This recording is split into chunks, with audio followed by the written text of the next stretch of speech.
Hi, welcome back guys. This is your friend, the Scion Fanfics. Back with amazing fanfiction. This is the series of What if Deku had Cloudform Emitter Quirk? Now before starting, please give this video a like and subscribe to the channel if you want more videos like this. Now let's get into the fanfic. Inko is just 19. But she feels so old. And so young. It's a strange feeling. She kind of hates it. She had thought 19 was so grown up. It's not. It's only 2 years older than 17, but the difference feels massive. 19 was so grown up just a few days ago. 19 was looking for your own apartment. 19 was going to university. 19 was going on serious dates with the pretty boy from economics class with a face full of freckles. 19 was having a job interview, for an actual job, not minimum wage. 19 is helping plan a funeral. 19 is doing it yourself because eventually you realize your father is in too much shock, and your mother won't stop crying. 19 is sick with grief. 19 is wanting to get rid of that stupid staff, and that stupid jacket, but not being able to part with it. 19 is dressed in black. 19 is hearing your brother died a hero. 19 is hating that word. Hero. 20 is getting married. Just as long as you don't have to stay in that mausoleum of grief, taking care of 3 ghosts, not just one. 21 is realizing your son will never meet his uncle. 19 has Inko losing Oboro. Izuku has always loved heroes. Ever since he was born. Every hero has endeared themselves to him in some interesting, special, unique way. In the way they move, in the way they smile, in the way they laugh. In their mercy and in their ruthlessness. Izuku wants to be a hero. Izuku wants to save people. He has wanted to ever since he could understand what it meant. But first, he had to get his quirk. He's already almost just a few weeks away. He's been hearing a word thrown around, over his head, among the adults. Quirkless. His mother has denied the thought. His quirk will come in when it's time. When it's time. When it's time, Izuku will stop Kaken from falling from the tree in the Bakugo's backyard. When it's time, a branch will break, and a boy will fall. When it's time, Izuku, standing next to the tree, will catch him. When it's time, a cloud will catch the falling star. When it's time. When it's time, things will change between a mother and son. When he says with utter certainty, I will be a hero. Izuku sits on the roof, eating the bento he had made the night before. His history textbook sits in front of him. They have a test the next PRD and he wants to do some extra studying. The door opens behind him. Hey, Moya. His mouth is full, but he waves at the blonde sitting next to him nonetheless. He quickly swallows. Hey Kaken. Katsuki opens up his bag and pulls out a bento as well, adjusting the position of the textbook so both of them can see the page clearly. After minutes of silence, and observing the chaos in the courtyard below them, Katsuki brings up, as delicately as he possibly can, UA applications are due next week. Izuku rolls his eyes at the poor attempt at subtlety. She's never gonna sign that paper, you know. She might if you ask. Katsuki argues, come on, she never says no to you. You could ask for the moon and she would start working for JAXA. Yeah, well, she'll say no to this. She always does. Izuku's words effectively shut the conversation down, even as Katsuki fumes at not being listened to. The blonde looks down at the extras in the courtyard, passing meaningless nonsense between them. He contemplates things. Like the extras who worship the ground, he walks on. The classmates who would kill to be Katsuki's right-hand man, his best friend. He thinks about the power he has over every person at this school. About the fact that if things had been different, he would have been different. He glances over at the shock of fluffy, cloud-like green next to him, and is thankful he is not. Izuku is studying intensely next to him, keeping his eyes pointedly on the page. He takes a big bite of a sandwich and Katsuki sees his opportunity to speak. You sit her down. He begins. Izuku glares at him but is unable to interrupt. You lay out the facts. At UA, they have the best of the best. That means, obviously me, and you. You tell her how important it is to be a hero, especially since she loves me, and wouldn't want me to go insane surrounded by mediocre extras without you. We show her some of the martial arts we've been working on. You bench press the couch to show how strong you are, and bing bang boom. You and I are eating lunch on the roof of UA for the next 3 years of our lives. At some point, Katsuki's semi-level instructions become louder and he ends his tirade with a few minor explosions. Izuku swallows and glares at the other boy. If that look had been on anyone else, they wouldn't have a face left to glare with. But Katsuki just reaches out and pokes Izuku in the forehead. Your plan is all well and good, but let's face it, she's never ever going to let me go, Izuku states. Katsuki flops backward, staring up at the cloudy, early March sky. I know. He whispers.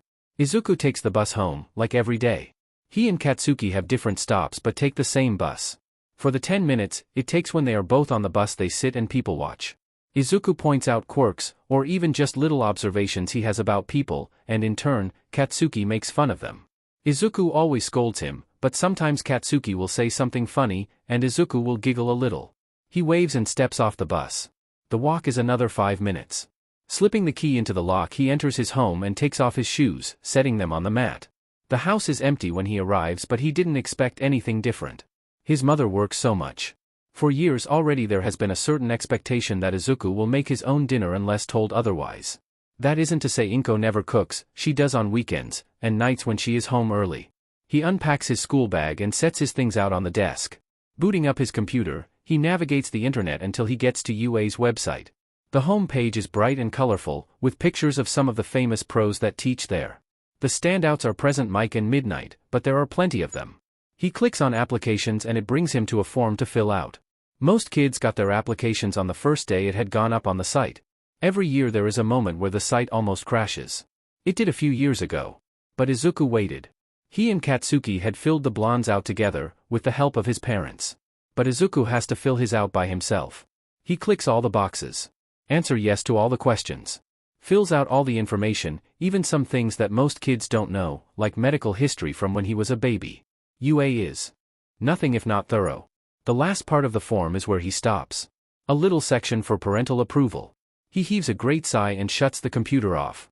Glancing at the clock on his desk he decides to reheat some katsudon. As he watches the bowl turn in the microwave, he contemplates a lot of things. For one, his uncle. Uncle Oboro. Ghost, martyr, angel, hero. Izuku remembers visiting his grandparents when he was very young. He had only just started to toddle around. Eyes hadn't been on him for just a moment and wandered deeper into his grandparents' apartment. The door to a room he had never been in was slightly ajar and he used his pudgy little hands to push it open the rest of the way. The room was a typical teenager's room, with posters of heroes, a comic book-style bedspread, action figures lining the shelves, and an old-school Nintendo. The only thing out of place was the shrine. In the middle of the room, Izuku saw a picture of a boy with wispy blue hair, smiling brightly at whoever was taking the photo. Little candles surrounded the picture, and a little plate of food had been left in front of it.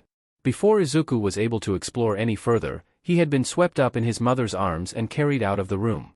They went home shortly after. Just a few months later, his grandmother went, followed quickly by his grandfather. A little ping on his phone brought him out of his thoughts. He glances down at his phone on the counter. Inko, going to be later than usual, work emergency. I love you. You'll probably be asleep when I get home, so sleep tight. He shot back a quick text telling her had gotten dinner and would be fine. He pulls the katsudon from the microwave, careful not to burn his fingers. The TV is put on a random channel and he zones out while eating.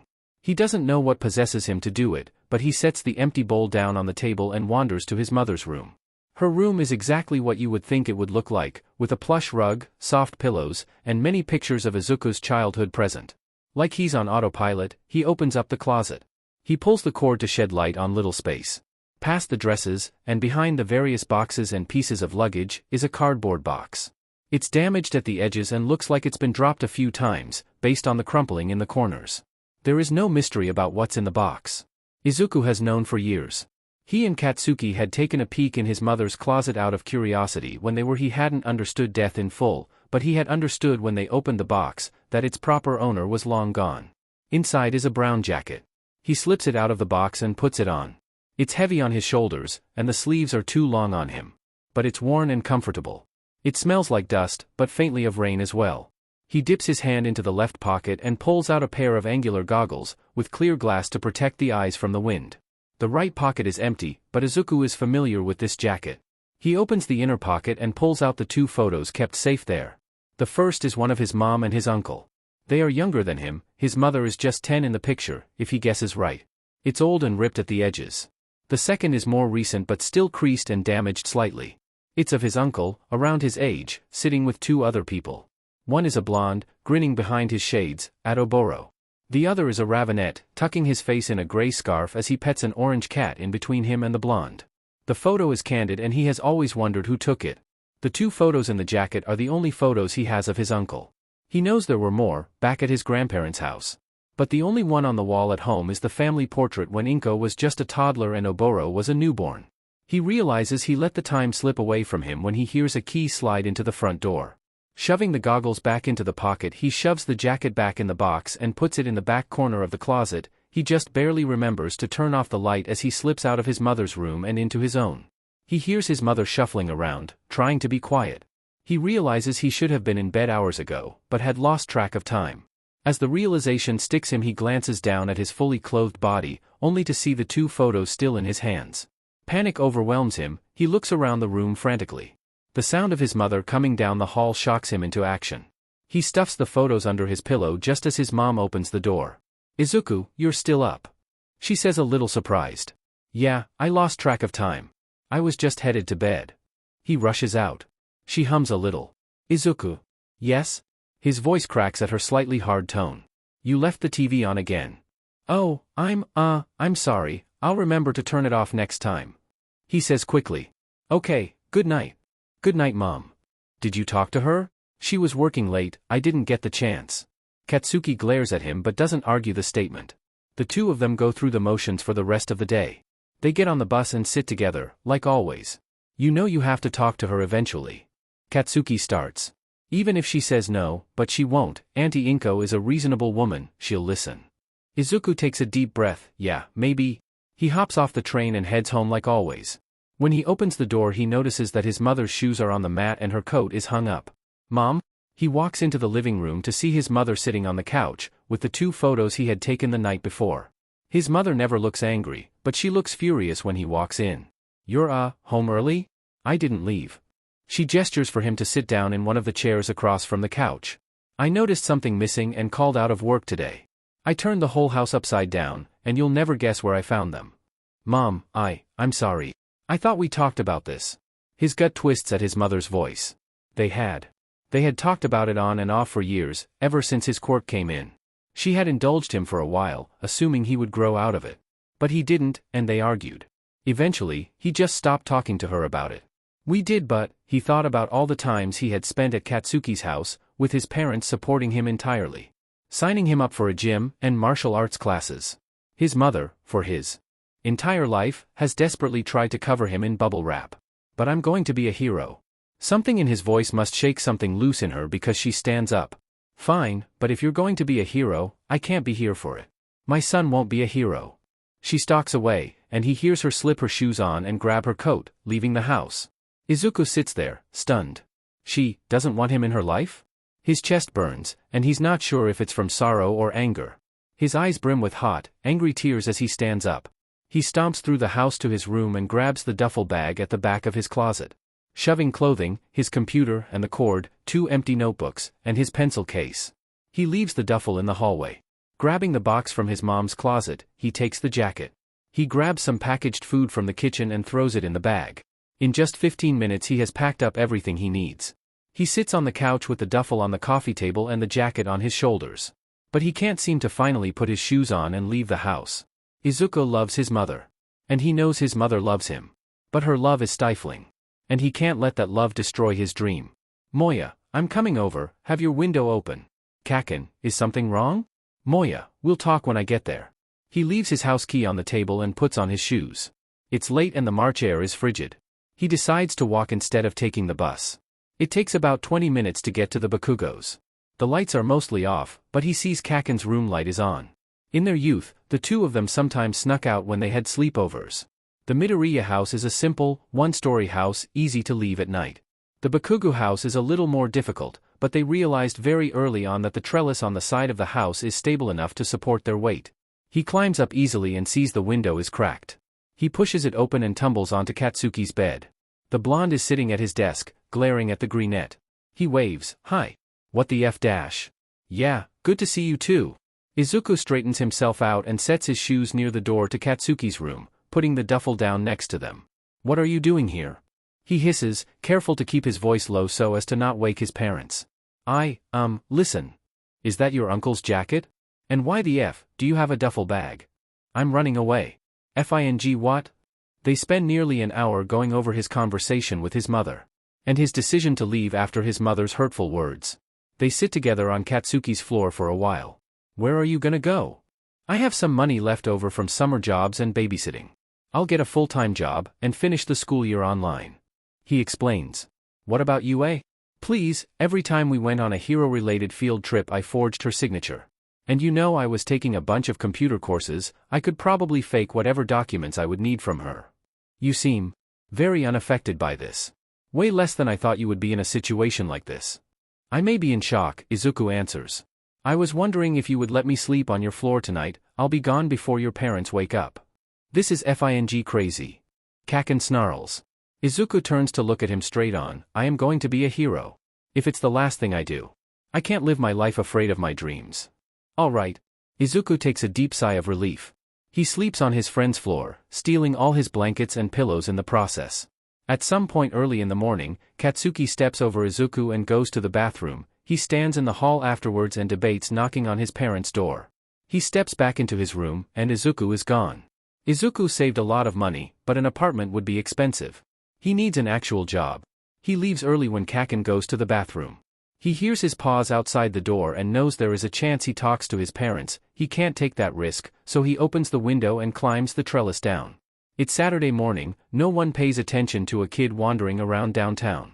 The first thing he does is buy a burner phone from a convenience store, write down some numbers from his cell phone, and then leave his cell in an alley. Then he sets himself up in an internet cafe and starts looking for apartments. He looks in rundown parts of town, for cheap one-bedroom apartments, knowing that's all he can afford. Being a minor, he would need some refutable proof that he has permission from his guardian, but as he told Kaken, he can fake a pretty convincing signature. He also looks for jobs. He finds a few coffee shops, bookstores, fast food places, etc. He sends an application to all of them, hoping to hear back from any of them.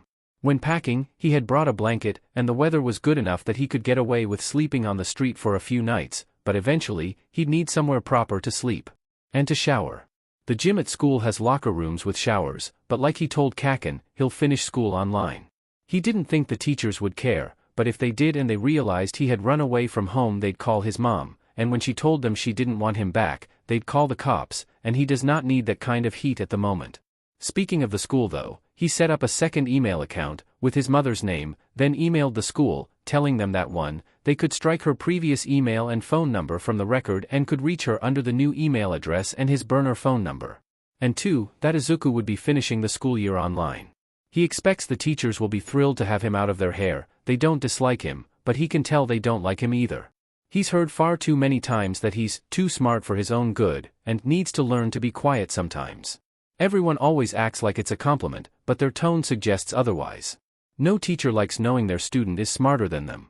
And for some reason, Izuku just can't bring himself to keep his mouth shut when they make mistakes. So he has not endeared himself to them as well as he could have. Oh well. He charges his computer and phone at the cafe and stays until closing time. The barista at the counter gives him a weird look when after 3 hours he doesn't leave, but he bought breakfast when he got there so they can't really complain. A knock on the table has him look up at the cafe, completely empty, with most of the tables wiped down and the chairs stacked neatly in the corner. He looks down at the time on his computer and realizes it's closing time for the cafe. The barista doesn't look upset that he held them up, more bemused. Quickly shutting his laptop, he starts packing up. Sorry, I didn't realize I had been here for so long. I didn't make you late, did I? Nah, you're good. They have shaggy, light brown hair with some streaks of blue and green, done in a wolf cut. They have on a baggy t-shirt with an apron over it and a flannel over the apron. They are only a few years older than Izuku, maybe in their last year of high school or first year of university. He glances at their name tag, Shay. He leaves quickly and Shay cleans off his table. He wanders through the city. The cafe closes at 7, and the city darkens quickly afterward. A park, halfway between his house and Kaken, is where he settles for the night underneath a large elm tree. Falling asleep, he wonders if his mother misses him. For the next few days, Izuku bounced between community centers, coffee shops, and internet cafes. Anywhere with Wi-Fi. He can only hope luck is on his side when it comes to finding an apartment. If he budgets right, he'll have just enough for 1 month of rent while he figures out a job. He also really needed an apartment soon. It's Friday. UA applications are due on Sunday at 5 p.m. sharp. If he doesn't get his form in, he misses the deadline and everything he's been through in the past week will have been for nothing. While working on an English assignment, a little ping showed up at the bottom of his screen. A response about one of the apartments he had applied to. He let out a sigh of relief. He didn't have the apartment yet, but he was one step closer. The landlord was asking when he was able to come by and check out the apartment. Responding immediately, he told them he was open any time, and asked if they could meet today. They said yes, and decided they would meet at noon. Feeling so happy he could cry, he looks up the bus route to the bad part of town where the apartment is and packs up his stuff. Waiting on the bus, he vibrates with excitement at the prospect of finally sleeping under his own roof again. So far he had slept in a park, an alley, and under a bench. It wasn't pleasant. The apartment complex is just outside the red light district.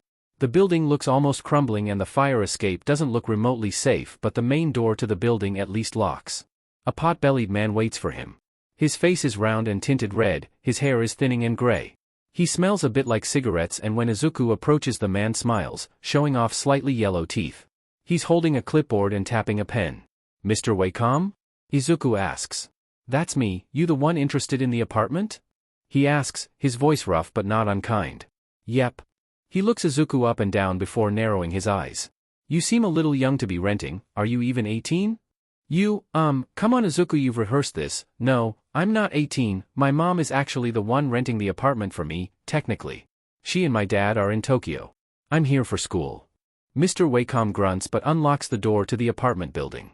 "If you move in you'll get a key to the building and a key to your apartment. I'll need them back when you leave. If you want an extra set you'll need to pay for it. Rent is the first of the month, but I'm pretty flexible." He leads Izuku to the elevator and presses up. He can hear some faint music but thinks the speaker might be broken. "You can paint and decorate however you want, but if you paint the walls a ridiculous color, you gotta paint it back when you move out. I would recommend trying to keep it down. I don't deal with noise complaints, but if you have a problem you can always take it up with whoever is being too loud." The elevator pings as they get to the 5th floor. The apartment isn't all that tall, and Izuku chose an apartment on the top floor. In nicer buildings, a top-floor apartment would be pretty expensive, but in such a poorly maintained building, the top floor is more of a safety risk than anything else. But in case of emergency, Izuku can use one of his clouds to get down. Most of the other tenants are really nice as long as you don't PSS them off. Mr. Wacom took Izuku down the hall, stopping at a door labeled 5H, and unlocked it. The space is almost entirely empty. He can identify the little space next to the door as the kitchen area, and a door is left ajar that is clearly a bathroom. The only really interesting part of the apartment is the little loft area. A set of stairs leads up to it, and a large window looks out at the city from the loft area. It looks altogether shabby and Izuku definitely spots a dead rat in one of the corners. "I'll take it." Mr. Wacom claps his hands together and gives Izuku the paperwork. "I'll give you this, you gotta get a guardian to sign it, but the place is yours. Rent is due on the 1st. He hands Izuku a set of keys, labeled building and apartment. "I'll let you get settled in." The man leaves, and Izuku is left alone in his empty apartment.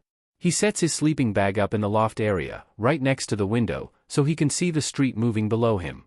The rest of the night is spent writing an email to Mr. Wacom from his mom's fake email account, a granola bar, and applying for more jobs. The sun goes down and he closes his computer. Lying on his side he brings out the burner phone he had bought. In the week he had been away, he hadn't called Katsuki. He feels bad about it, but in between finding a place to sleep at night and trying to dodge concerned people asking too many questions, he hadn't had time. "Hey, it's Izuku." Kaken texts back immediately. "Hey." They pass texts back and forth for the rest of the night.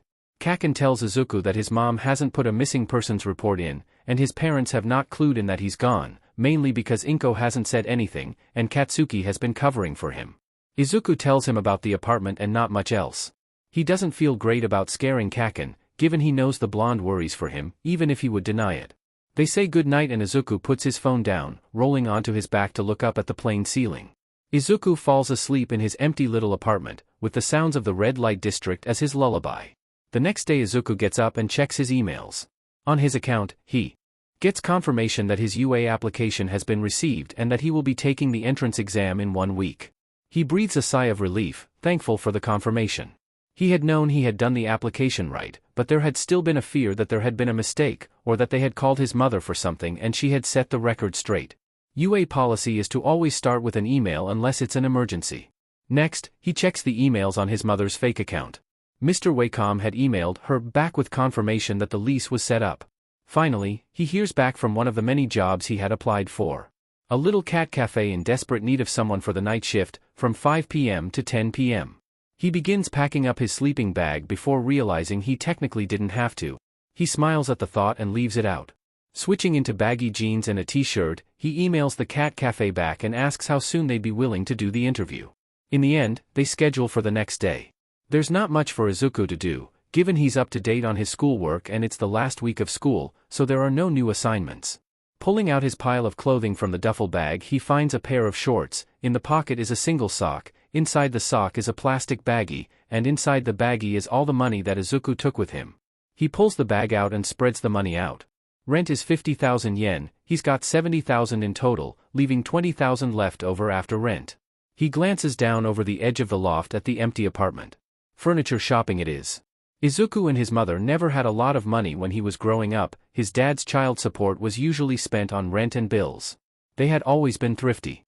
In his mother's house they cut their own hair, always ate their leftovers the next day, took care of breaks and replaced appliances themselves, and very rarely bought anything new. So Izuku is very familiar with thrift shops.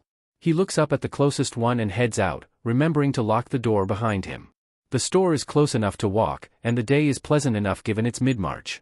The thrift store is busy when he gets there, and he heads over to the furniture section.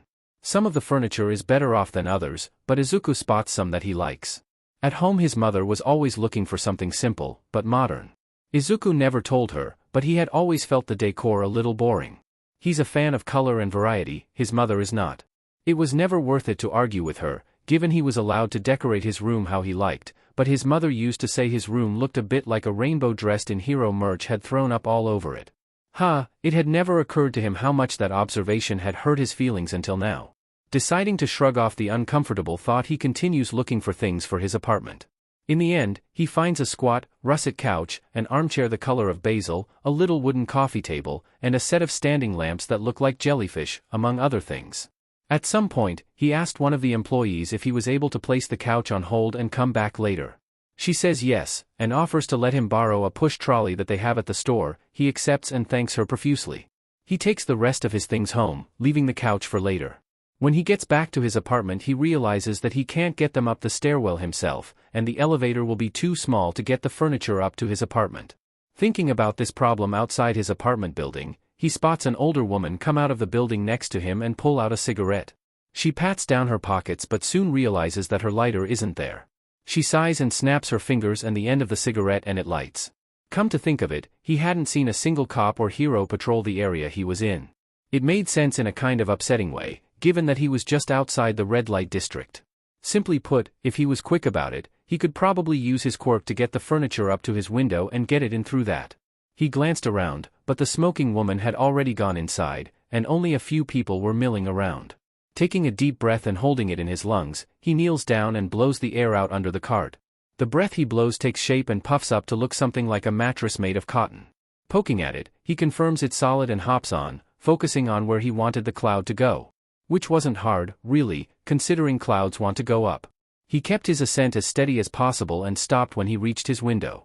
He's for once thankful he didn't bother to lock his window, and pushes it open, directing his cloud inside and finally letting it dissipate.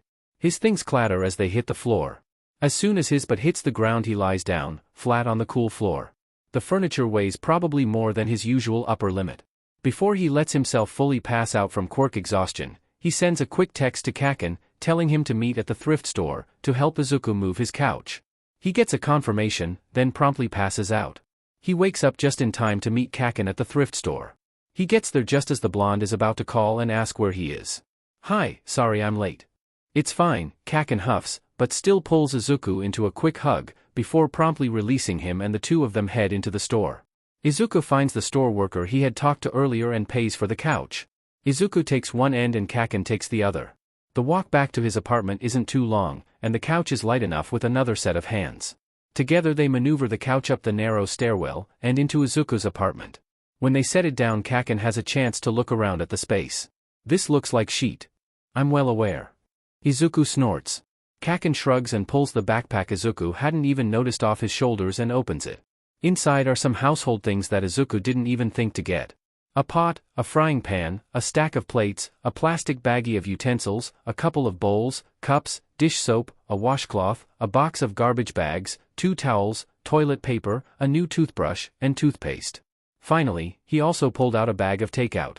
"How did you fit all that in there?" Izuku squeaks. Kaken rolls his eyes. I knew you wouldn't have any actual necessities, so I brought some stuff. From my house, to get you started. He said, not really answering his question. Izuku snorts. Come on, we'll eat, then put some of this away. Katsuki opens the bag and sets out the food. He opens the bag of utensils and pulls out a fork for each of them.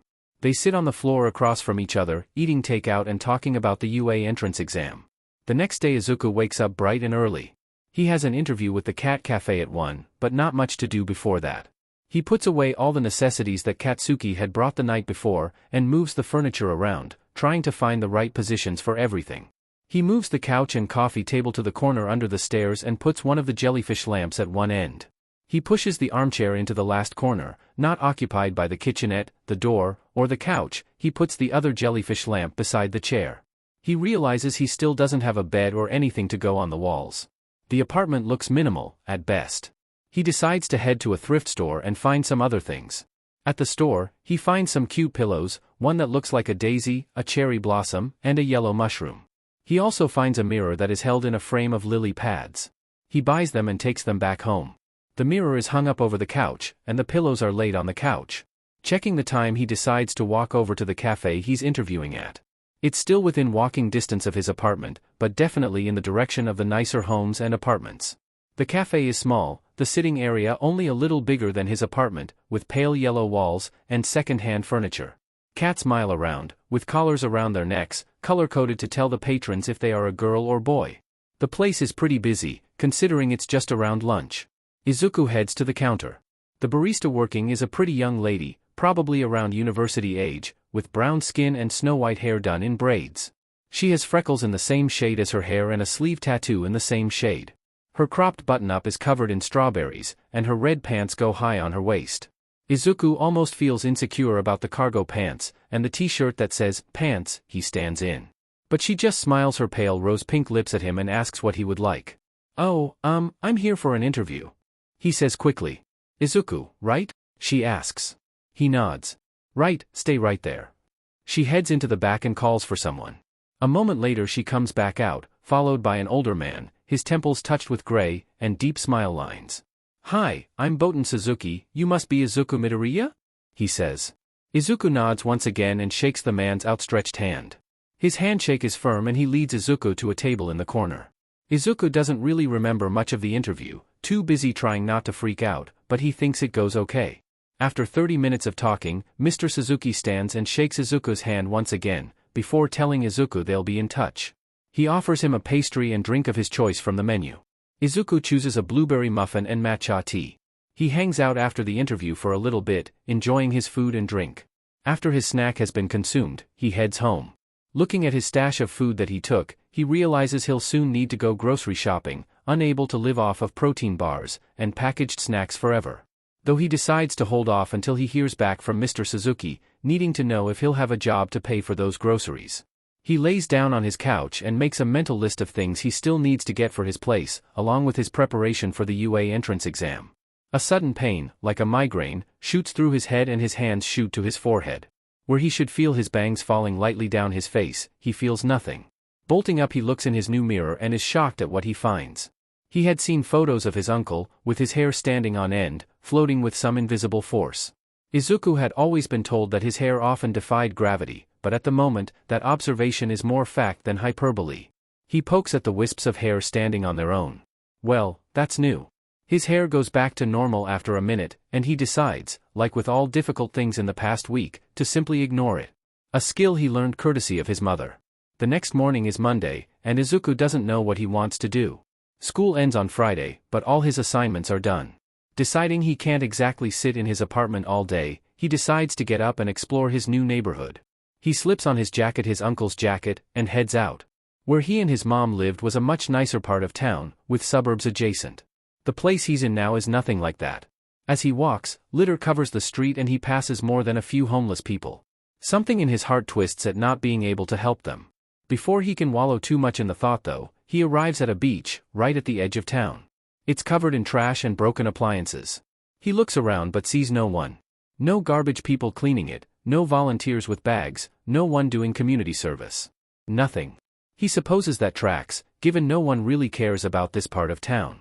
Someone should do something about this. Wait a minute. I'm someone. It takes him an embarrassing moment to realize he is just standing there, not cleaning up.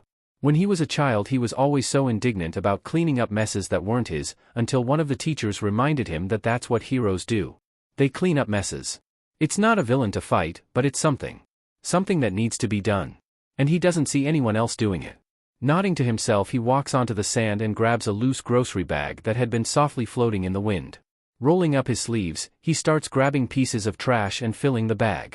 It's a tiring 2 hours, and he only makes a small dent, but he smiles at the chunk of clear sand he can see. He also finds something very interesting. An almost entirely intact microwave. The only thing wrong with it is the hinge. He can't help but think about how wasteful it is, but tucks it under his arm and walks back to his apartment. Among the various items that Kaken brought him was a screwdriver.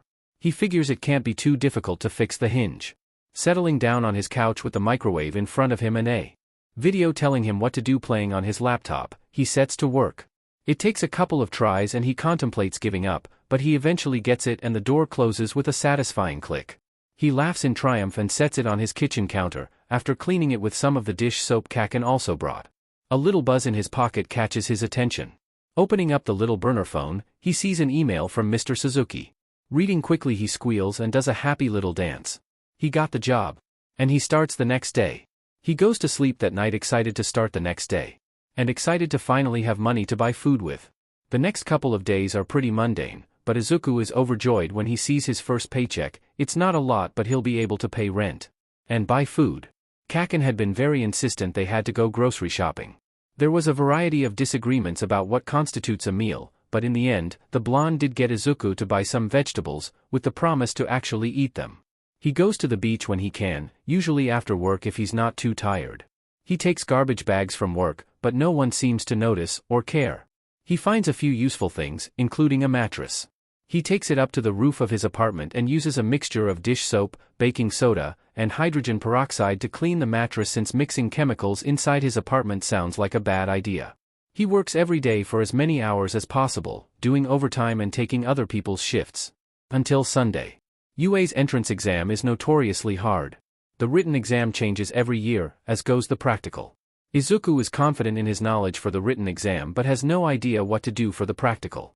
The written exam can be studied for, the practical, not so much. In the time not spent at work, he and Kaken trained. They had been training since they were children, but their spars and workouts only doubled in the week preceding the exam. He had no doubt Kaken would pass. He didn't have the same confidence in himself.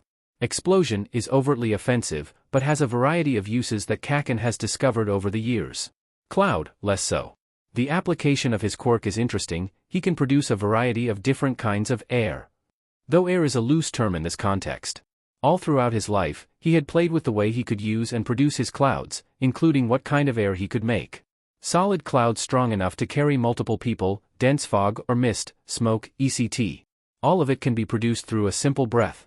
It's a good quirk, but not necessarily one made for a hero. But his uncle could do it. So can he. The exam rolls around and Izuku is up at 5 a.m. sharp. The exam doesn't start until 9 o'clock, but he wanted to get a jump on the day. He goes for a run, takes a shower, makes breakfast, gets dressed, texts Kaken, and that only gets him to 7. He and Katsuki meet at the train station at 7:45, wanting to get to UA as early as possible. They get there and they're not the only ones with an early arrival in mind. They spot a bunch of other kids their age, stretching, studying, and talking to one another. That's a lot of people and the exam doesn't start for another hour, Izuku whispers to Katsuki as they enter the grounds. The doors to the school are still closed, but a registration table is set up right at the entrance. They both sign in and are given slips of paper with their groups. Yeah, and we're gonna kick their butts, Katsuki assures him. Don't even worry about it, they're chumps, and we're gonna be the best heroes this school has ever seen, Moya. He smiles at the blonde and they sit in the shade of a tree. Katsuki shares a bento his mom put together and they wait for the doors to open. Students trickle in before coming in waves. Soon the courtyard is full of students, some talking excitedly to their fellow examinees, others glaring at their competition. Izuku might have liked to talk to them, but the general aura of death Katsuki gives off is a bit of a deterrent to anyone who might want to talk to him. At 9 o'clock sharp the doors open and groups are called in every 5 minutes. Katsuki's group is called, then Izuku's 15 minutes later. He's kind of glad they're not in the same group, he'd be too distracted worrying about Kaken to focus. He knows he shouldn't worry, but he can't exactly help the clawing anxiety.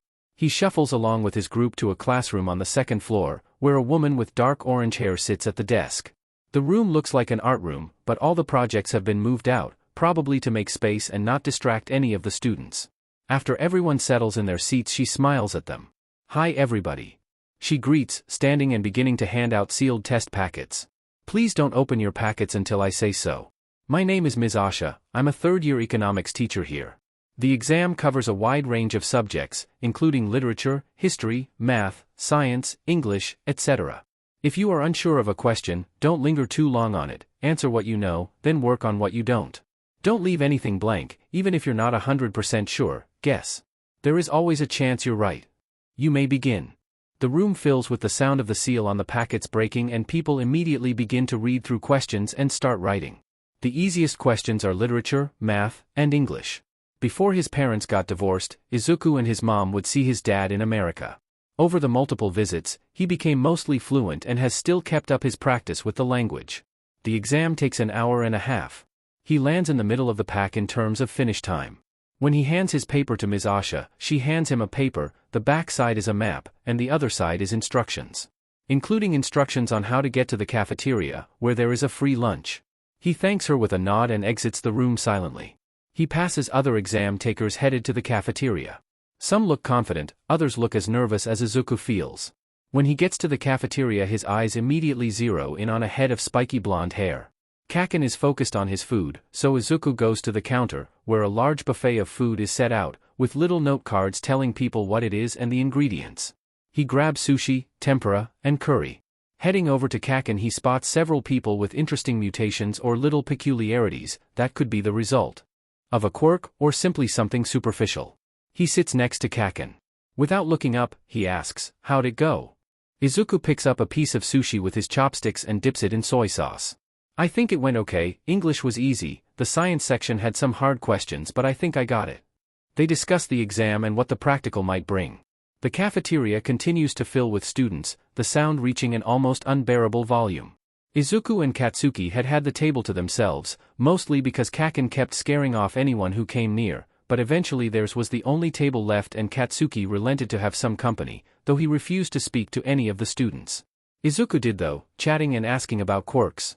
Soon enough the cafeteria runs out of chairs, people gather in big clumps in between the tables, it becomes impossible to walk without bumping into someone. A sharp whistle cuts off the noise and the attention is on a man standing on a chair, so everyone can see him. His large beige coat and unsettling mask make him instantly recognizable. Ectoplasm reaches down and someone hands him a megaphone. "Hello, future UA students." His voice booms over them, and Izuku can't help but wonder why they didn't have present Mike do this. "I hope you have enjoyed your lunch, but it is time to continue on to the practical portion of the exam. Please follow the map you were given to the auditorium, then find a seat. If you are at any point lost or unsure where to go, please try and find an adult who can help you.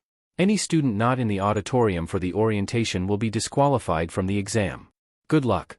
He steps down and leaves the room. The cafeteria erupts into movement. Students shove food into their mouths and dump their trays in the bins around the edge of the room. The halls fill with a wave of students trying to move past one another to get to the auditorium first. Kaken also moves to run, but Izuku puts a hand on his shoulder. "I think they might be doing this on purpose." "What?" "The halls are big, but not big enough for this many students. They might be trying to see who will panic. Who will lose focus in the chaos. You need to be able to see clearly in a panic to be an effective hero." Izuku explains as he finishes off his tempura. "They?" Katsuki asks. Izuku points to one of the corners, in which Katsuki sees a camera, with a blinking red light. "They're watching us." Nizu, the staff. "Sheet. It's fine, we just gotta show them we're calm. We can't panic." Izuku stacks his and Katsuki's trays and takes them to the little drop-off counter, even grabbing the trays students had left carelessly lying around in their rush. Katsuki sees that he's right. The doorway out is swarmed with students trying to push past each other. "They're letting us go buck wild to see who will resort to pushing down other students." Katsuki realizes. "Yeah," Izuku grabs the paper Ms. Asha handed him. "Plus there's an itinerary. We don't have to be at the auditorium by 1, it's only 1, they're seeing who will remember the important information they've been given even when panicking. This is more complicated than it needs to be, like something you do." Kaken scoffs. Izuku rolls his eyes. Well, I'd imagine Principal Nizu is the one that put this all together, and not many people can hope to understand the inner workings of his brilliant mind.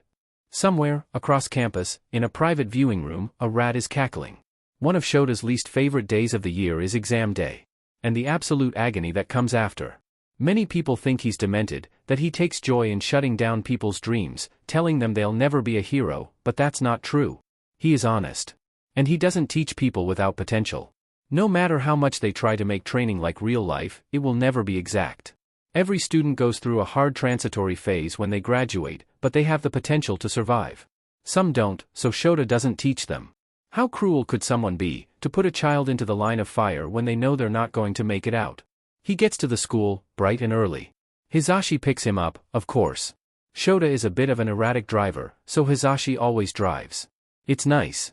15 minutes of Hisashi chattering on about his radio station, his interesting and goofy interns, what he plans for the day, and what he's thinking for dinner, while Shota listens quietly, letting his voice wash over him like a healing balm.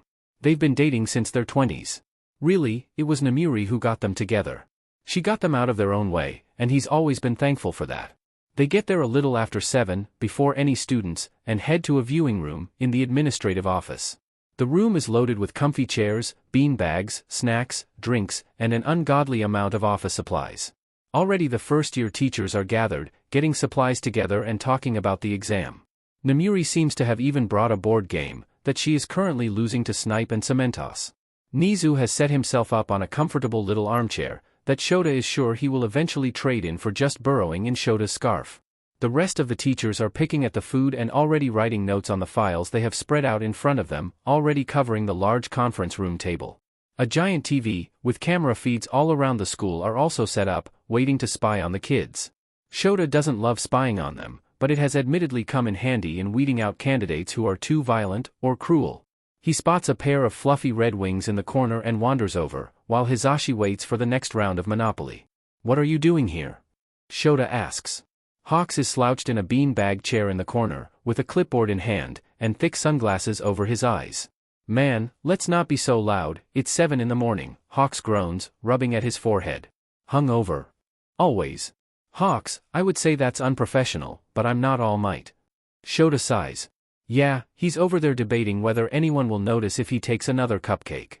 Hawks gestures to the other side of the room lazily with his clipboard, to All Might, who is in fact milling around the snack table. "We'll notice, I don't think anyone would care though." Shota pushes a bean-bag chair next to Hawks and sits down, sinking to the floor. When you've been in the public every day of your life for 30 years, you think everyone is watching what you do." Hawks mumbles. Maybe." Shota turns his head. "Seriously though, what are you doing here?" "You know what I'm doing here." "They didn't send Mara?" Shota asks. "Got him doing something else at the moment," Hawks sighs, mumbling, "guess that's why they have a dancing monkey for these kinds of things." "See anyone worth scouting so far?" Shota asks, looking at the empty screens.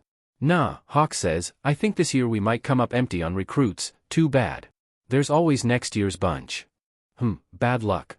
"Yeah, now if you'll excuse me, I'm going to get a little shut-eye before we watch some kids get the sheet beat out of them by robots." Hawks drops the clipboard to the ground and throws an arm over his eyes. Shota nods and leaves his bean-bag chair, going to the long conference table and grabbing some files to go through, looking at the candidates and their quirks. There are so many of them, by the time of the written exam, he's only gotten through a seventh of the files. As students start arriving, teachers put away their games and find seats, all with clipboards, notebooks, paper, and pencils and pens. The courtyard fills with students, then the classrooms. There's not much to see during the written portion, but it is always good to watch. Shota's eyes rove over all the students, trying to take in everything about them. Every year they catch at least 5 kids trying to cheat. The cameras help, giving them different angles. Once or twice, Nizu will catch someone cheating in a particularly ingenuitive way and take them under his wing, but only so often. Students begin to trickle out and the teachers are able to see how they act in the cafeteria. It tells them a surprising amount, if they sit away from their fellow examinees, or if they try to make friends. When Ectoplasm makes his announcement, the same thing that always happens. Chaos erupts, and everyone disregards all prior knowledge, etiquette, or kindness in favor of trampling each other. A pair at the back of the cafeteria does catch his, and several other eyes. One blonde, and one green-haired boy, sitting together. The blonde goes to follow the crowd, and the vicious expression on his face tells Shota he would have flattened the crowd. His green-haired friend grabs his arm and sets him down. His green-haired friend is strikingly familiar, but he can't place it. Can we get volume on them? Namuri asks. Once again, Shota protests the use of spy equipment on students, but it does sometimes come in handy. It's a little hard to hear over the noise, but they can still make out the words. They're watching us. Nizu, the staff. Sheet. It's fine, we just gotta show them we're calm. We can't panic. They're letting us go buck wild to see who will resort to pushing down other students. Yeah. Plus there's an itinerary. We don't have to be at the auditorium by 1, it's only 1, they're seeing who will remember the important information they've been given even when panicking. This is more complicated than it needs to be, like something you do. Well, I'd imagine Principal Nizu is the one that put this all together, and not many people can hope to understand the inner workings of his brilliant mind. Oh, whoa! Snipe gasps. Nizu immediately lets out a cackle. Who has the file on the little green one? They scramble to find it before Ectoplasm finally tosses it to Nizu. He opens it, and his grin only becomes wider. Excellent, his name is Izuku Midoriya, Aldera Junior High. Once again the name is vaguely familiar. Shota tries to look at the file, but Nizu shuts it before he can look. He glares but doesn't argue Nizu's action. And the other one? I have it. Namuri says, Bakugo Katsuki, same middle school. Interesting, very interesting. Nizu taps his paws together. Shota hears a groan from in the corner, glancing over to see Hawks looking at Nizu with a strange mixture of fear and annoyance. You can feel the headache this is gonna cause? The blonde just nods miserably and goes back to pretending to be asleep. Mike leaves the room to start the practical exam. That Midoriya kid apparently mumbles, not that Shota could make it out from the audio on screen, but Tensei's little brother hears, scolding him, then attempting to correct Mick's presentation. Once again, the blonde moves to stand, Shota spotting little sparks dancing on his palms, but Midoriya pulls him back down into his seat. Bakugo glares but stays silent and the presentation continues. The boys are split up in different groups. Shota was kind of hoping to see if their dynamic translated into combat. Oh well. The screens get split up, giving them multiple views of the fake city, preparing for the first group of students. When Mike yells go, some move immediately, some hesitate, some even try to trip up their fellow competitors. Those ones are immediately taken out of the running. They watch as students begin trying to tear apart as many robots as possible. They run through the city, Shota spotting Tensei's brother and Midoriya before losing them in the chaos.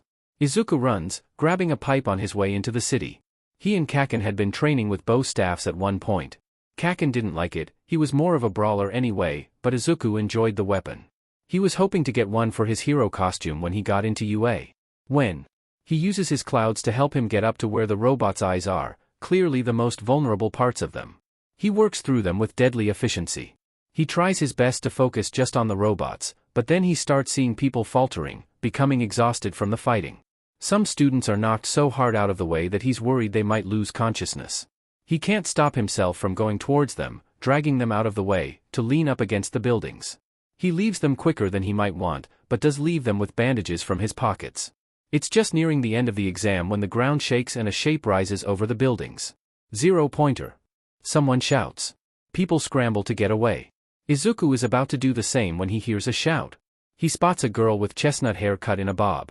Her leg seems to be stuck under some rubble, and she looks sick to her stomach, her pretty face tinted green. He looks at the crowd of students rushing away from the robot, then back at the girl. Without any more hesitation, he turns back for her. Some part of his mind, that sounds a bit like his mother, tells him you're gonna get crushed. Is this stranger really worth it? Put your own safety first, she'll be fine. He pushes it away. He runs, the 0 pointer getting closer and closer. Even as he sprints, he knows he won't get there in time to get the rubble off her and get them both out of the way. The hulking body of the robot is going to crush her. Crush both of them if he doesn't stop running. He doesn't stop running. He slides in front of her on his knees. The thing brings down its mechanical arm, only to be met with solid cloud cover. Nizu had been reaching for the controls for the 0 pointer when it happened. Shota had Uraraka's file in hand, worried Nizu wouldn't be able to deactivate the robot in time, when he spotted Midoriya running towards her. He still didn't know his quirk, but given his observation with the cameras and what Nizu was trying to do, starting a panic, Shota didn't think the boy is stupid enough to run in there if he couldn't stop the thing. He slides to his knees and Shota leans forward in his seat, waiting to see what he does. Midoriya's hair floats in a gravity-defying sort of way, like Shota's does when he uses his quirk, and then clouds explode from his mouth. It looks like he's screaming, but the noise is all coming out as solid, fluffy clouds that surround the zero-pointer. His arms stretch out and he holds the clouds on his back, the weight of the giant metal monstrosity bearing down on him. Shota stares at him and thinks about Atlas holding up the sky. Nizu's has to grab the controls for the zero-pointer. He had left Midoriya's file on the table. Before anyone else can react, Shota snatches up the file and opens it. Quirk, Cloud. Family connection, Uncle, Shirokumo Oboro. When Izuku wakes up, his shoulders and hands hurt so bad he almost screams. As soon as he opens his eyes though, his arms are full of a brunette girl. Thank you so much. You saved my life. She says. Miss Uraraka, please, let the poor boy breathe. A stern voice tells her. She backs up and Izuku sees her clearly as the girl that was stuck under the rubble. Next to her is a squat old woman with a cane that looks like a syringe. Oh my god, recovery girl. He chokes out in his shock and excitement. Take a breath dearie, you had quite an interesting exam. She says. It all comes flooding back to him and he sits bolt upright, his pain forgotten quickly. Are you alright? The girl, Uraraka, nods. Thanks to you. I was trapped and had overused my quirk. You saved me. I did? When he was running in there, he wasn't really thinking, just trying to buy her some time to pull herself free or have someone else save her. You did, recovery girl confirms, you were very brave, and very stupid. She tacks on the last part before Izuku can get a big head about it. The exam is over, Miss Uraraka here just wanted to stay to make sure you're alright. Oh, thank you. He says, unsure of what to say. It's alright. I just wanted to thank you. She glances at the clock and begins rushing for the door. She calls over her shoulder, it was really nice meeting you, I'd love to stay and talk, but I'm about to miss my train. She turns the corner so fast Izuku barely has a chance to wave goodbye. I called your emergency contact, but it went to voicemail. Do you want us to call again for a drive home? No. Recovery girl startles at his outburst, but he quickly recollects himself. No, she's still at work, I can get a ride on the train. Right, she hands him a little bag of gummies, for the quirk of exhaustion. It'll help. Oh, thank you. He smiles gratefully at her and hops off the bed, grabbing his things. Leaving UA feels weird.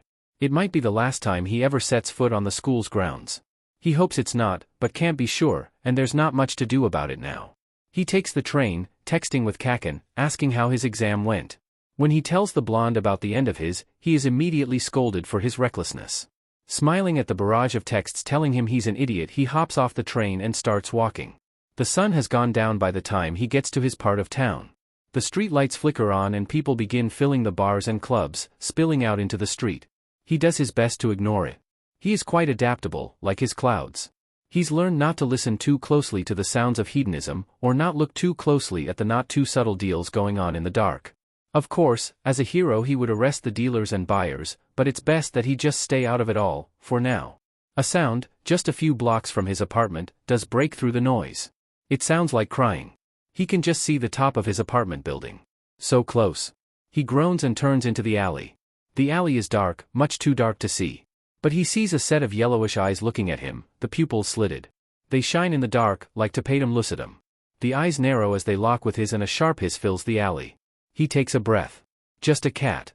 He sets his bag down and gets low to the ground, keeping his hands out and palms up. Hey, it's okay, I'm not gonna hurt you, he says soothingly, inching closer. A car passes on the street and the headlights illuminate the alleyway. A of light falls on the cat. And that is not a cat. He tries to keep himself steady, the shock almost making him lose his balance. A girl, about his age, crouches over the body of an older man in a business suit, his white shirt covered in blood. Her mouth and chin are dripping with blood, her clothes and hands stained with it as well. Her blonde hair falls around her face and shoulders in disarray, dirt streaked through it. She bares her teeth and growls at him, revealing blood-stained teeth and sharp canines. Whoa! He breathes out. The car passes and the light goes out. For a second nothing happens, then she pounces on him. She tackles him to the ground, pinning his arms to the ground above his head and perching on his chest, peering down at him with her glow-in-the-dark eyes. He stays very still for a while before she releases one of his hands, bringing her free hand to his hair, gripping the green strands and turning his head left, then right very slowly. With his now free hand, he slowly reaches out and touches her blood-soaked chin. She stiffens, but lets him wipe away some of the still wet off her. Most of the blood is dry but his hand still comes away with blood. She lets go of his other arm, but does stay perched above him. Hi. She whispers. Hi. He smiles at her and she smiles back down at him. A piece of gravel digs into his spine and she sees the discomfort on his face, because she delicately steps off him and helps him up. Standing at her full height, she's just a bit shorter than him. She watches him as he grabs his bag. Glancing behind her quickly, he breathes a sigh of relief at the man's still moving chest. He steps out of the alley, looking back at her. She stands mostly in shadow, but he can see her eyes watching him intently. He reaches out a bloody hand. She slips her hand into his and skips alongside him to his apartment. She perches on his kitchen counter, still covered in blood, peering down at him as he makes her a sandwich. Watching him intently, she leans close to sniff at the bread and at the condiments. He hands her the sandwich when it's done and she tears it apart quickly, holding it close, like it's going to be taken away. Izuku waits for her to finish and lick her fingers. Reaching his out, she takes it and hops off the counter, letting herself be led to the cramped little bathroom. She sits on the closed toilet and he fills the little tub with warm water. For me. He settles at the sound of her voice, not expecting it. Yeah, I can't imagine all that blood is comfortable. She picks a little at the dried blood on her chin, nodding a bit. Do you want bubbles? Kaken had brought a bottle as a joke, but Izuku actually quite enjoys a good bubble bath. She nods. He smiles reassuringly at her and pours a bit of bubble soap into the water. The tub fills with bubbles, then looks back at her. Oh my god. His hands shoot up to cover his eyes and feels the slight discomfort behind his eyes that comes with his hair changing. In the time it had taken him to fill the tub with soap, she had completely stripped. He hears her walk softly over to the tub and sink in. Is the soap covering you? Yep. She pops the pee at the end. He peeks through his fingers and breathes a sigh of relief. Do you have a hairbrush? She asks. Oh, yeah. He grabs the hairbrush sitting next to the sink and holds it out to her. She reaches to grab it but hisses in pain instead. Are you okay? She turns her arm over to reveal a large gash. Scrambling, he grabs a roll of bandages and gauze and quickly wraps the wound. If you wanted, I could get your hair for you? He asks awkwardly. A dusting of pink settles on her cheeks. Sure. She says. He sits down at the end of the tub and slowly begins pulling at the knots in her hair, going through with the brush until her hair isn't tangled. He grabs some to the shampoo and drizzles some on her scalp, working it into her hair. She hums contentedly, relaxing into his touch. He rinses the soup from her hair, revealing it to be a much lighter blonde than he thought. I'll leave and let you finish up. I'll leave some clothes outside the door? He asks. She nods and smiles at him again. He closes the door, digs a pair of basketball shorts and a baggy t-shirt and leaves them in front of the door. Then he promptly freaks out. Okay, there is a strange girl taking a bath in my apartment. Who I found covered in blood. But the guy was still breathing. But she could still be a murderer. But she seemed so nice. So did Jeffrey Dahmer. Take a deep breath, moron. The last one kind of sounded like Kaken, he muses. Kaken. He pulls his phone from his pocket and calls his best friend. The phone rings a few times and he almost thinks he won't pick up, probably in bed. What do you want? It is 10 o'clock at night. He snaps. Hello to you too, I have kind of a situation. He cuts in. What kind of situation? The blonde asks. Over the phone Izuku can hear him shuffling around his room, probably finding clothes. I have a strange girl taking a bath in my apartment. He hears the shuffling stop and an incredulous, I don't see what that has to do with me. Izuku sighs, I found her covered in blood standing over an unconscious guy. A beat, then, I'll be right over. Katsuki prides himself on being ready for anything, on being ready to fight and jump into action at a moment's notice. But as he watches the strange blonde girl sit on the floor in front of them devouring the burgers that he had brought, he has no idea what to do. She doesn't seem dangerous. Well, she definitely is, but with one of Izuku's old t-shirts hanging off her tiny shoulders, her hair soaking wet and hanging over her face, limp and stringy, she just looks small and cold. She keeps eating, unconcerned with the two sets of eyes on her. Eventually she finishes her food and looks up at them, tilting her head like a bird at them. Izuku starts, Hi, I'm Izuku Midoriya, this is Katsuki Bakugo. He wants to tell him not to tell her their names, but she's already in his apartment, so maybe they had already crossed that bridge. What's your name? Moya asks. Toga Himiko, nice to meet you. Her mood seems to switch on a dime, her face lighting up with a bright grin that shows off strikingly sharp teeth. She sticks out her hand and Moya reaches over the couch to shake it. Katsuki does too, though a little more hesitantly. He notices her fingers are bony and he can see the veins under her pale skin. Toga. Please, Himiko. Okay, Himiko, we were just wondering what happened. In the alley? She asks absent-mindedly, liking her fingers of any extra ketchup. Moya laughs nervously, yeah, kinda. I was just walking, he's the one who came at me. She says, he shoved me into an alley. But I fought back. After a beat of silence, she asks, he's not dead is he? I didn't really check. She sounds hesitant, like she doesn't want them to know she cares whether or not he's dead. He was breathing when we left. Moya tells her. She nods at her words and silence falls again before Katsuki asks, where are your parents, or where do you live? In truth he doesn't actually care that much, but he wants her out of Moya's apartment. Oh. Her face falls a bit and Moya jabs him in the stomach with his elbow. My parents kicked me out. Why? My quirk. She brings her knees to her chest and wraps her arms around her legs. If I drink someone's blood, I can change into them. I get, sick, if I don't. I was just so hungry. I attacked a boy at my school. I don't even remember it happening, they kicked me out after though. And the boy? Katsuki asks. He was fine. She snaps, couple stitches and he was back to school the next day. She leans her chin on her knees. I really didn't mean to. She goes quiet again and Moya stands up, grabbing Katsuki's hand, pulling him to the washroom. It's small, they have to squeeze and are almost nose to nose. What do you think? The greenette asks. I think she's FING crazy. Katsuki tells him. Yeah, but other than that. Izuku laughs. This is not funny, you have a crazy bloodthirsty girl in your apartment that could snap at any moment. He hisses.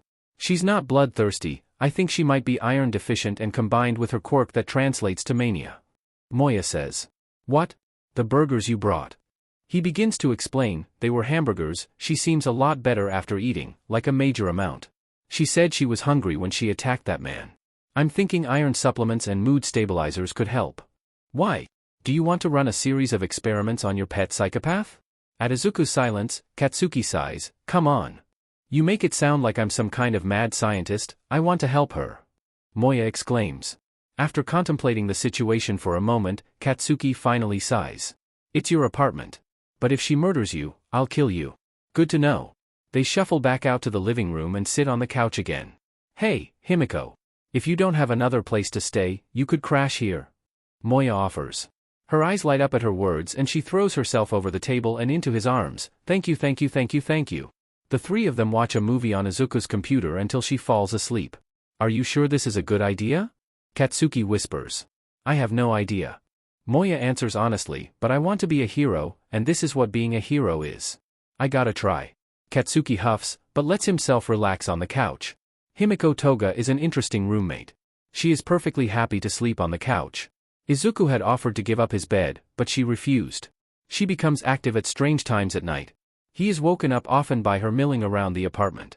In the dead of night she cleans, she bakes, she showers, she rearranges the furniture. She sleeps during the day most of the time. He sees her passed out on the couch as he leaves for work every day for the next week. In his head, he can't help but compare her to a vampire bat, flitting around all night, but crashing during the day. She is majorly helpful with one thing though. In getting her accustomed to living with him, grocery shopping for iron-rich food, and going to thrift stores with her to find clothes, he has barely had any time to worry about the entrance exam and whether he passed. The cafe also keeps him busy. As he walks home he thinks that a job might benefit Himiko, given she needs a bed sooner rather than later, and she would have something to do. Maybe the night shift somewhere? He really doesn't want to push her, but he thinks she seems a little bored.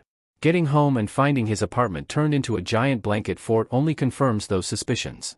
The rest of the apartment is blocked off, the only way to go being the entrance to the fort. He wasn't even aware they had this many blankets. He finds her in his sleeping bag reading a book. Can I join you? She nods and smiles, they shimmy around each other until they are both comfortably stuffed in the sleeping bag meant for one. So, can I talk to you about something? He asks. Sure, she shuffles so they are facing one another. You seem bored. Was it that easy to tell? She wonders. It's just this is the first time in a long time that I didn't have to fight for food or a place to sleep. It's super nice, but it means that I've got nothing to do with my day. He doesn't know how to bring it up tactfully but still continues, well the cafe always keeps me busy, maybe you could get a job? She is silent for a moment, and he opens his mouth to backtrack, but she cuts him off before he can say anything. That's the best idea ever. She jumps out of the sleeping bag and shuffles over to Izuku's computer. Can I use your computer? He nods. She army crawls back to him and gets back in the bag. She opens it up and he puts in his password. She starts looking for jobs immediately with excitement. He advises her on night shift jobs, given her sleeping habits, and she happily changes the search.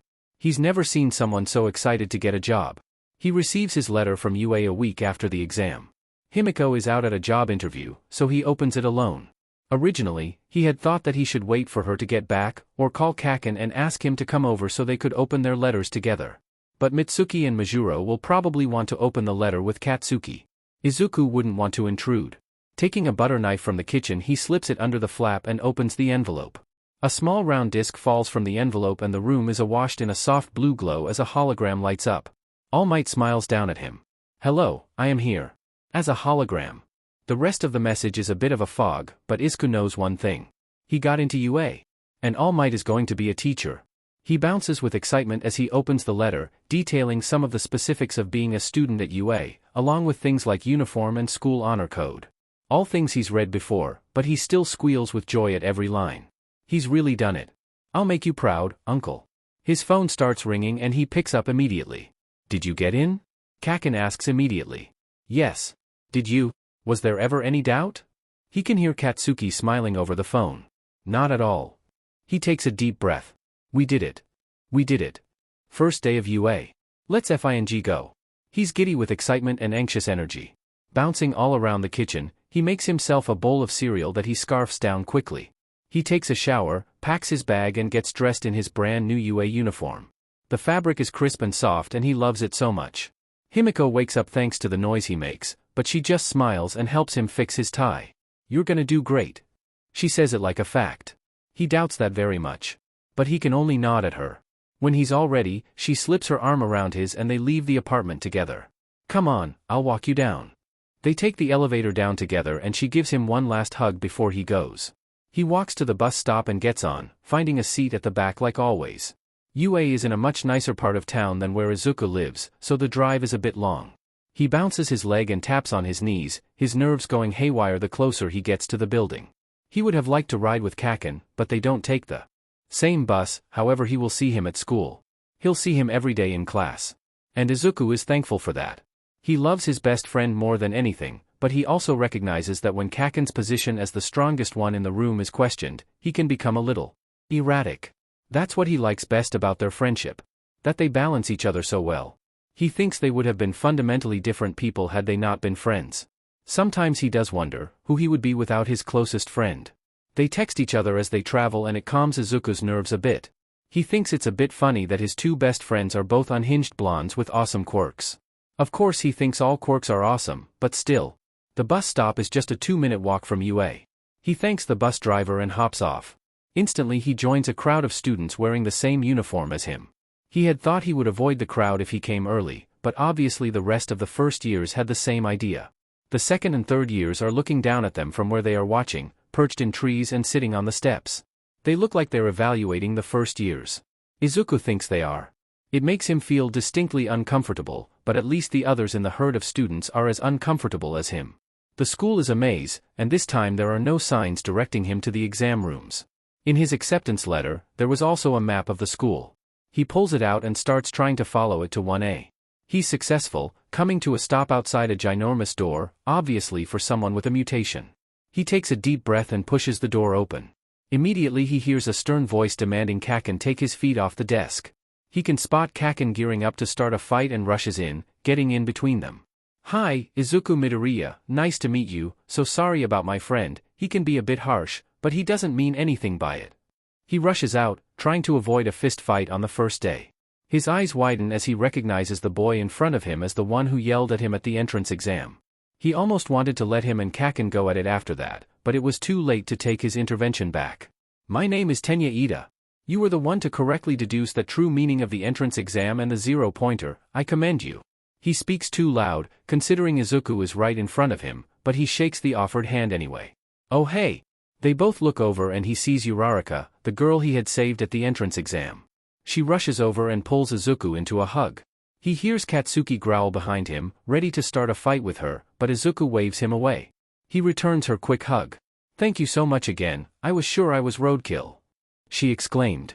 "It wasn't that big a deal, I'm just glad you're all right." He smiles at her. She's about to say something but a voice stops her. If you're here to make friends, you can just leave right now. They all look down at the man lying on the ground in a bright yellow sleeping bag, slurping on a juice packet. Get to your seats, you're wasting your time and more importantly, mine. They all run to their seats and look expectantly at him. He climbs out of his sleeping bag, leaving it crumpled on the floor. He stands at the podium at the front of the room and looks out over them with unreadable eyes. I am your teacher, Shota Aizawa. He grabs a stack of gym uniforms from under the podium and sets them on the desk. Grab these, get changed and meet me on the field. He walks to the door. The class is frozen. Well, go. He leaves and they all scramble to grab their bags and a gym uniform. They make it to the field quickly, everyone dressed in gym uniforms. Mr. Aizawa looks at them. 10 minutes, not the worst time I've seen, but you'll need to be a lot faster in the future. They nod hesitantly, unsure of what to do under his watchful eyes. Izuku gets the uncomfortable feeling that Aizawa is looking at him more than the other students, but he thinks it's just paranoia. We're gonna be doing a quirk assessment today, to see where you're all at, he says. Ida puts his hand up before he can finish. Sir, what about orientation? UA believes in teacher autonomy, we're skipping that. He says simply. Izuku spots a pink-skinned girl whispering to her friend, this is gonna be fun. He can tell it's a mistake when Aizawa's eyes narrow at her. Fun? Nothing about being a hero is fun. In fact, the lowest performing student today will be expelled. This causes an uproar, students start yelling and complaining, but Aizawa silences them with one hard look. There will be 8 tests: ball throw, standing long jump, 50-meter dash, long distance run, grip strength, repeated side step, seated toe touch and sit-ups. We'll start with the standing long jump. As Izuku watches his classmates go through the test, he tries to figure out how to best use his quirk for these tests. That's part of it, he thinks. How you use your quirk, not just how strong it is. When it's his turn to go, he simply blows a cloud and has it carry him to the other side of the sand pit. He turns back to Aizawa, but he is pointedly not looking at him. Izuku is unsure why. He can't think of anything he did to upset his new teacher. He's never been good with authority figures, or maybe authority figures were never good with him, but it's only the first day. Aizawa can't have realized what a pain it is to have Izuku as a student already. Something about Aizawa's little scowl does seem familiar to Izuku, but he can't figure out from where. He quickly gets out of the way, and the next student goes. Grip strength, repeated side step, seated toe touch and sit-ups weren't affected by his quirk at all, but he thinks he did pretty okay. For the 50-meter dash and long distance run he created a cloud to take him to the finish line. When they got to the ball throw he had the most impressive throw, next to Uraraka. He created a small cloud to carry the ball around, getting him infinitely. He and the brown-haired girl high-five at their shared score. Finally all the tests are done and Aizawa displays the scores. 9. Izuku Midoriya. Izuku grins at his score, and at Kaken getting 3rd place. The kid with the purple ball on his head starts crying and he assumes he's the one on the bottom. Then Aizawa tells them it's all a ruse. I thought it was quite obvious. Yaoyorozu says, confused. It wasn't. Ida pats her shoulder as she deflates at the scorn of the other students. The tests are done and Aizawa dismisses them for the day, telling them to go home. Izuku gets changed while the rest of the guys chatter about Aizawa and how scary he seems. As they walk out of school, Izuku asks Kaken if he wants to hang out. He says yes and they bus back to his apartment after a successful first day at UA. Did it not go well? She asks. No, it did, all my classmates were nice, I just think my teacher doesn't like me that much. I don't think I did anything to bother him, so I don't know why. Izuku explains. Oh, that SCKS. Himiko says. Do you want me to stab him? Just a little? No. She shrugs. Either way, he'll see that you are the totally awesome and cool person you are, or he won't. You just gotta keep being you. Has anyone ever told you that you should be doing motivational speeches? Izuku asks. Himiko snorts. The first class on their second day is homeroom with Mr. Aizawa. Who takes a nap during that time? Once again, Izuku is sure he has seen him somewhere before. He's an underground hero, so it couldn't be on merch or a billboard. He feels like it's important but can't place it. Their next class is with ectoplasm, then present Mike. Izuku adores both of them, though he loves all heroes.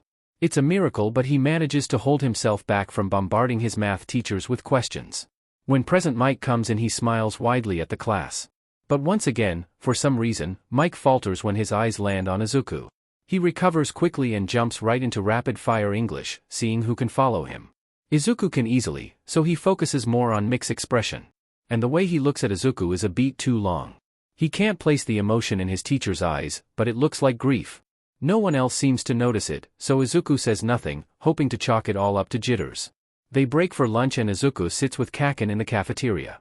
Uraraka comes to sit with them, as does Kirishima and Kaminari, who seem to have made it their mission to make friends with Kaken. He wishes them luck.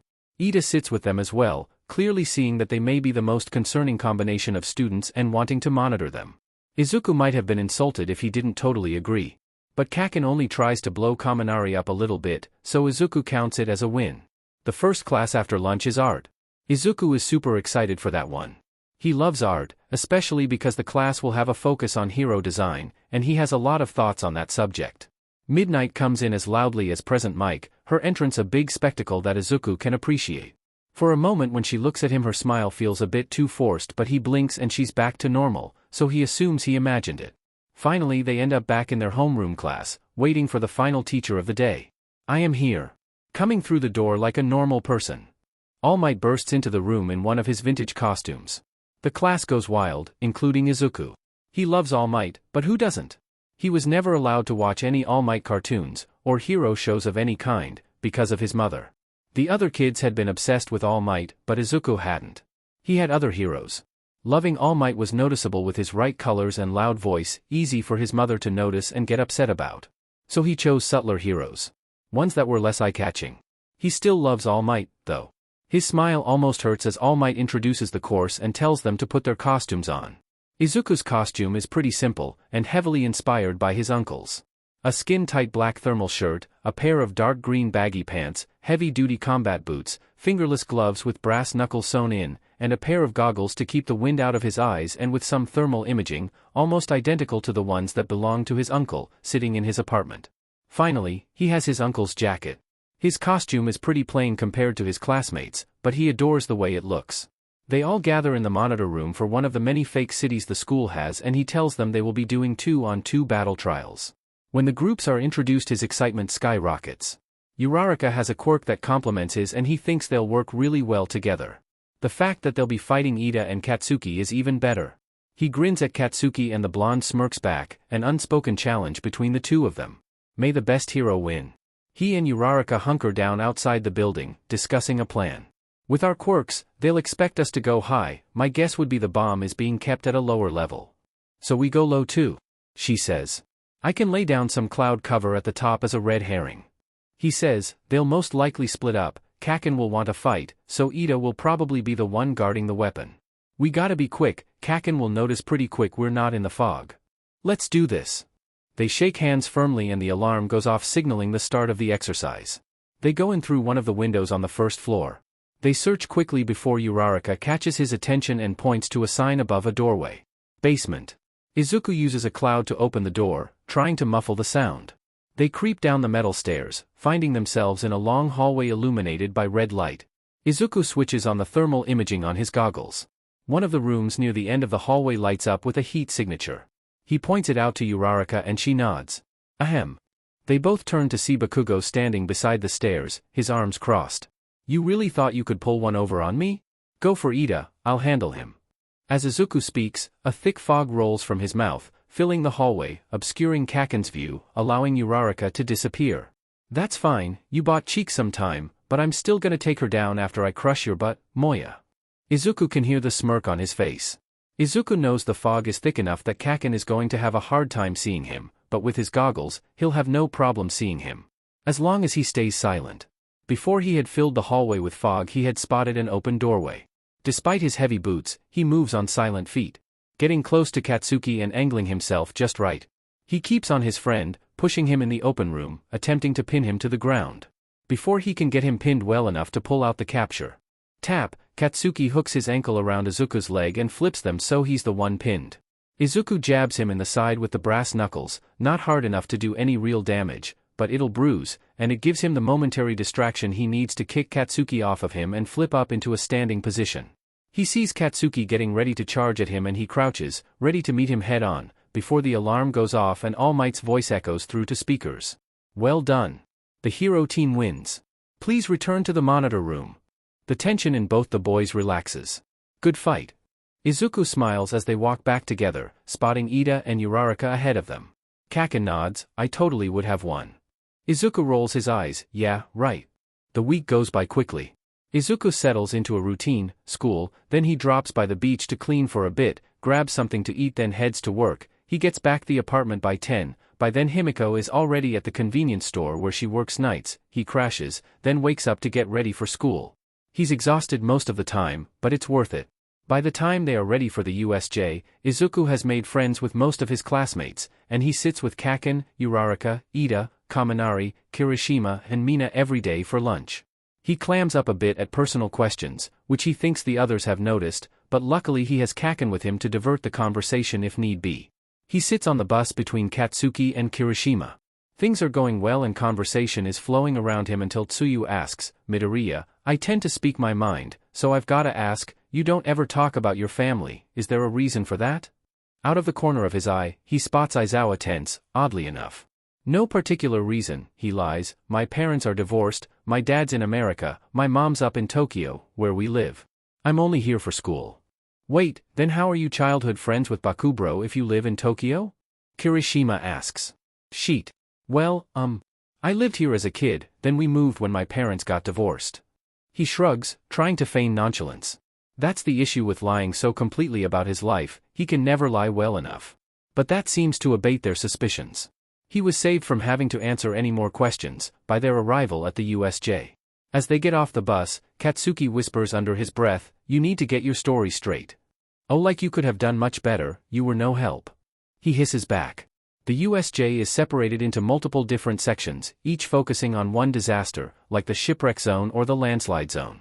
13 gains their attention as they gather together on a parapet overlooking the entire USJ. They begin their speech by introducing themselves and their quirk. Before they can finish, however, Kirishima asks, what's that? Stay back, those are real villains. What appears to be some sort of portal opens in the middle of the dome, near the fountain. Several villains pour through the portal, before it solidifies into some sort of man wearing a bartender's suit and a metal armor piece on his neck. Standing with him is a scrawny young man wearing baggy clothes and bright red sneakers.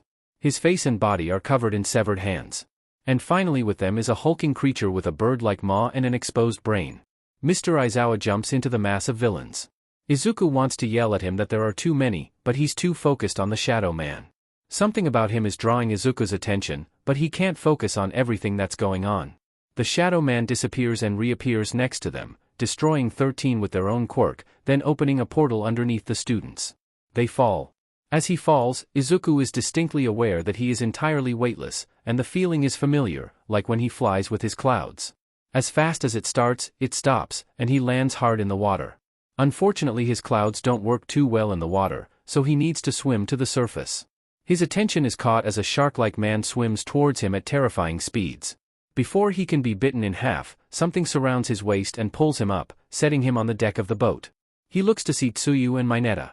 Mineta is freaking out, getting tears and snot all over his face. Normally Izuku would be rushing to comfort a civilian in a disaster, and technically that's what they are, given they aren't actually heroes yet, but he's been generally creepy all week, so he decides to just let him stew. This is really FING bad, Izuku whispers to himself. Yep, Karo.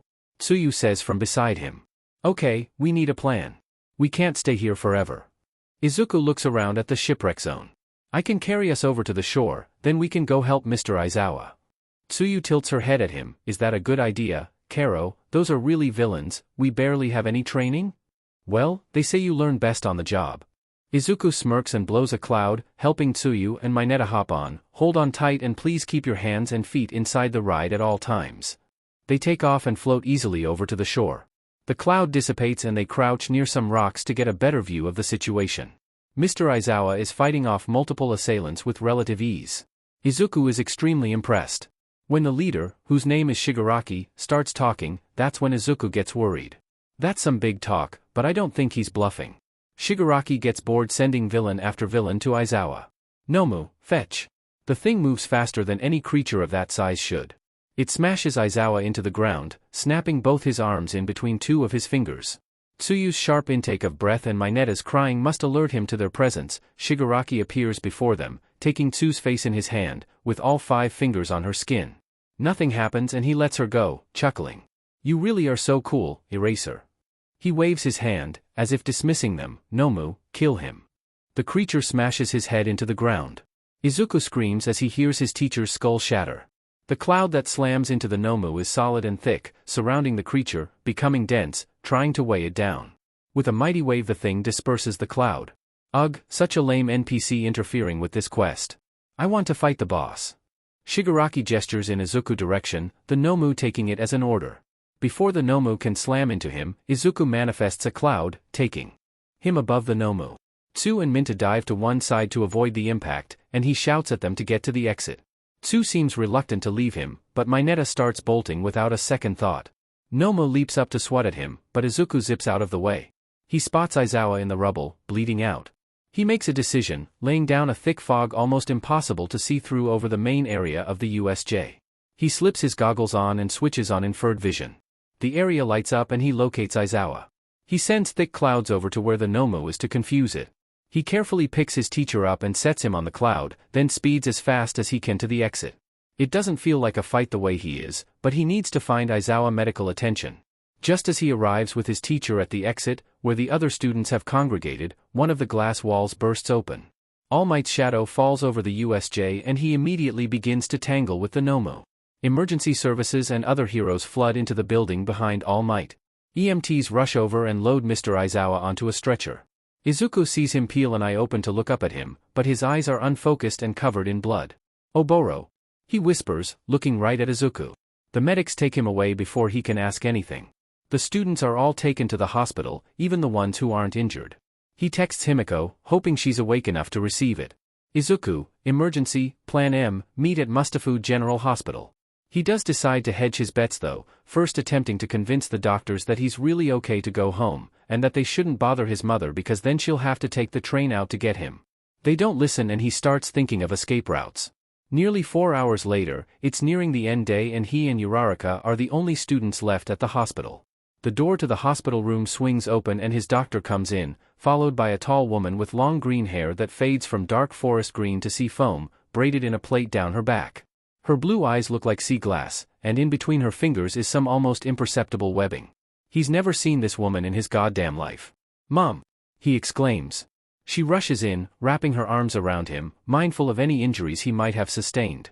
The doctor said there was some minor bruising due to his fall in the water, but other than that he's completely unharmed. "Izuku!" She sighs happily, her voice light, sounding like an ocean breeze. The doctor gives her some things to sign, and he sends them on their way. They go home. They just stumble through the apartment door when Himiko's disguise begins to drip off. She sprays herself off with the shower head and changes into a hoodie and a pair of Izuku's basketball shorts. When she comes back, Izuku is sitting on the couch, curled up with his chin on his knees. She sits next to him and wraps her arms around his slender shoulders. "Do you want to tell me what happened?" she asks. She feels him shake his head. "That's okay. We'll talk tomorrow." She glances at the clock on the wall and sighs. "It's late, we should both get to bed." She drags him up the steps to his little loft bedroom. She takes his jacket and his shoes, setting them down on the floor next to his bag. She helps him change into a pair of sweatpants and an old t-shirt. He lays down in his bed and she kneels next to him. She stays until he falls asleep. Himiko wakes up in the morning to the alarm on her phone. She stumbles to the kitchen, filling a cup of water and downing a little cup with her assortment of meds. Mood stabilizers and iron pills. She feels a bit bad, given she had to technically commit medical fraud, but oh well. If the shitty little rundown pharmacy wasn't going to check her ID, or just didn't care enough, then that isn't really her problem. She climbs the steps to the loft, prepared to gently rouse Izuku from his sleep. She isn't entirely sure what had happened. Izuku had told her when he started school that he had given them her number as an emergency contact, and that if an emergency were to arise, she should steal some blood of someone on the street that looked enough like him they could be one of his parents to transform into. He had also given a timeline. He had told his classmates and the school his parents live in Tokyo, so she needs to wait long enough for it to be believable that she had taken the train down. That part of his plan does irk her, given it means she had to wait before seeing if he's okay. Yesterday the plan had gone off without a hitch. She had been out getting groceries when the text came in. Quickly looking round the store, she spotted a lady with green hair, sea glass eyes and a soft enough face that she would work. Speed walking over to where she stood, Himiko slipped a thin needle between her fingers, hidden under her sweater. The needle had been a gift from a criminal contact Izuku doesn't actually know about. Usually the needle, tube and bottle attached to it just sit in her pocket, but it makes her feel better to have it on her. She picks up her shopping cart and starts walking slowly towards the woman, keeping her eyes on the basket, moving her hand around like she's searching for something. They crash into one another, and on the moment of contact, she stabs the poor woman with the needle. "I'm so sorry. I wasn't watching where I was going." "That's totally alright, I wasn't paying attention either." She helps gather up the ladies' things and they go their separate ways. Himiko, despite wanting to down the bottle and run to the hospital, follows the plan. She pays for the groceries, heads home, puts them away, then spends the next 3.5 hours passing back and forth until her timer goes off and she heads to the hospital. To her surprise, when she gets up to the loft, Izuku is already awake. He looks up at her, deep bags set around his eyes and his lips worried between his teeth. Gesturing for her to come over, she climbs onto his bed and sits next to him. He's holding a picture usually tacked up next to his bed with other sentimental photos. Of 3 boys, one with black hair, one with blonde hair, and Izuku's uncle Oboro. "I knew they looked familiar," he whispers, tracing the faces of the 2 unknown boys. "What? It's Aizawa-sensei and Present Mike." She peers closer at the photo and thinks that in retrospect, they should have realized given the hair. "I just assumed I had seen Mr. Aizawa on some online underground hero website. And everyone knows Present Mike." She nods.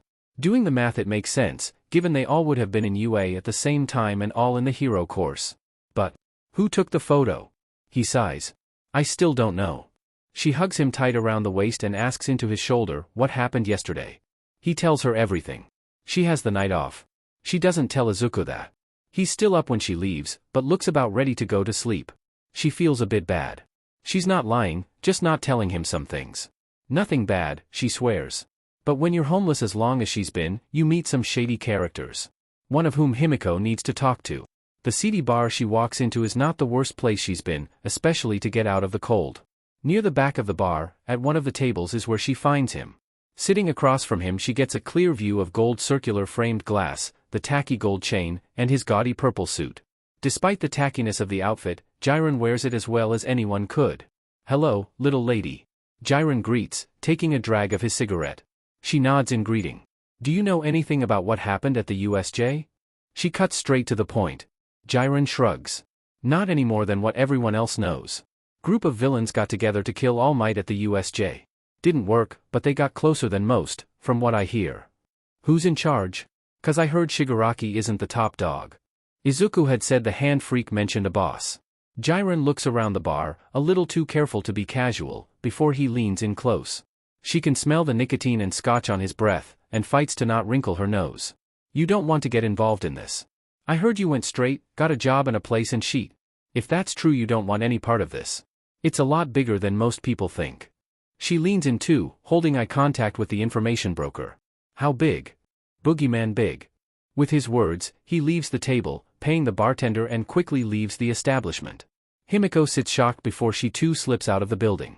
Most people on the wrong side of society's light know about the boogeyman of the underground, but Himiko had always thought he was a legend, to scare new recruits.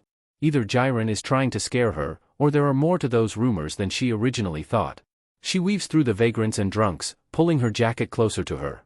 "Mr. Boogeyman, how real are you really?" Izuku and the rest of his classmates are given the next few days off.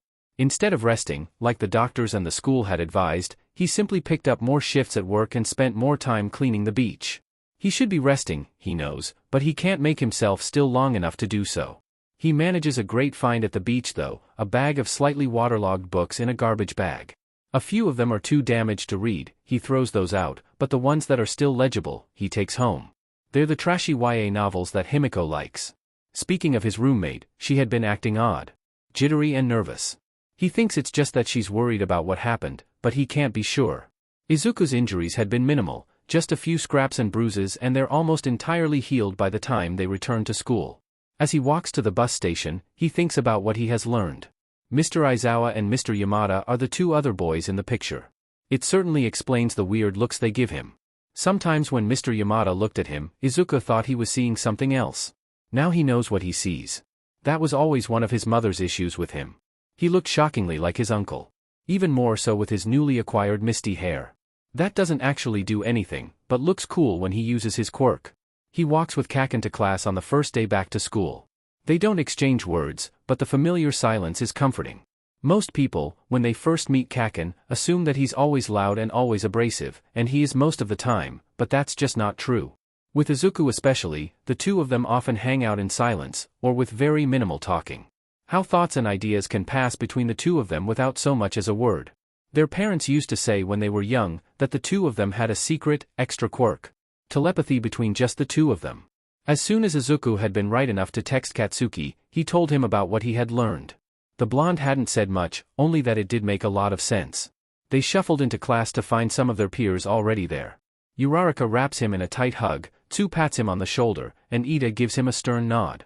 Kirishima and Kaminari swarm Katsuki immediately, chattering about their time off and asking him about what he did. They settle down just a few minutes before class starts. Whispers flare up, students wondering about a substitute teacher. Everybody shut up. The door opens. 1A would recognize that voice anywhere. Mr. Aizawa. Before you all freak out, the doctor said I was fine to come back to teach. Izuku vehemently disagrees, given the bandages covering every inch of his teacher's body. Before anyone can protest, Aizawa launches into an explanation of the sports festival. Izuku's smile grows into a grin, as do the looks on many of his classmates' faces. The rest of that day is spent with their teachers giving them insights into the sports festival. It's split into 3 rounds, the first 2 are decided at random, Izuku doesn't believe that for a second, then the third is one-on-one battles. At the end of the day, when they try to leave class, they are blocked by a group of students from 1B and the general education course. Izuku recognizes Monoma, and a few others. The blonde yells in their faces about how much better 1B is, and that 1A will be crushed. At that, eyes are rolled and most of his classmates scoff. Then a tall boy, with purple hair and a Gen Ed uniform pushes to the front of the crowd. He tells them that when a Gen Ed student performs particularly well, they can sometimes be moved to the hero course. If that happens, someone from the hero course needs to be removed. Mr. Aizawa comes out and shoos them away, letting his students through. Is that true? Can they really replace one of us? Achiko asks. Yep, though it would probably be the lowest performing students, so I think we're all okay. Izuku says. A sigh of relief passes through the group. Izuku hops on his bus and goes home. They train harder than ever after Class 1B's declaration of war. No one wants to be at the bottom of the totem pole if a Gen Ed student does move up. The sports festival comes quicker than any of them would have liked, but they're as ready as they are gonna be. The prep room reserved for Class 1A is abuzz with nervous energy. Izuku and Kaken sit close together. Izuku is on his phone, texting Himiko. She's wishing him luck. The little convenience store has an almost ancient TV on the wall, and she's watching through that. Midoriya. Izuku looks up, to find Todoroki standing in front of him, staring at him intently. Yes? He asks nervously. Objectively, I am stronger than you. At that, the rest of the room is completely silent, focused on them. I am going to beat you. His friends look at him, obviously expecting some kind of response, but he doesn't rise to Todoroki's declaration. He stays seated. Sure. The thing is, Izuku isn't super interested in going into limelight heroics. Winning would put him in the spotlight. He will do his best, he will try his hardest, but he doesn't need to win. He just needs to not be last. Todoroki's usually flat face contorts in surprise. Obviously he had expected Izuku to fight him about it, but it doesn't seem like it's necessary. The alarm goes off, alerting them that they are needed in the stadium before Todoroki can say anything. They leave, walking out onto the field. Oh, hello headache. The noise and flashing lights hit him with such force he stumbles back slightly into Uraraka. She gives him a concerned look, but he gives her a reassuring smile and keeps walking. Midnight calls out each of the classes. 1A gets the biggest cheer, which seems to make the other classes even more angry. Monoma looks like he's grinding his teeth. Izuku feels bad for his dentist. Kaken is called to the stage. I just want to say, I'm gonna win. He walks off stage and the stadium is filled with boos. He finds his way back to Izuku's side. He elbows the blonde. What the F was that? Katsuki shrugs. I'm gonna win. Izuku snorts. They turn back to the giant wheel that has been wheeled out. Midnight spins it, landing on an obstacle race. Izuku has the sneaking suspicion the wheel is rigged. The students all gather at the starting tunnel. Izuku is once again next to Katsuki. Before Izuku can say anything, Katsuki says, the entrance bottlenecks. Izuku grins at him. You're learning. D-. The countdown begins. Are we doing this on our own, or together? Izuku asks. I want to win on my own. Kaken says, not unkindly, just firmly. Izuku nods.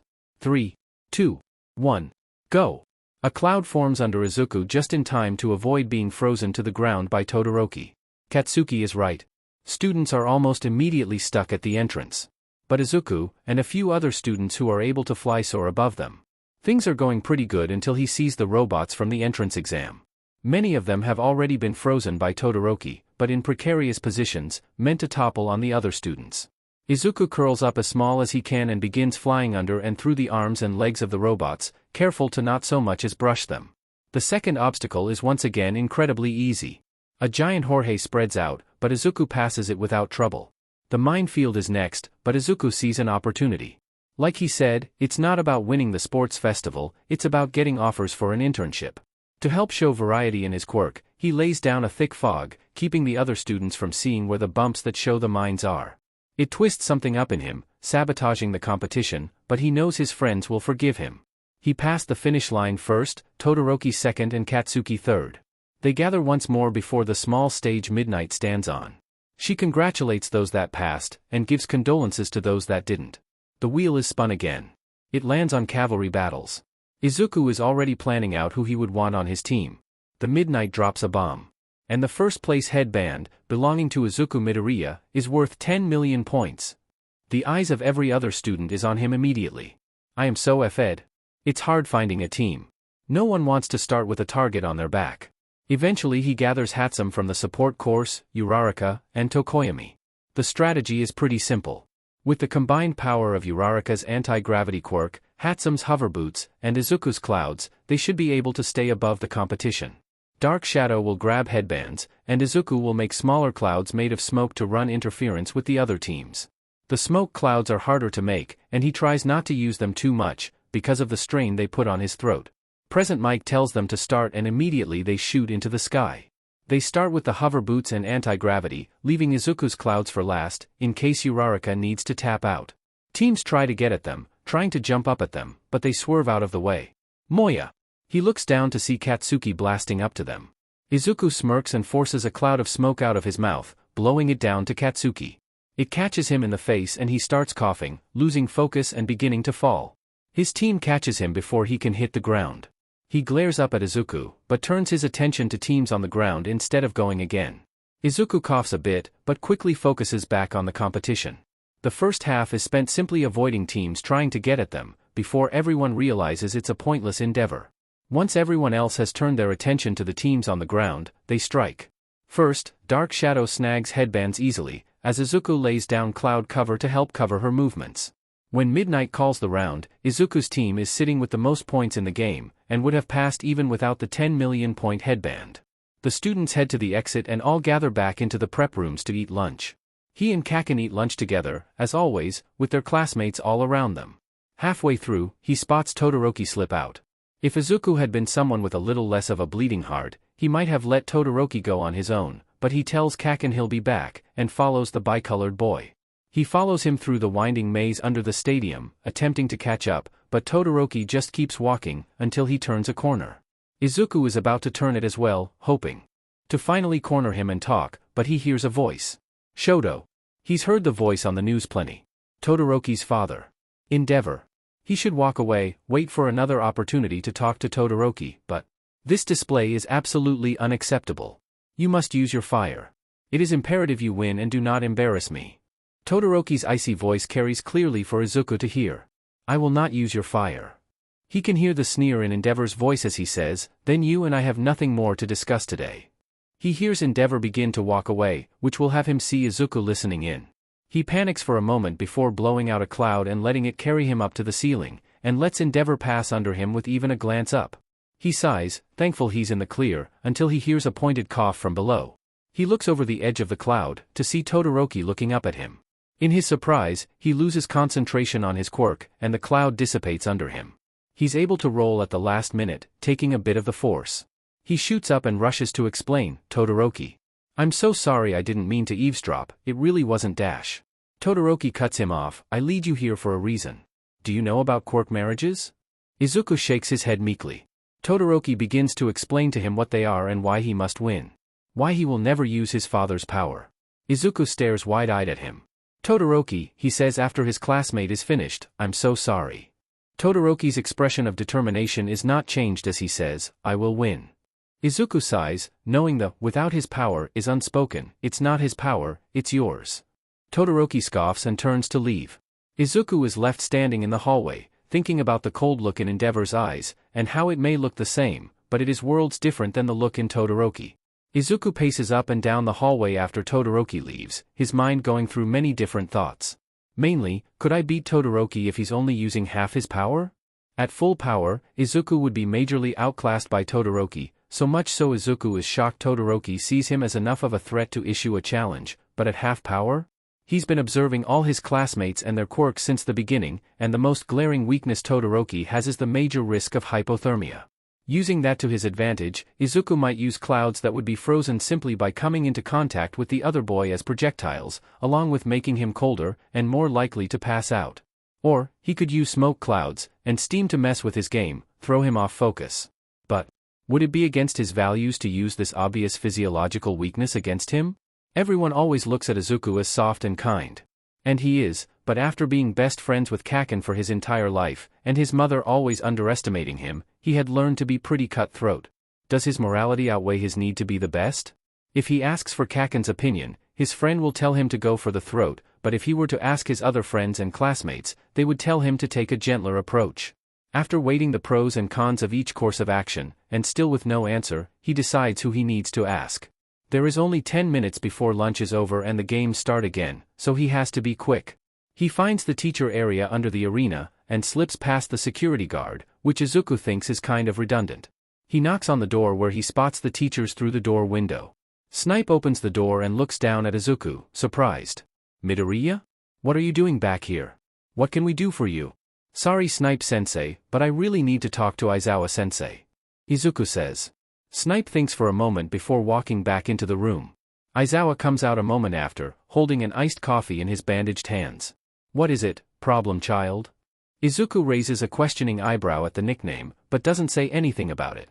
"Aizawa-sensei, if you were me and you just learned some information that would give you a major advantage if you decided to use it against your opponent as physiological warfare, what would you do?" Izuku quickly tries to explain. He doesn't want to go into too many specifics, given he does know Todoroki's privacy is important, even to their teacher. Aizawa tilts his head and peers down at Izuku through his bandages. "What kind of information?" "I can't tell you," Izuku says. Aizawa takes a deep breath and says, "I would use it against them," he admits, "but I don't think you and I are the same type of hero. I'm underground, and more than that, I'm not interested in an opponent's feelings, even in training. I won't be overly cruel, but I will use every advantage I have. Mike would say, be kind, banish the information from your mind if it's not for good intentions." He goes quiet for a moment, and Izuku can guess pretty easily what he is thinking about.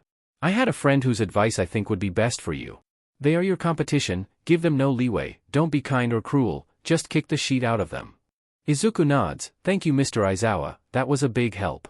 He speeds off back to the students' area. Lunch ends and the semi-final round of one-on-one fight starts. Izuku stretches and warms up as Kaken obliterates Tokoyami, though the bird-headed boy gives quite a fight. Finally Izuku and Todoroki stand on opposite ends of the arena, staring at each other. Izuku sees Todoroki glance up to where Endeavor is sitting in the stands, looking down on them with a scowl. Their eyes meet and Izuku loses his breath for a moment at the swirling emotions in his classmates' eyes. Izuku puts on his best determined face, and gets into something like a fighting stance. Midnight yells go and the ground is immediately covered in ice. Izuku hops on a cloud and begins flying at top speed toward Todoroki. The bicolored boy dodges him and sends up an ice spike, getting Izuku to swerve out of the way at the last second, and almost go over the boundary line. They trade blows back and forth, Todoroki sending ice shooting at Izuku, and Izuku dodging and sending back thick clouds in retaliation. At some point, Izuku had switched from flying to walking. Todoroki had eventually slowed down, shaking with cold, his lips turning blue and his finger becoming covered in frost. At that point Izuku starts seeing more and more openings to end the fight, but he keeps hesitating to do so. The fact is Todoroki should be able to beat him. For a second, Izuku glances up at the announcer's booth, where he can spot Aizawa and present Mike. Let it not be said that Izuku is not kind. But he does not give Todoroki his victory. "Come on Todoroki. It's your power. It's yours," he shouts, silencing the cheering audience for a moment. Heat fills the stadium and before he can be too badly burned, he wraps himself in a cloud and is pushed out of the arena. Todoroki does end up only getting second place, but Izuku still claps for him, maybe even louder than he claps for Kaken. The students all stay late, for various things. Most of his classmates are driven home by their parents, but Izuku simply hops on the train. People who had been watching the sports festival live high-five him and pat him on the back.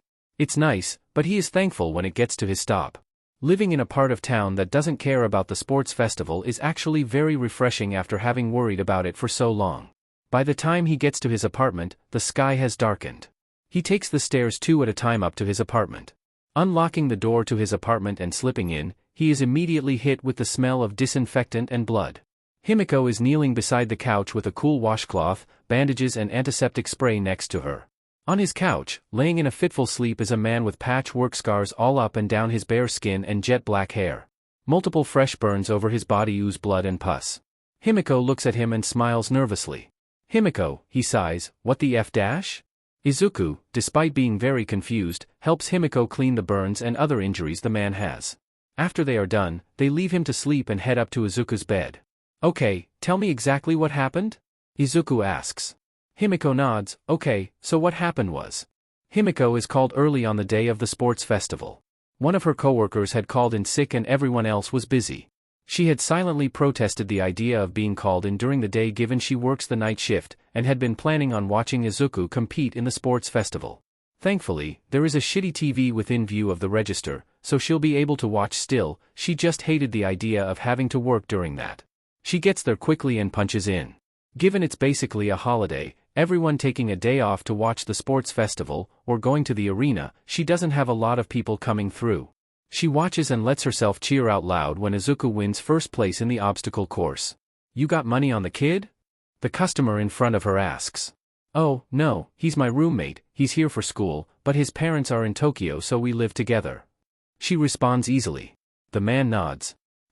If it was my kid I wouldn't let him live with his girlfriend. He leaves with his things and Himiko rolls her eyes. Everyone always seems to assume they are dating. She gets why they might. Her and Izuku hold hands sometimes when they are out, she'll kiss him on the cheek sometimes, and they live together. But that's really only because he's her only friend. Well, and Katsuki, who hangs out at their apartment a lot. He's loud and exciting, and when Izuku is tired and not in the mood to talk, Himiko and Katsuki hang out. He's great, but Izuku is her best friend. Her first friend in a while. He means the world to her, so every time he does something amazing, or spectacular, she cheers for him, even if there are people in the store who stare at her. After her shift is over, she stays for a little longer, to finish watching the festival. She knows Izuku will need to stay after it's over for a couple of things, so she heads out, hoping to get home before him and get something for dinner as a surprise. She walks down the street, picking up a couple containers of Chinese food. After that she heads home. Already the sky is starting to darken. She walks past a dive bar, but is stopped by the smell of burning. Not from the bar, but from the alley next to it. She sets the food down and gets close to the wall, peering around the corner. 2 men are hitting each other, in some sort of bar fight that has moved outside. The first man is rather unremarkable, with brown hair, wearing a ruffled blazer, probably having drinks after work. The second man is much more interesting. His black hair is spiked up in every direction. His long black coat had holes burned and worn through it, and Himiko gets a clear view of the wicked burns all over his body, some old and mostly healed, other fresh and leaking blood. The black-haired man's fist is shrouded in blue fire. They are both sloppy, both drunk, but the black-haired man is practically limping through the fight, with his burns giving him a major disadvantage. The first man punches him hard in the jaw and he drops. Obviously he's not used to this side of town, given he looks worried. He runs from the alley, right past Himiko who blends back into the shadows as he passes. She enters the alley, where he's lying, his fists and various parts of his body basically smoking. She leans down and touches his face, which is hot to the touch. She pulls out her phone, her fingers hovering over, but this is not the type of guy that would be able to afford a hospital room, she knows. 2 months ago, she would have left him. Or actually, she might have bled him nearly dry and then left him. She sighs, feeling distinctly like she is going to regret this. She wakes him just enough that she can help him stand, and move his arms around her, letting him support his weight on her. They walk back to the apartment and the second his head hits the couch, he is out again. She grabs antiseptic wipes, bandages, and other medical supplies from the bathroom and starts trying to help. As she starts wrapping his burned hands, she realizes she had forgotten dinner in the alley. Akakayai. Izuku responds. What do we do with him? Himiko asks, heating up the oven and putting in mini pizzas that they had in the freezer. You brought him home without a plan? Izuku asks incredulously. She glances at him with her eyebrow raised. Did you have a plan when you brought me home? Touché. Izuku shrugs. They eat dinner in Izuku's bed and watch a movie on his laptop. They both fall asleep, given the man is asleep where Himiko sleeps. When the first rays of morning light shine in through the window, Izuku cracks his eyes up. Himiko is still asleep, so he shuffles out of his bed as quietly as he can and heads down to the kitchen for breakfast. He's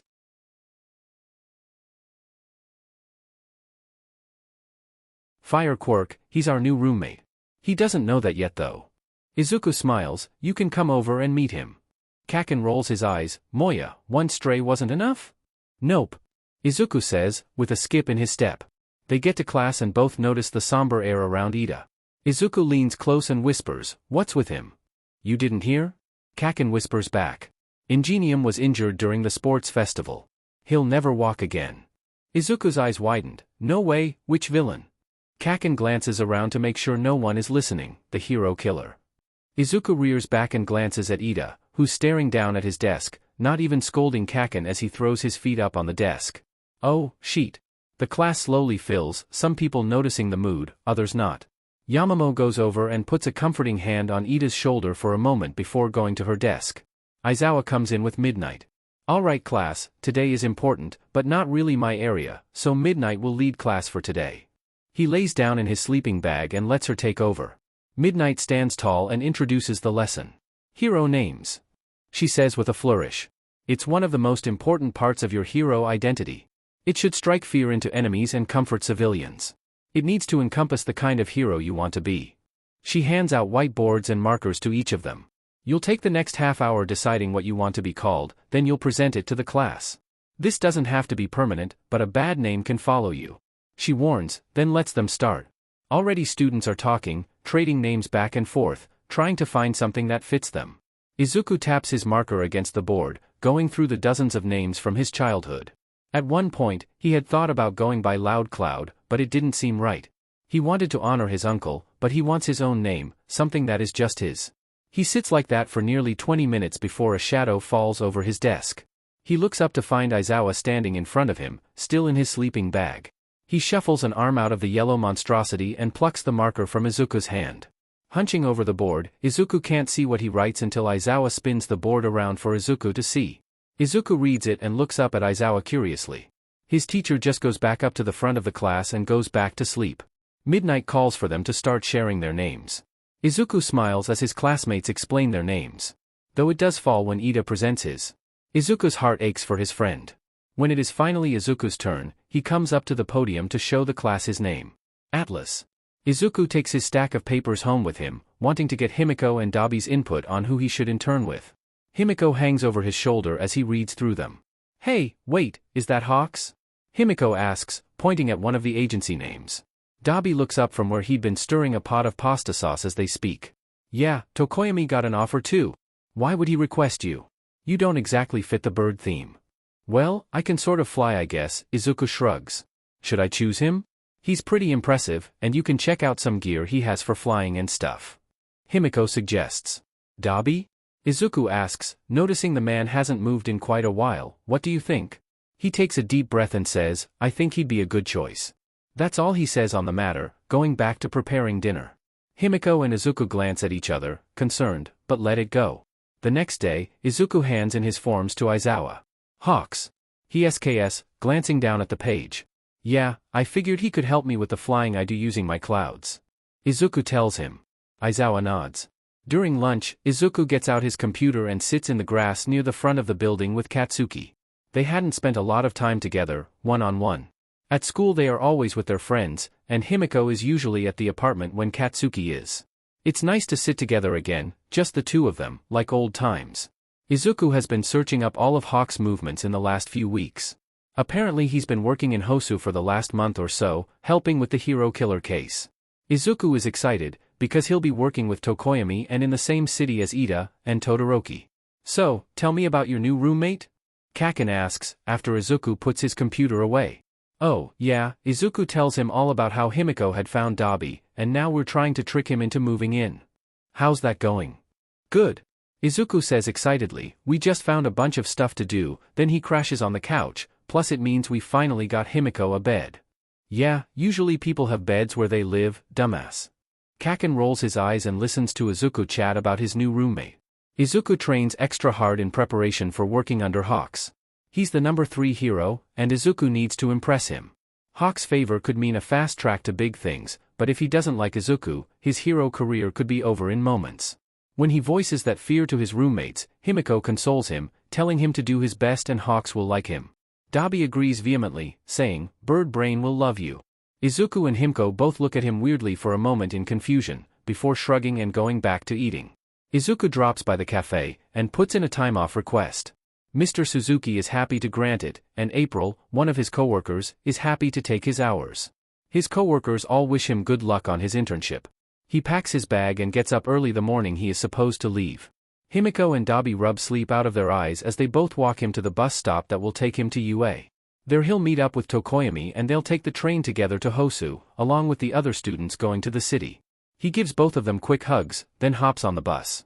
Since it's so early, the bus is nearly empty, and when he gets to UA there are no lights on, and the only students are the hero students leaving for internships. He waves to Tokoyami, who nods back. You're going with Goth Bird? Kaken asks from behind him. Izuku nods, yeah, he seems cool, so I'm hoping we get to know each other better. Kaken nods. The students all mill around one another, talking and leaning on each other sleepily. They had been told to get to the school by 7 a.m. sharp, because certain students needed to be on the road all day to get where they needed to go. Luckily for Izuku and the other kids going to Hosu, it would only take 2 hours by train to get there. But Aizawa had told them all to come at the same time, and no one was going to argue with him. Speaking of their teacher, he and Mike pull up in a bright yellow sports car, which Izuku is sure was present Mick's decision. They also gave a ride to Vlad kind apparently, because the large man squeezes himself out of the back seat and heads towards his students, grumbling the whole time. Aizawa and Mike head for 1A and they all gather together. Aizawa and Mike start handing out packets to each of the students. Information on the cities they'll be in, student identification, where they need to go, who will meet them at their stations, etc. Izuku and Tokoyami's is shorter than the rest, with student's ID, and instructions to look for a sign at the train station, they'll know which one. They both glance at each other confused. Alright, some of you have long trips ahead of you, so I'll keep this quick. Aizawa says, gathering the attention of the class. Listen to your supervising heroes, listen to any rescue workers, any cops or EMTs. You are not heroes yet. Literally everyone has more seniority than you, so you listen. Under no circumstances should I be getting a call or email from your supervising hero, so stay out of trouble or so help me Kami. I want to be clear, your behavior now dictates whether or not you get to participate in the work studies late this year. Do not F this up. He gives them a sharp nod and walks towards the school. Alright, listeners. Mike says, clapping his hands happily, you've all got to catch your rides, let's get a move on. The students all grab their bags and go in different directions. Some had chosen to stay in the city, so didn't actually need to be up so early. Some had to catch a bus, but most of them were heading to the train station. The station is luckily only a few blocks away, so close enough to walk. They travel in a large pack, chatting to one another. Ida is at the front of the group, not speaking to anyone. Izuku falls into step with Uraraka. Hey, how's Ida doing? She sighs, I don't really know. Not good, but he won't talk to me about it. She glances at him, a nervous look on her face. I really don't like the thought of him going to Hosu, especially since he's the only one for Manuel's agency. Well, I'm going to Hosu too, I could try to keep an eye on him, if we see each other. Izuku says, giving her a comforting smile. She sighs in relief, thanks. He pats her on the back and they continue walking to the station. They get there and immediately people start splitting up, looking for the train to bring them to their city. Izuku, Tokoyami, Todoroki and Ida all head to the train marked for Hosu Station. Izuku walks next to Todoroki, the two of them chatting a little bit. They all board the train together, and Izuku falls asleep quickly when the train starts along the tracks. Izuku, Todoroki, Ida, and Tokoyami all hop off the train at the Hosu Station. Ida and Todoroki both spot the people picking them up quickly and depart. Todoroki wishes them well, but Ida just walks away, uncharacteristically rude. Do you see ours? Izuku asks. Tokoyami scans the ground then sighs and gestures in a direction. Izuku looks, and chokes on his laugh. A young woman stands near the entrance, looking rather embarrassed as she holds up a sign that says, Bird Besties. The sign is covered in glitter. You think that's it? Izuku snorts. Unfortunately, yes. Tokoyami sighs and shoulders his bag, walking over. Izuku laughs and follows him. As they get closer, the young lady comes into more focus. She is wearing plain clothes, but Izuku recognizes her. The angel hero, Michael. She is easy to identify because of the large white wings she has tucked behind her. They glisten in the sun, and sparkle like they've been dusted with glitter. Her dark skin shines as well, like there is gold light under her skin. Her stark white hair is done with beautiful goddess braids. Izuku understands where she got her moniker. She tucks the sign under her arm and shakes their hands. Hi, I'm Adara Kuroiwa, you two must be Midoriya and Tokoyami. She smiles brightly at them. They both introduce themselves and she leads them to where they will train with Hawks. Sorry about the sign, talk about embarrassing, right?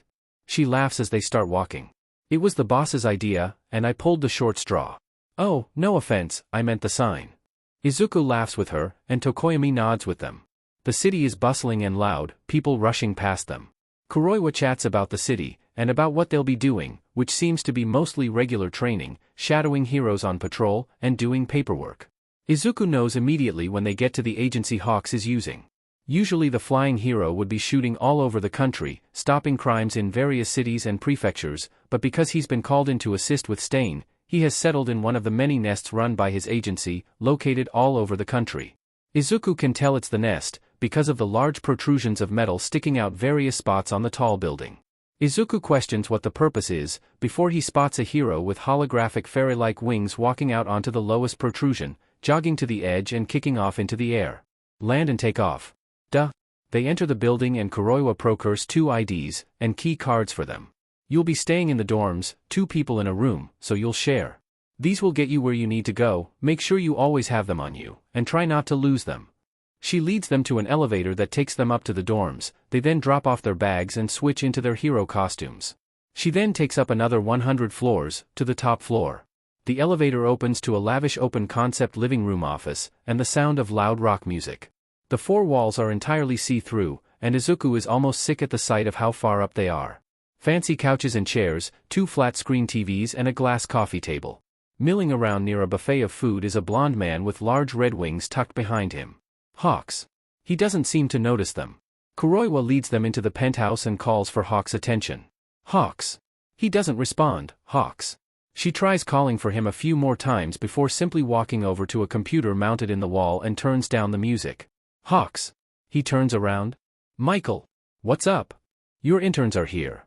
She gestures to Izuku and Tokoyami, who are both standing awkwardly near the elevator. Oh, right. That's today. Hawks turns to them and walks over shaking each of their hands. Hey, I'm Hawks, but you knew that already. I'm Izuku Midoriya. Fumikage Tokoyami. Thanks for bringing them up, Michael, I'll call if I need your help. Hawks dismisses her, and she leaves. Hawks gestures for them to follow him to a room off to the side. The room is largely empty, except for some weights and other workout equipment pushed off to the side. There are no walls, not even made of glass. This far up, the air gets chilly, and Izuku is glad for his uncle's jacket. You two can fly? Hawks asks. Both of them look at each other nervously, before Tokoyami shakes his head and Izuku makes a SOSO motion. Tell me about what you can do. He points to Izuku. Oh, I can make cloud solid enough to support a person's weight. Izuku explains. Show me. Izuku quickly spins a cloud under himself, floating up until he can reach the roof of the building, before coming back down. Hawks nods, and has Tokoyami give a display of his power as well. Hawks nods again and lead them to the edge of the building. Izuku peeks over the edge. He can feel the tight grip Hawks have on the back of his jacket. He won't let us fall. From so far above, Izuku can't make out any detail about the world below. The wind brushes against his cheeks and runs through his hair with the tenderness of an old friend.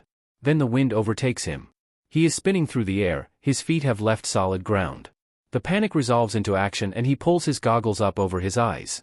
He gains his bearings in the fall and sees Tokoyami falling next to him. That a-hole. They lock eyes through Izuku's goggles, and Izuku reaches over, locking an arm around Tokoyami's waist. Under them, Izuku blows out a cloud that they land on heavily. The cloud begins to rise up and a flash of red appears in front of them. Hawks is beating his wings in front of them, pushing them over the roof of a nearby apartment building. Izuku forces the cloud to descend until he and Tokoyami are able to disembark safely and the cloud dissipates. Tokoyami breathes heavily, his fingers digging into the gravel covering the roof. Izuku is heaving, breathing lungfuls of desperate air. Hawks land on the roof as well. He's nodding, with a smile gracing his stupid face. Not bad, you two, good work. Izuku whips his head around. Tokoyami is glaring at the hero, and Izuku copies his expression. Not bad? Izuku shouts. His next words, if he's thinking practically, should be nothing short of thankful that Hawks even agreed to let them work for him, but Izuku can't think logically after almost falling to his death. You pushed us. What the hell? Hawks waves his complaints away. I wouldn't have let you hit the ground. He chortles at the idea. Izuku doesn't stop glaring as Hawks tells them to make their way back to the agency, and find Michael, so she can teach them about paperwork. Then he promptly flies away, leaving them on the roof. There is no access door to the building, but there is a fire escape. Izuku stomps down the fire escape, huffing and puffing the entire time. Tokoyami followed behind him, back to his sullen, brooding demeanor. They walk back to the agency, just a block away from where they landed, and flash their key cards to get in. Then find Michael, already doing paperwork on the 10th floor, thankfully entirely walled in with sturdy glass. The rest of their day is spent doing blessedly boring paperwork. The next day, after breakfast in the large cafeteria, surrounded by winged heroes, they head back up to the top floor, as Michael told them to. This time when Hawks take them to the training room with no walls, they both stay clear of the edge. It doesn't help much when, while Hawks is explaining the training regime for the next week, two small feathers shoot out and push them faster than they can think towards the edge. As Izuku goes over the side, the only thing he can think to shout at that smug bird is a heartfelt, "You a-hole." He slips his goggles on even faster than yesterday, and this time when he reaches out to Tokoyami, the bird-headed boy grabs his arm as well, and they embrace, allowing Izuku to blow out a cloud. Hawks once again uses his wings to push them towards a nearby roof, allowing them to get down. Better, faster than yesterday. Hawks tells them once they catch their breaths. Izuku glares. Is this going to be an everyday thing? Probably. Hawks shrugs and flies away, leaving them to make their way back once again. Izuku glares as he leaves. Thankfully this building does have an access door, and no lock. As they trudge down the service stairs, Izuku mumbles, "I hate that chicken. I really hate that DMN chicken." Izuku complains to Tokoyami. Oh, what a mad banquet of darkness. Tokoyami says, which Izuku takes to mean he agrees. The third day, and the third time that week they had been pushed from about 200 floors up. That day they had kept their attention on Hawks, watching for any stray feathers. But today he had instead enlisted help. A pro hero that works at the nest, that could not only fly, but could also turn invisible. They had been lying in wait for the right moment, before barreling into both of them, sending them flying out of the training area again. This time, Izuku had left his goggles on when they got up there. Tokoyami had used Dark Shadow to grab Izuku from a distance, pulling him to the other boy, while Izuku created the cloud. They had finished even faster than last time. Izuku is getting really sick of being thrown off roofs. Pixie and Icarus are the ones to take them on their first actual patrol. Both of them have wing quirks. Pixie is a man in his early 30s, with magenta hair and beautiful holographic wings. Icarus is a solidly built man with dark skin and blonde dreads. Izuku and Tokoyami follow behind them as they walk their patrol route. Izuku asks Pixie about his quirk while they walk. They look really fragile? Izuku ponders. They are, but they heal very quickly too. Plus they move so fast, most villains can't actually get their hands on them. Pixie explains. He emphasizes his point by fluttering the glimmering wings so quickly they blur together. Cool. Izuku is about to ask a myriad more questions, but the shouting begins. Around them, Nomu, like from the USJ, descends on the city. Icarus starts off, immediately engaging with one of the Nomu. Before Pixie leaves he says, "Evacuate civilians, do not engage the Nomu." Tsukiyomi and Atlas nod resolutely and rush into the fray. All around them people are shouting, running from the Nomu. Izuku is dragging injured civilians to the EMTs that arrive. More and more heroes arrive to help, and Izuku spots Manuel directing his agency. But he doesn't see Ida. Atlas jogs over and asks him, "Manuel, where's Ida?" Manuel turns to Izuku, looking panicked. "I don't know, we arrived, I turned my back, and then he's gone." Izuku nods and looks around, not spotting distinctive blue hair and pristine white armor in the chaos. "Ida, where are you?" Izuku dreads the first, and most probable answer that comes to mind. DMN it. He blows out a cloud and rises above the fighting, dodging flying debris. He soars over the chaos, peeking into alleyways and behind buildings, looking in Stain's hunting ground, before he finally spots them. In an alleyway, just a few blocks from the most dense fighting, is Ida, his armor bloody and scuffed. He lays prone on the ground, and a shape stalks closer to him, who Izuku guesses is Stain. There is another man lying in the alley, slumped against the wall and bleeding out fast. Izuku pushes the cloud to just over where Stain is. Thankfully no one ever questions a cloud passing overhead. Izuku lets the cloud disperse right over top of Stain. He falls, positioning himself like an arrow down, aimed right for Stain. He draws his staff. Stain looks up too late. The impact ends with a satisfying crunch. Stain stumbles back, clutching his nose, which is gushing blood. Izuku flips, and rushes over to Ida. Ida. He shakes his classmate. Ida, can you hear me? He pulls the helmet off to see Ida's face screwed up in pain. Ida, can you move? No, Midoriya, Atlas, what are you doing here? Ida snaps. Saving you. Ida clearly can't move, so Izuku tries to drag him out of the alley. Not so fast. Izuku looks up to see Stain whipping away the blood on his chin. It is noble to try and save your friend, but he is a fake hero, and must be culled. Step aside now, and you will be spared. Not gonna happen. Izuku lets Ida go and twirls his staff. This is not your business. Stain spits, drawing his katana. Getting involved in other people's business is kind of what a hero does. Before any more talking can happen, Izuku leaps at Stain, his staff raised. Stain has his sword up to meet him. Metal clashes against metal, as they parry each other's moves.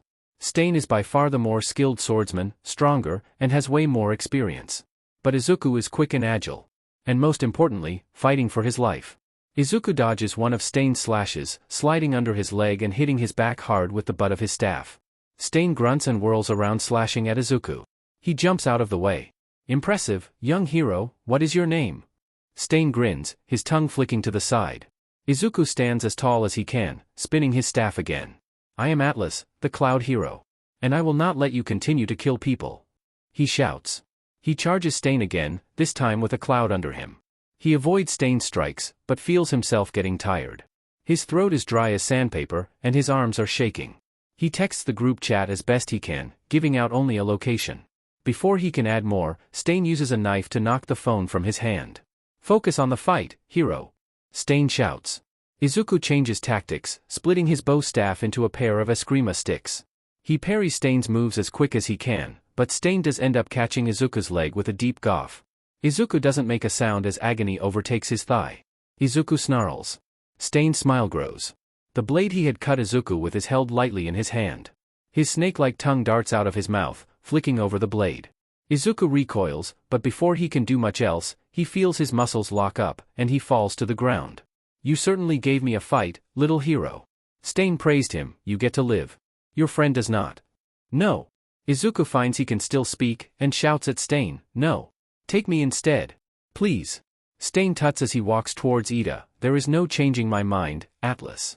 Stain is within stabbing distance of Ida when the temperature of the alley plummets. A bolt of ice shoots out at Stain, knocking him against the back wall of the alley.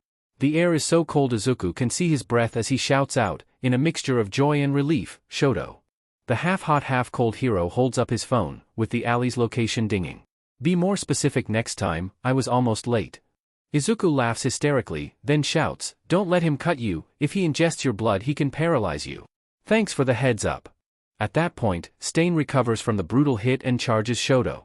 Shoto sends ice walls to meet him, even as Stain punches through each of them. When Stain finally gets to Shoto, he meets the villain with a flaming fist to the face. They engage in combat. Izuku shivers at the rapidly fluctuating temperature as he tries to move. The feeling returns first in his fingers, thankfully clutching his staff. As feeling returns to him, he uses the staff to help pick himself up. He glances back to see the fight continuing.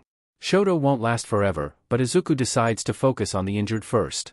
He drags the unconscious hero, who Izuku now recognizes as native, out of the alley. Then goes back for Ida, who is fighting the paralysis. As he drags Ida out, his classmate says, you shouldn't have gotten involved. This isn't your business. Like I told Stain, getting involved in other people's business is what a hero does. Izuku taps Ida's face lightly before standing up.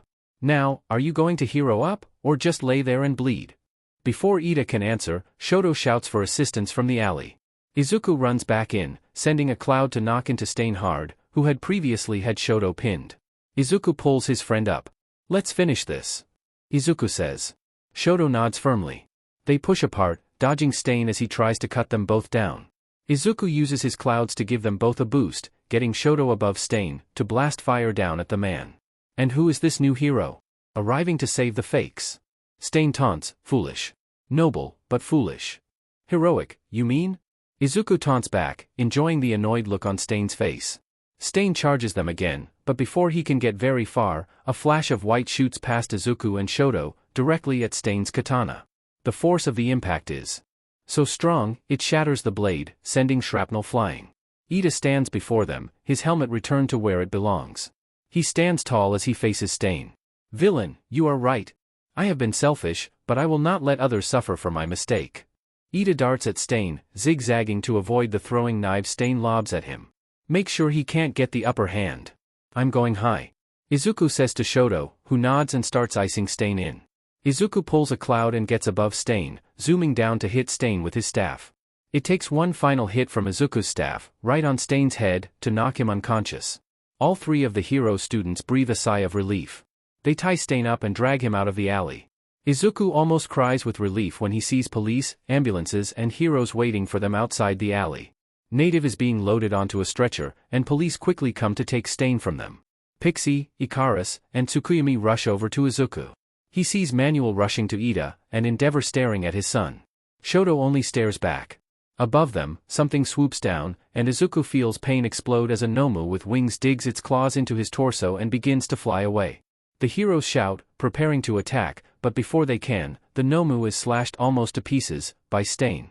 Izuku falls, but catches himself on a cloud before he can hit the ground.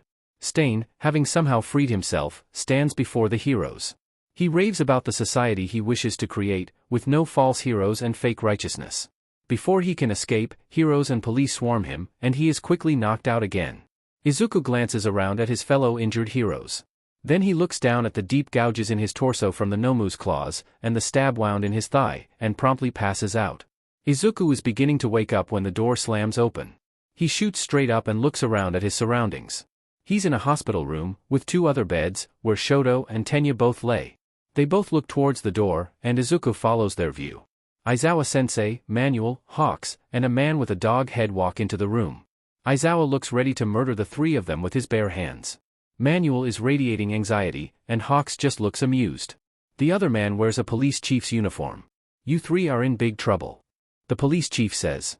You all used your quirks without permission, that's classified as vigilantism. We apprehended a murderer. Izuku counters. While using your quirks. Ida and Native would have died. Shoto snaps, glaring at the man.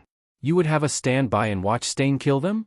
That's not what we're saying, Aizawa cuts in, but you three need to be more careful in the future, when using your quirks. Because of the lack of witnesses, Nizu was able to smooth things out. No one outside of this room can know it was you three that took down Stain, or else things could get messy. Officially, Endeavor was the one to take Stain in. Manuel tells them. Izuku sees Shoto clutch the hospital sheet and glare at the heroes and policemen. You three were lucky, be thankful there were no cameras in that alley. The police chief gives them a bow. You did good work taking down Stain, you got a dangerous criminal off the streets, and I look forward to seeing you all become pros. You have bright futures. He leaves them.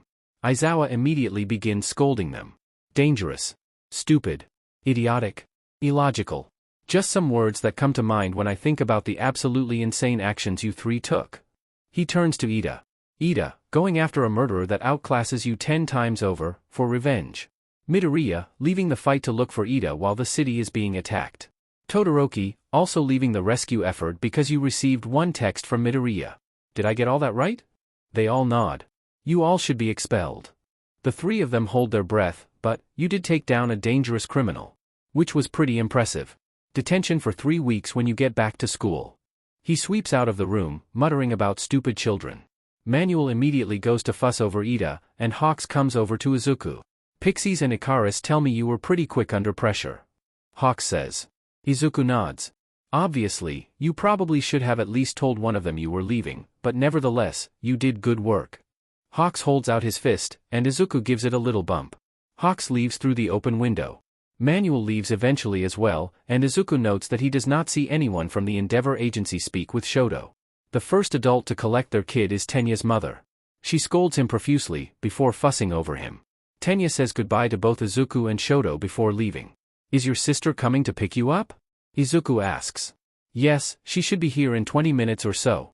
Who is coming to get you? Shoto asks. The hospital had called his emergency contact, so Himiko should be arriving in disguise any time now. Not sure, maybe my mom, maybe my dad. Izuku tries to be vague.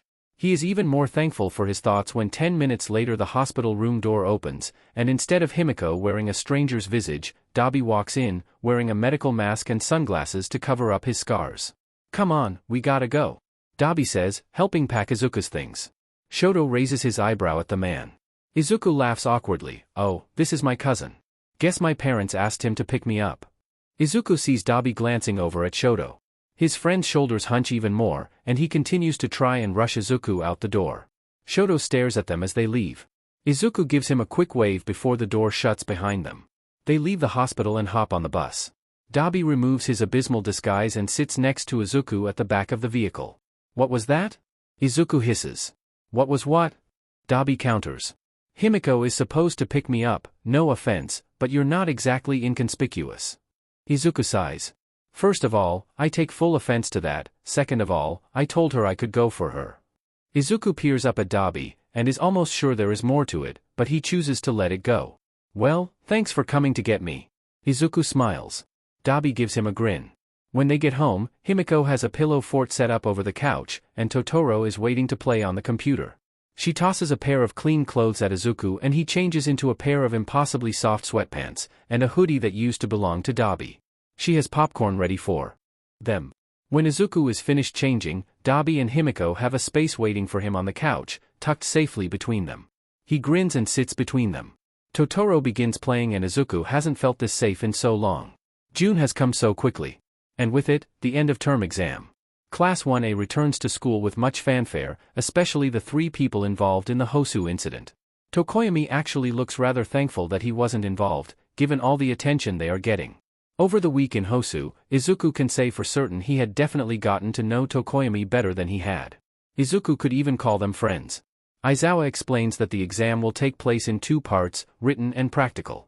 He tells them nothing about the practical exam, as is to be expected. The written exam is pretty basic. English, maths, science, Japanese, art history, ethics, heroics, ECT. Izuku is confident in his ability to pass the written portion. He'll obviously need to study, to brush up on where he might be a little underprepared, but in the end, it's the practical he is worried about. He goes home that night with many packets from all of his classes to help him study. He is thankful when Dabi agrees to make dinner for all 3 of them. They eat together before Himiko heads to work. Dabi does the dishes as well, which would usually be Izuku's job, but his roommate had offered so Izuku could have extra time studying. The class group chat is blowing up with messages, people freaking out at the amount of material they have to work with. Yamamo and Tenya suggest a study group. Izuku is thankful to have such well-organized class presidents. The next day at school, Kaminari and Kirishima tell the class that they heard from 1B that they'll be fighting robots, like from the entrance exam. Izuku breathes a sigh of relief, knowing he can hold his own against the metal monstrosities. And he has way more training than he did at the entrance exam. Most of the class relaxes slightly as well, but Ida reminds them to be vigilant, given the teachers will probably throw a curveball at some point. The day of the practical exam arrives, finally. They had taken a full day before to complete the written exam, and will receive the results after all exams are complete. Izuku thinks he did rather well. Since Dabi had moved in, he got 2 different jobs, to help pay the rent. Izuku and Himiko laugh at the fact he still thinks it's a temporary thing. He works at a mechanic shop during the day, and a dive bar at night. He seems exhausted, but happy to have something to be doing. Dabi's boss had let him borrow an old Harley to fix up, so he could get to work easier. The man offers to give Izuku a ride to school the morning of the exam, stating he wants Izuku to have as much energy as he can before his exam. Izuku gratefully accepts his roommate's offer. The old bike sputters to a stop down the street from UA. Good luck, kid. Dabi pats him on the back as the greenette hops off the bike. You're gonna do great. Izuku grins up at Dabi, who he knows is smiling under his bike helmet. Thanks, Dabi. Call me when you're done, I'll try to pick you up. He gives Izuku's hair a ruffle before driving off. Who was that? Izuku jumps out of his skin, and turns around to see Shoto peering down at him. Shoto! Don't scare me like that. Sorry, who was that? The bicolored boy doesn't seem very sorry. They are just down the street, and can see where the rest of their class is waiting. Izuku starts walking with Shoto. Oh, quick! Think of something. My neighbor offered to give me a ride for the exam. Shoto nods. They join the rest of their class. Over the next 10 minutes, a few more people arrive. Kami, Mina, and Kiri are the last to arrive. They all stand in their hero costumes. Aizawa had told them to arrive early. So the 20 of them stood outside the gates of UA at 6 a.m. Izuku spots Shiro and Jairu both lying on the ground, using their bags as pillows, and Momo and Tsu leaning on Shoji's broad back like a pillow. They all look dead on their feet. Well, except for Ida. He looks exactly like he always does. Izuku is actually a little jealous. Izuku would assume they had to get here so early because they need the whole day for the exam. But 6 a.m. is just cruel. At about 6:10 a.m. fleet of black trucks arrive at the front of the school. There are 10 trucks in total. We must be doing the exam with partners. Out of the first truck, Aizawa hops out. He walks over to stand before them. He looks as tired as ever, before he graces them with his signature fear-striking smile. "Good morning, Hellions," he says. "As you've noticed, there are only 10 transports to the exam. You'll be going in pairs. I know you've heard from 1B that you'll be fighting robots. However, that was a logical ruse." The class groans in unison, even Ida and Momo. "You will actually be fighting us." In his words, 9 more pros step out of the other transports. Nizu, 13, Power Loader, Cementos, Snipe, Midnight, Present Mike, Ectoplasm. Out of the last transport, on heavy feet, steps All Might. What the F-? The teachers grin down at them, and Izuku is seriously regretting every action that took him here. Aizawa starts calling out names, pairings to go with each pro. Izuku watches each transport leave, and has the itching feeling he knows exactly who he'll be fighting. Because he can never catch a break. There are only 2 teachers, and 4 students left. Izuku, Momo, Shoto, and Katsuki. All Might and Aizawa. His mind rushes through the possible combinations. Him and Shoto, him and Momo, him and Katsuki. All good pairings for him. He works well with all of them. But against Aizawa? Or, God forbid, All Might? Finally, Aizawa puts him out of his contemplative misery. "Todoroki, Yayorozu, you're with me. Midoriya, Bakugu, you're with All Might." Izuku knows he looks like he's about to throw up as All Might smiles down at him. This school. Katsuki swallows, but doesn't let any fear show, and Izuku admires his friend for his impressive poker face. He watches Shoto and Momo leave, and actually envies them for having to fight Eraserhead. Katsuki and Izuku load into the transport with All Might. All Might hands them each a packet that explains the exam in detail. Already, Izuku has 1,000,001 plans running through his head. All of them feel like they are just short of success. Instead of discussing his idea out loud, he slips his phone out of his pocket and texts Katsuki. "Moya, this is so F-ed. Kaken, you. F-ing think. Moya, don't get mad at me, we need to plan, and I don't want him to hear. Kaken, good idea. Moya, it says we win by either capturing the villain, or getting to the exit before the time is up. We can't fight him, we need to go for the exit. Kaken, you want us to run from a fight?" Izuku glances over at Katsuki, who's glaring down at his phone. "Moya, we can't let ego get in our way, we need to be rational." Kaken, this isn't ego. Moya, then what is it? Kaken, we'll go for the exit. Izuku breathes a sigh of relief at his friend's willingness to listen. Katsuki is stubborn and egotistical, but he does his best to listen to Izuku when he gets distracted from the goal at hand. They drive for another half hour before arriving. The mock city is sprawling, as expected of UA. "You two have 5 minutes to prepare, do not waste them." They immediately dart off into the city, away from All Might. They sprint behind a building and climb up a fire escape, into an open 3rd-floor window. The apartment is entirely empty, and they duck into a room with only one window. Izuku checks his watch. They have 3.5 minutes. "Do we agree? We need to go for the exit." Izuku confirms. Katsuki doesn't look happy, but he nods. "Good. All Might doesn't know that. I'm gonna say something kind of mean." Katsuki raises his eyebrow, urging his friend to go on. "It's easy to think you're short-sighted, we can use that to our advantage. We trick All Might into thinking you're going for the capture, we can distract him, while we make a break for the exit." "Not as mean as I thought you were gonna be, you're kind of an a-hole." Katsuki drawls. "Not the time, D-. Izuku rolls his eyes. He shrugs off his jacket, and takes a deep breath in, before blowing out a large cloud. It's dense, and when Izuku touches it, it feels like the weight of fresh snow. He molds the cloud into a vaguely human-shaped silhouette. Then repeated the process on a slightly larger cloud. He draped his jacket on the shoulders of the first cloud. "Can you take anything off your costume?" Katsuki hands him some costume implements, like his large, spiky mask. "Your gauntlets too." Katsuki narrows his eyes, but does hand his gauntlets over. Izuku attaches the gauntlets to Cloud Katsuki's hands. The fakes definitely won't fool anyone up close, but they just need to distract All Might long enough for them to get to the exit. Katsuki sets a charge on one of the gauntlets, to go off when All Might catches up to the fakes. Izuku checks his watch again. Only 30 seconds left. Izuku, Katsuki, and the clouds head to the roof. Izuku blows a swirling breath of wind out of his mouth, pushing the fakes out over the roofs. The two of them drop into the alleyway. They start moving through the darkness in the streets, avoiding all light. The timer has gone off, and they can both hear All Might pass overhead. They hold their breath, and stand still in the shadows as he passes. Once he has gone, the two of them break off in a dead sprint towards the exit. They weave deftly through the alleys. Izuku can see the gate, however the last stretch of the city is bare, with nowhere to hide. They continue running into the open, but Izuku lets a dense fog pour from his mouth, covering them. Somewhere behind them, Izuku hears a massive explosion. All Might has found the fakes. And he knows they must be going for the exit. Stay low, Izuku hisses. All Might lands in the fog, but Izuku keeps breathing more to cover whatever All Might blows away. Izuku has his goggles down, helping him see through the fog. Izuku and Katsuki inch through the fog, getting closer and closer to the exit, while trying not to gain All Might's attention.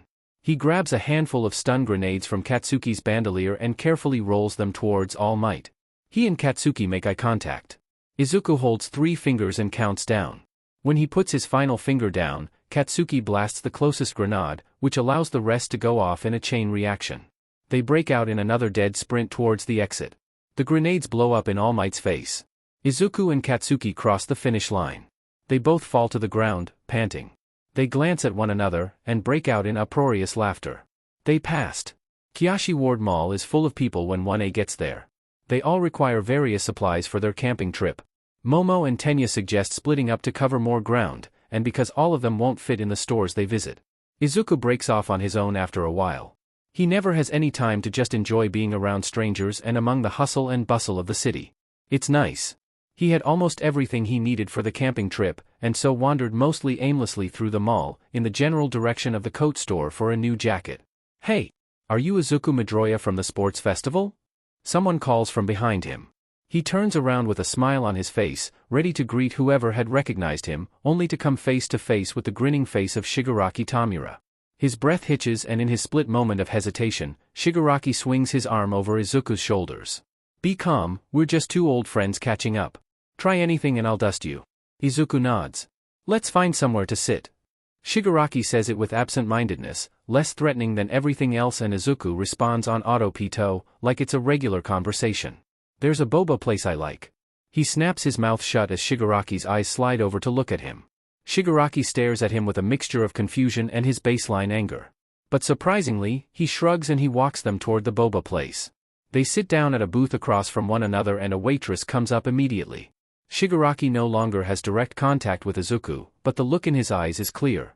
Try anything and this waitress is dust. Shigaraki doesn't even glance at the menu. Taro milk tea. Honeydew milk tea. Izuku says. The waitress gives the tense pair a long look but shrugs and goes away to make their orders. Izuku relaxes slightly at the woman being out of harm's way, but there are lots of people in the mall, and Izuku knows how fast Shigaraki can move. What did you want to talk about? Izuku asks, hoping to stall him. Stain. Shigaraki spits the vigilante's name out like it's poison. I mean, everyone is talking about him, all the time. Even though I'm the one that released all those Nomu. And attacked the USJ. I almost killed All Might. Your Nomu almost killed All Might. Izuku says without thinking. He slaps his hand over his mouth, but the words are already out and Shigaraki is staring at him with an unreadable expression. He wonders briefly if begging for mercy would gain him any points with the psycho across from him. No, I'll at least keep my dignity if he kills me. Shigaraki blinks a few times in shock, before he breaks out in a round of maniacal laughter that has a few heads in the shop turn to them. He calms down quickly enough, and the waitress brings their drinks over. Shigaraki picks up his drink with his pinky raised, and takes a sip. Izuku does the same, enjoying the sweet fresh taste. Anyways, we're the same, him and I, Shigaraki continues on, we both destroy things we don't like. So why is Stain more talked about than me? I don't get it. And, you want my opinion? The idea is so outrageous Izuku has to ask to make sure he's getting this right. Obviously, why would I be talking to you if not? Shigaraki answers incredulously. Okay, well, first of all the mistake you're making is thinking Stain destroyed for the sake of destruction. He doesn't. Most people assume that is all villains do, but there is always a reason. Stain's reason just happens to be something a lot of people can deeply understand. Izuku begins to explain. He is working under the idea that all heroes who act heroically for money are false and should be killed, whereas heroes who do good simply for the sake of doing good are true heroes. It's a simple ideology that a lot of people can get behind. Izuku continues, waving his hands. However, the issue with Stain is that he cannot see past his infatuation with All Might. I like All Might as much as the next guy, but he has a fundamentally flawed idea of All Might. He benefits from merch sales, he is paid by the hero commission. Heroics, even if it is a true passion for All Might and he would do it without the paycheck, is a job for All Might. The idea that all heroes that earn money as heroes are false is fundamentally untrue. For me, it comes down simply to the fact that people need money to live comfortably, and how can the heroes that save us do that if they are also working a 9 to 5? Heroes like Eraserhead and Present Mike do it, but they are special cases. Izuku takes a deep breath and opens his mouth to continue, before catching sight of Shigaraki's face. He looks bewildered by Izuku's words. Izuku chuckles nervously. Sorry, I get chatty when I'm nervous, and I've thought about this a lot, but no one wants to hear that Stain was kind of right, from a hero student. Dabi and Himiko like to listen, but they've both heard this speech a million times. You certainly have thought a lot about this. Shigaraki finally says. I feel like I have to. Izuku sighs. I think every hero should take Stain's philosophy into account. He's right in some places, wrong in others. Shigaraki nods, and Izuku takes another long drink. Okay, Shigaraki begins, how do I get people to follow me like they follow Stain? Surprisingly, the villain in front of him looks like he actually wants to know what Izuku thinks, which is weird and a little flattering. What do you want? To kill All Might? Yes, but after that. Izuku explains, say you do kill All Might, what are your next steps? All Might is a pillar, but there will always be another number one hero. How does killing All Might fit into the grand scheme of things? People can't get behind things that appear finite. It's good to have a concrete goal, but just killing All Might and then doing nothing with that new power vacuum is short-sighted. Izuku glances up from his drink when Shigaraki doesn't say anything. The man's red eyes are glimmering with inspiration, and Izuku is certain he made a mistake at some point. You are so right. Shigaraki says slowly. What do I want for the world after All Might is gone? That's the question. He stands up. Goodbye, I need to think about this. He leaves the little cafe as quickly as he had come. He rounds the corner and then he is gone. Izuku sits stunned for a minute, before gasping and clutching his chest as all his restrained panic comes rushing up. As he begins hyperventilating, the waitress from before comes rushing over. Are you alright? She asks. In between deep, steadying breaths, he says, call the police. Mr. Aizawa and the police get there in less than 5 minutes. The police, including the detective Izuku has encountered before, ask him lots of questions.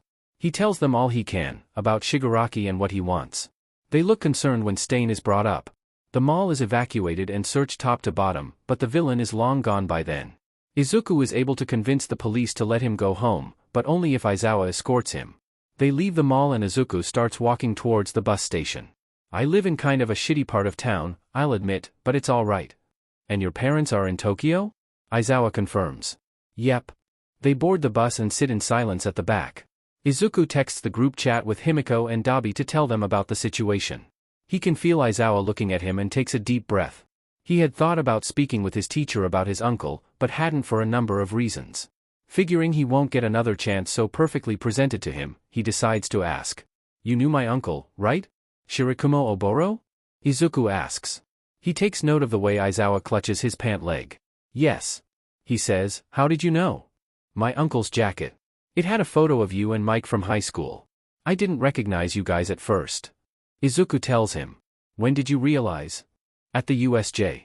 After the villains had left, Tsu and I were carrying you to the exit. You called me Oboro before you passed out. Izuku explains.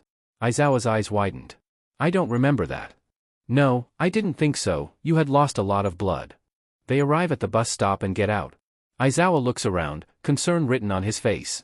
Izuku knows full well that the part of town he lives in is terrible, but even with him, Himiko and Dabi all paying rent, they can't afford anything better. And in better parts of town people would look twice at him and his roommates. They walk towards his apartment, and he waves at a few people he knows. Living in such a run-down community has fostered a sense of companionship with his neighbors. Izuku stops at the door to his apartment building. This is me. Do your best not to attract any villains for the time being. Aizawa sighs. No promises. Izuku says. Aizawa cracks a smile, and Izuku enters his apartment. Finally getting back to his apartment, he barely has the energy to take his shoes off before he is face down on the couch asleep. You'll call us when you can? Himiko asks. Yes, but I won't be able to for most of the time. Yes, but if you have the chance? She amends. Yes. Izuku nods. Himiko pulls him into a hug and Dabi wraps his arms around both of them. We'll make him late if we don't go soon. He tells her. Himiko sighs and lets him go with great reluctance. They are standing outside their apartment, at 7:30 in the morning. Izuku needs to be at the school for 8 to get on the bus to take him and 1A to the training camp. Himiko gives him one last hug before he and Dabi get on Dabi's motorcycle. He'll be out of contact with his roommates for 2 whole weeks, the longest he's spent away from them since meeting the two. Aizawa had told their class that they wouldn't have the use of their phones to call anyone. Simply put, it's a safety precaution, because of the league. Aizawa told them there would be a landline there, but they would have limited use of it. Like last time, Dabi drops him a block away. Dabi gives him a tight hug before Izuku leaves. 1A boards the bus without much fanfare and most people go back to sleep, including Izuku. He curls up in the back, sharing a seat with Ochako, who is also asleep. So Aizawa starts camp by dropping them off a cliff. Izuku's excitement at meeting the wild PP cats is definitely dashed. Though he does still have a lot of questions for them when they get to camp. Izuku's quirk comes in clutch, softening the landing substantially. Izuku could probably get back to camp on his own very easily, but felt it wouldn't reflect well on him if he left his classmates behind. He does use a cloud to get above the tree line and make sure they are going the right way. He can see a large clearing in the trees a few miles north. 1A makes it to the camp for lunch. Thankfully food is waiting for them when they get there. He spots a little boy hanging around Mandalay. A boy that actually punches Ida in the D-dash. Izuku felt very bad, but he did laugh under his breath. Thankfully the only one to hear it was Kaken. They all head to bed early. And wake up even earlier. 5 a.m.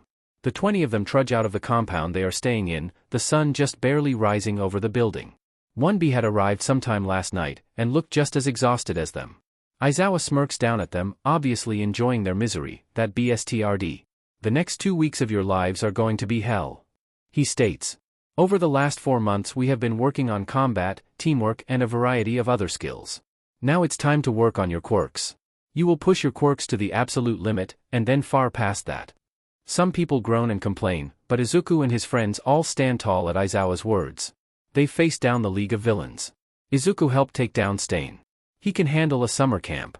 3 days in and Izuku is certain Aizawa is secretly working with the League of Villains to break down one, as defenses and strength before killing them. It's the only explanation for the cruelty he is putting them through. Izuku shovels more rice into his mouth, despite his aching throat. He's been pushing the limit of what kinds of clouds he can make, and it's been hell on his throat. As he eats, a textbook is open next to him, one he had borrowed from Momo on types of toxic gases. He had been speculating the possibility that he would be immune to his own gases, like how Midnight is immune to the sleeping gas she produces. He's hesitant to try it, given he doesn't want to do it wrong and produce something dangerous, especially if he's not immune. Much like Momo, he must understand what it is he's making on an atomic level. Before he left, he had asked Midnight for the chemical formula for her knockout gas, and an explanation when she looked at him suspiciously. After lunch Izuku, and Ashido, his willing volunteer, head into the building and find a room to practice in. Aizawa is with them, and will stand outside the door, with a gas mask in hand, just in case things go wrong. When he had thrown the idea out at dinner last night, Ashido had volunteered almost immediately, stating she needed a good nap. They shut the windows and turned to face one another. "You're sure you're okay with this?" he asked once more. Minda shrugged. "Sure, I'll be fine. I have an unusually high constitution anyways. Do it." He looks at her once more, before reviewing the formula Midnight had given him, running through it a few times in his head. He breathes in. His focus, his awareness, travels through his body, settling in his lungs. Chemicals bond together inside him and take form as an imitation of Midnight's gas. Sighing out, he sees roiling puffs of mint green gas exit his mouth and fill the room quickly. Mina breathes in and he sees her eyes roll back in her head. Her knees buckle and he thankfully catches her before she hits the ground. She's out cold, but breathing fine. Izuku calls through the door to Aizawa, "It worked, Mina's out, could you come and get her so I can air out the room?" Aizawa comes in a moment later with a gas mask and takes Ashido from him. He gives Izuku an encouraging nod and leaves to let Mina sleep off the effects. Izuku opens the windows and fans the gas out. That night, Izuku is able to snag a phone call on the landline with Dabi and Himiko and excitedly tells them about his progress. This opens a whole lot of doors, I'm really excited. He tells them. That's awesome! Himiko laughs over the phone. Good work. Dabi says. We're proud of you. The words strike him in the heart, even though they're so far away. When was the last time someone had said that to him? That they were proud of him? Not since he left home, and even then, he can't quite remember when last she said it. Probably about something he didn't care about, something frivolous, to try and draw his attention to anything other than heroics. Thanks. Izuku whispers, wiping the tears leaking from the edges of his eyes. After learning about Koda's parents, Izuku sees Koda in a new light. Izuku understands being disillusioned with the society they live in, especially when heroics take someone important away. Izuku brings Koda dinner for the next few nights, hoping to talk to him. The chances are slim, but Izuku still wants to try. Koda's little hideaway would have been hard to find had Izuku not followed the little boy. The test of courage begins as the sun sets. Izuku is paired with Aoyama. Suddenly villains break through the tree line and attack the pro-heroes. Izuku sees a tall buff woman with a large magnet, and a man with a lizard mutation. Chaos spreads around them and Izuku is acutely aware of one thing in the mess. Mandalay, shouting for Koda. Izuku shoots off into the forest on a cloud, headed to the mountain. He tunes out the sound for Aizawa shouting behind him. Logically there is a near-zero chance someone finds Koda's spot. But there is always the possibility. His cloud takes him up the mountain in record time. He can see fire raging in the trees, and a yellow-colored smoke rising. He's come upon the ridge to see a terrifying sight. A man, built like a brick shithouse, towering over Koda's shivering form. The blond man chuckles as Koda whimpers. He brings his large fists up over the boy's head, ready to cave in his skull. Izuku is moving before he really knows what's going on. He zips through the man's legs, hooking his arm around Koda and already soaring down the path towards the compound. The man is bounding after them, but he's built for strength, not speed. Getting back to the compound, he heads straight for Aoyama, who's blasting at the two villains from behind a tree. He lands right next to the blonde boy. Aoyama, take him. Get him inside. I'll cover you. Aoyama's fear smooths over slightly as he takes Koda, and Izuku fills the clearing with a dense fog. Izuku always keeps his goggles on him. He slips them over his eyes. His classmate bolts towards the door as Izuku guides him. Izuku makes sure they are inside and the door locks behind them before heading back into the fight. Aizawa is engaged with the lizard man, and Mandalay is fighting the tall woman. Izuku heads out into the forest, only to run straight into the monstrous man that would have killed Koda. Seeing his face, Izuku recognizes him as the villain Muscular. The one who killed the water hose heroes. Izuku dodges a large fist and blows a large smoke cloud in Muscular's face. The villain coughs hard and Izuku zips around him. He jumps on the villain's back. The formula for Midnight's gas is visible when he closes his eyes. He breathes out and Muscular takes a deep breath. The mint-green gas fills his lungs and the hulking villain drops. Izuku looks around, and switches his goggles to inferred. The closest three are engaged in combat. 2 against 1. One of them looks to have a significantly lower body temperature. Izuku would bet on Tsu and Ochako fighting a villain. He heads over to them. He finds his two friends fighting a large man with various parts of his body transformed into animal parts. His hands are transformed into bear claws and his back is covered in armadillo scales. Izuku barrels into him while he's focused on Ochako and Tsu. Heavy, almost solid clouds hold him to the ground as Izuku blows green smoke into his face like he had done with Muscular. The man tries to struggle, but the knockout gas already fills his lungs. He falls limp and Izuku lets him go. Ochako and Tsu run over and the three embrace in a quick hug. Come on, we need to get back. He turns inferred back on and blows more fog for cover.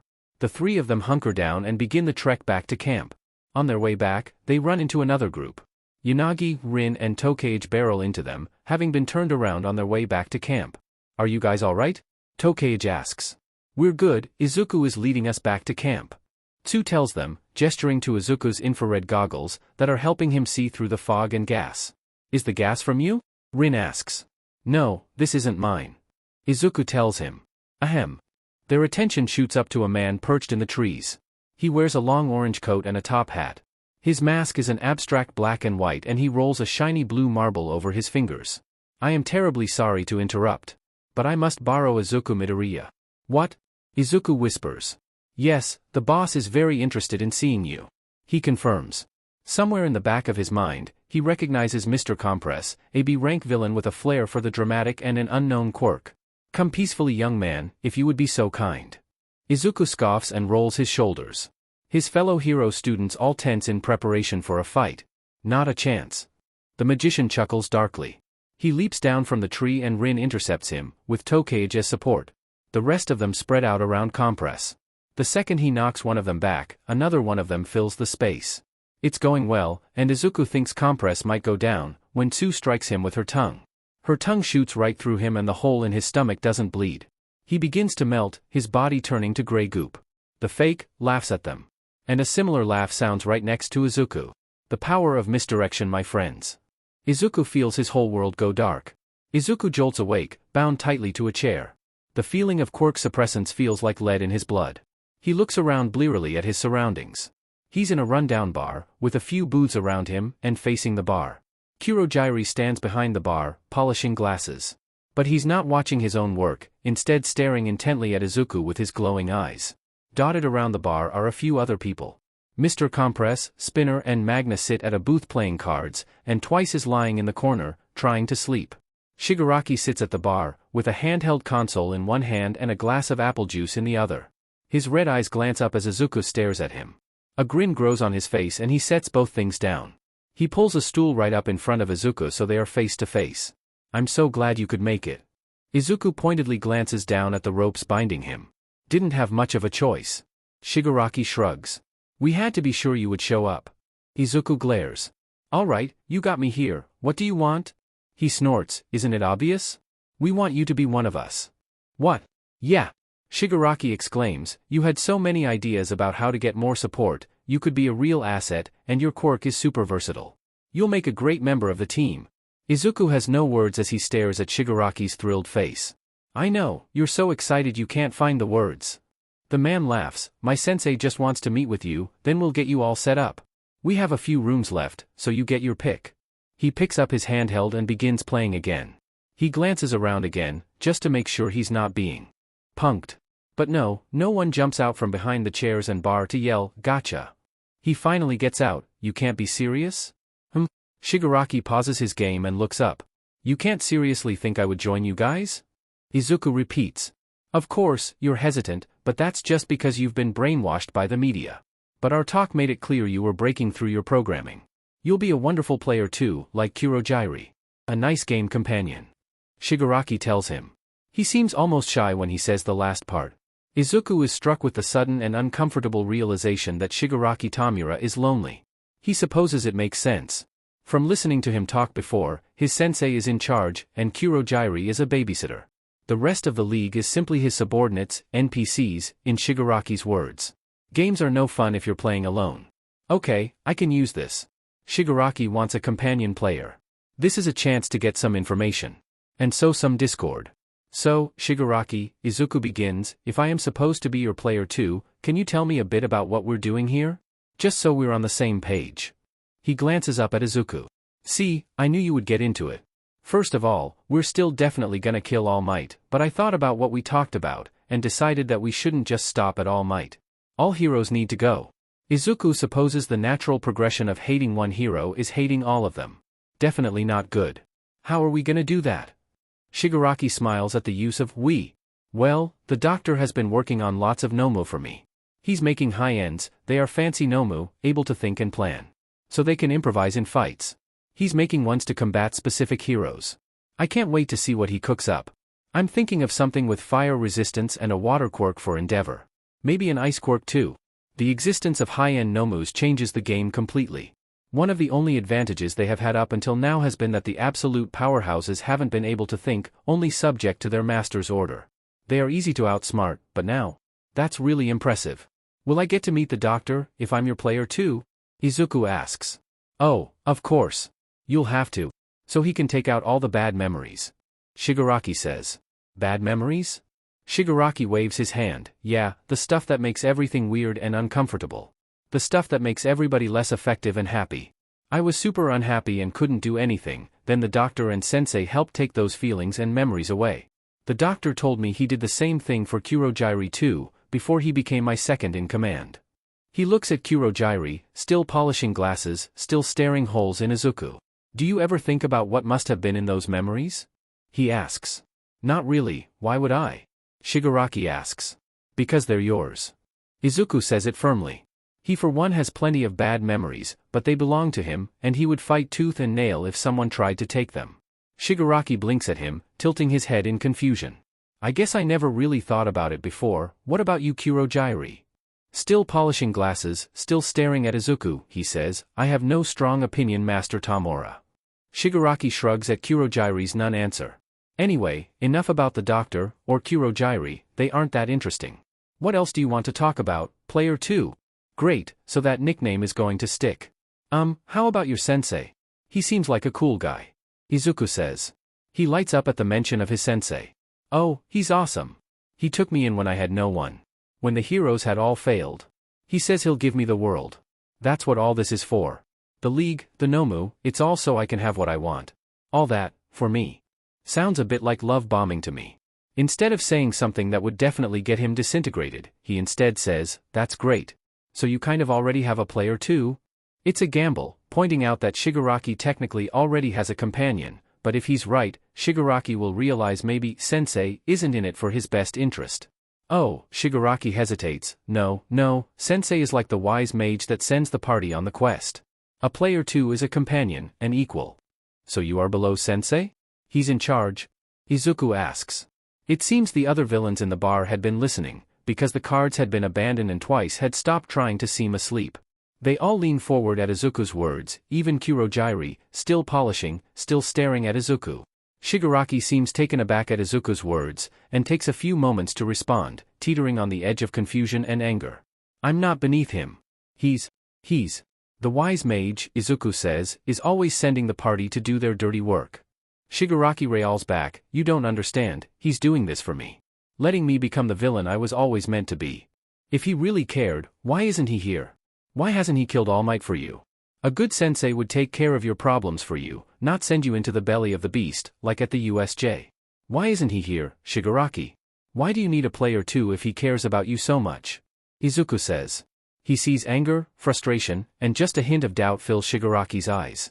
A pager buzzes on the bar counter, and Kurojairi opens a warp gate, right under Izuku's chair, still polishing, still staring, as Izuku disappears.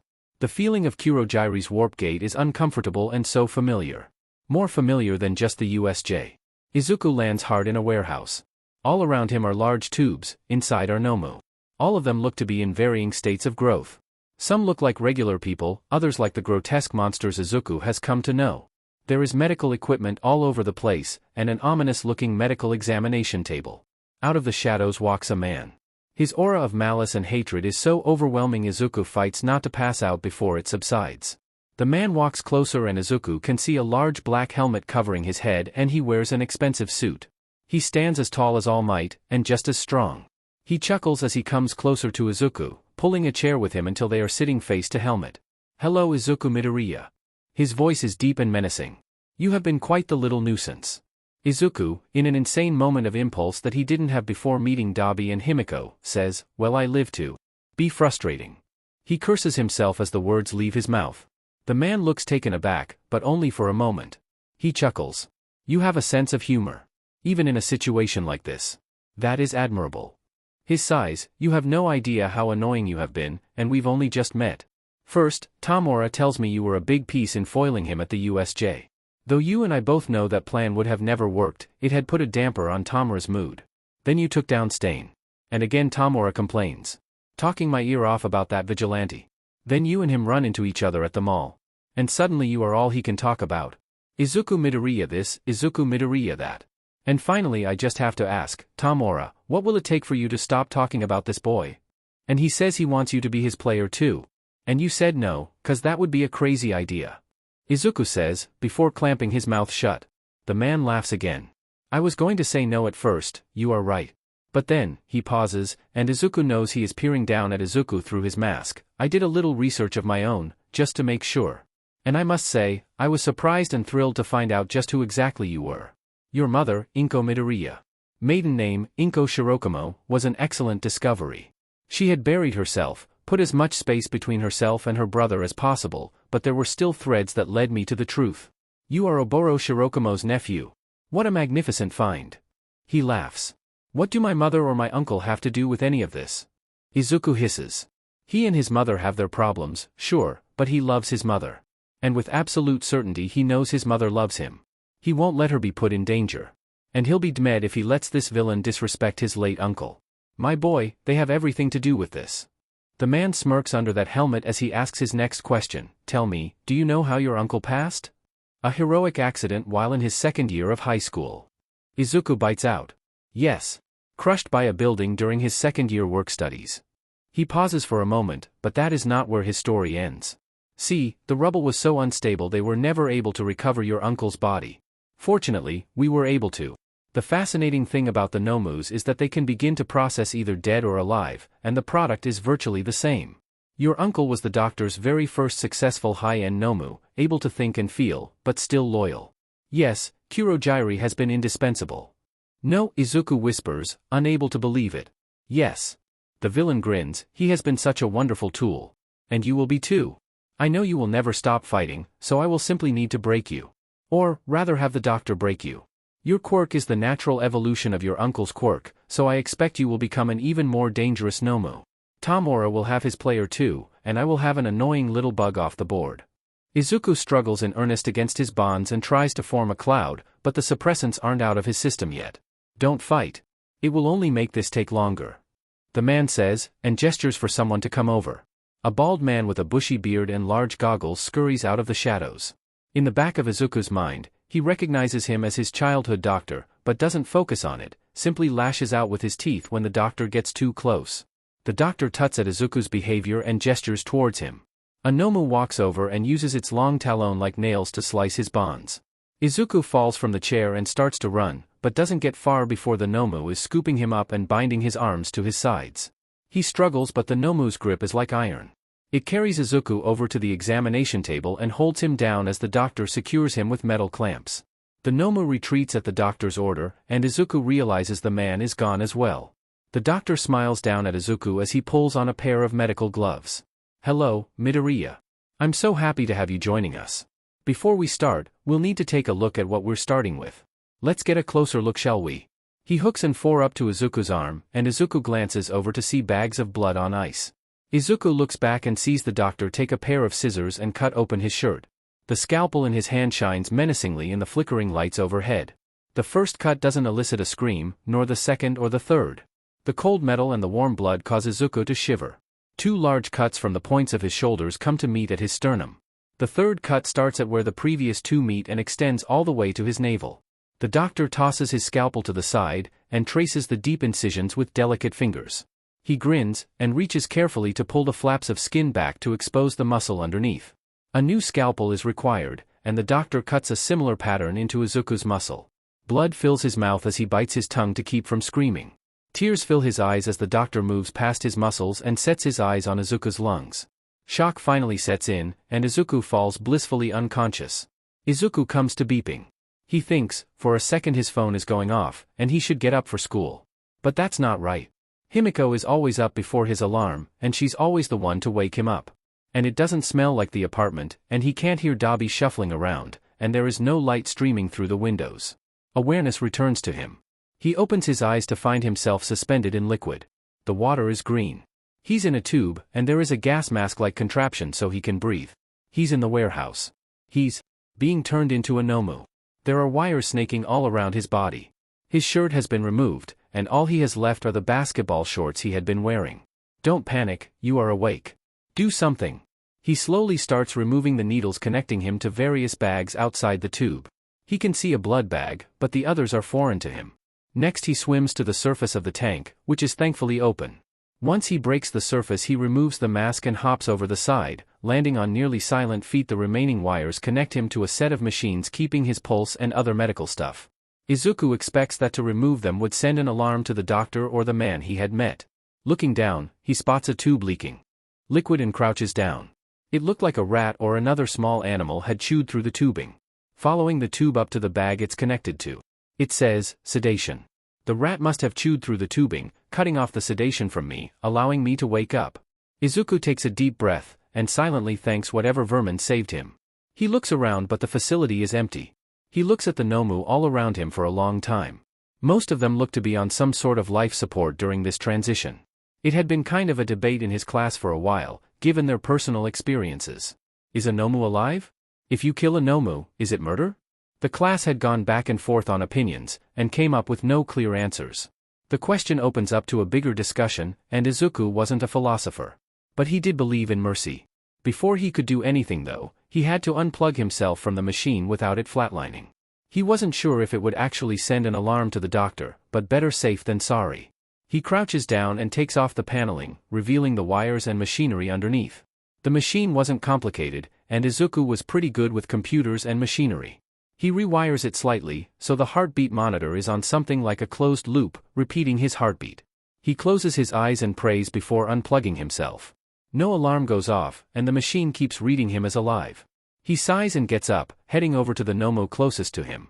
It looks like the first Nomu he fought, with dark, blackish skin and an exposed brain. It's even bigger than the one at the USJ, though Izuku checks its chart to find it's definitely not as powerful. It looks complete. He travels to the next Nomu and the next. As he goes, they get progressively more human. All of them are clearly in the process, but some of them Izuku can truly identify as people. There are charts, with the quirks they have and other information. After looking closely at all of them he makes a decision. All of them are regular Nomu, no high-ends. It is a surprisingly simple matter of pressing a few buttons, then unplugging the machines. He cuts all the wires and shuts down the large containment tubes just in case. Once he gets the first one, the others follow shortly after. Soon every Nomu in the place is dead, or more dead than they had been before. He stares at them, floating peacefully in the liquid. He doesn't think there is any real difference, but they look more peaceful than before. Wherever these people go after this, he hopes they aren't hurting so bad. With all the machines unplugged, he then finds a desk. It looks like the doctor's. There are dozens of notes. At the top, are papers on high-end Nomus. Izuku folds those up and tucks the pages in the pocket of his shorts. His rifle's through the drawers. A file the doctor seems to look through often is Kurojiri. Or Oboro, as Izuku now knows. He is rather numb to it right now, simply focusing on collecting any files or papers that look important. He grabs Kurojiri's file, Shigaraki, the high-ends, and a file on someone called All for One? He doesn't know who the hell that is, but they sound important. In the doctor's desk is also a lighter and a box of cigars. The lighter is what Izuku is interested in. He grabs it. And looks around again. On the side of each of the tanks is a drainage system. He grins and walks over. The file stated the solution that the Nomus are bathing in is highly flammable. Trying to use his quirk again, he finds he's able to blow steam across his body, drying him off. He drains out the first Nomu's tank, then the second and all of them after that. Soon all the Nomu are slumped in the tanks and the solution is covering the floor. Izuku heads towards the door, files and lighter in hand. The door locks from the inside, so Izuku simply unlatches it and opens the door. He walks out into the fresh night breeze. Before he lets the door close, he sparks a flame on the lighter, and touches the fire to the liquid on the ground. Like lighter fluid, it spreads over the trail and begins to consume the building. Izuku rushes for cover as the building begins to burn. His surroundings don't tell him much, he's never been here before. It's nighttime, and he's not sure how long he's spent in the tank. He's been gone at least 24 hours for it to be night again. Okay, what the F do I do now? It seems his question is answered as a voice calls out for him. Izuku. He whips around to find his roommates and 5 of his classmates. Himiko and Dabi rush to pull him into a hug. Kirishima, Shoto, Katsuki, Momo, and Tenya are right behind them. Dabi pulls his jacket off and drapes it around Izuku's bare shoulders. What are you guys doing here? He asks. And how did you all meet? Dabi and Himiko trade a glance. It's a really long story. Himiko gets a call from the school while she's walking home from work. They tell Inko Midoriya that her son has been kidnapped. She hangs up the phone and sprints home. Dabi has the day off, and had been cooking dinner when she gets there. She relays what the school had told her and Dabi turns off the stove. What the F do we do? He asks. They want Inko Midoriya to come down to discuss this with the police. She grabs a vial of blood that she had taken from a woman on the street. She's been collecting a few vials, just of people she sees that look strikingly like Izuku, in case of something like this. She downs the bottle and the blood begins transforming her. I'm going now, I'll tell you what I find out, and we can go from there. Call up any contacts you still have, see if anyone knows anything. Dabi nods and pulls his phone out, already texting a few people. Once the transformation has been completed, she grabs Dabi's keys to the bike and heads downstairs. She hops on the bike and speeds down to the station they had told her to meet at. She's a little worried, given the precinct is the one Detective Tsukuchi works at, but thankfully, he's not the one interviewing her. Another detective takes her to their office and tells her what happened. She takes note of a few things, including which hospital the other kids are at.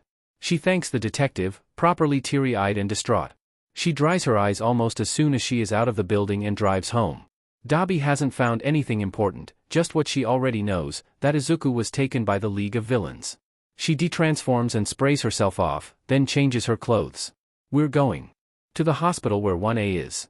Let's grab Cat and get our boy back. Himiko says, Dabi nods, and they race through the streets on the bike towards the hospital. Katsuki has been trying Himiko's phone for about 20 minutes, but the other blonde isn't picking up. The school and police will have informed Inko Midoriya that her son has been kidnapped, but before she does anything, he wants to tell her and Dabi about the tracker Ponytail had made. He's pacing up and down the hall. The plan is to leave in half an hour, with Ponytail, Icy Hot, Kirishima, and Speedy. He can't risk Dabi and Himiko fing this up cause they haven't communicated. He's just outside Ponytail's room when he hears someone whisper his name. He turns around, to find Himiko peeking her head out of an empty room. She beckons him closer and he slips into the room. She and Dabi are both wearing hats, sunglasses, and paper masks. She brings him into a quick hug, and Dabi pats his shoulder. I was called into the station, we know what happened. She tells him before he can speak. Let's go, we might be able to shake the League's location out of some thugs we know. Wait, we already have the location. Ponytail has a tracker. He tells them. Which room is she in? Dabi asks.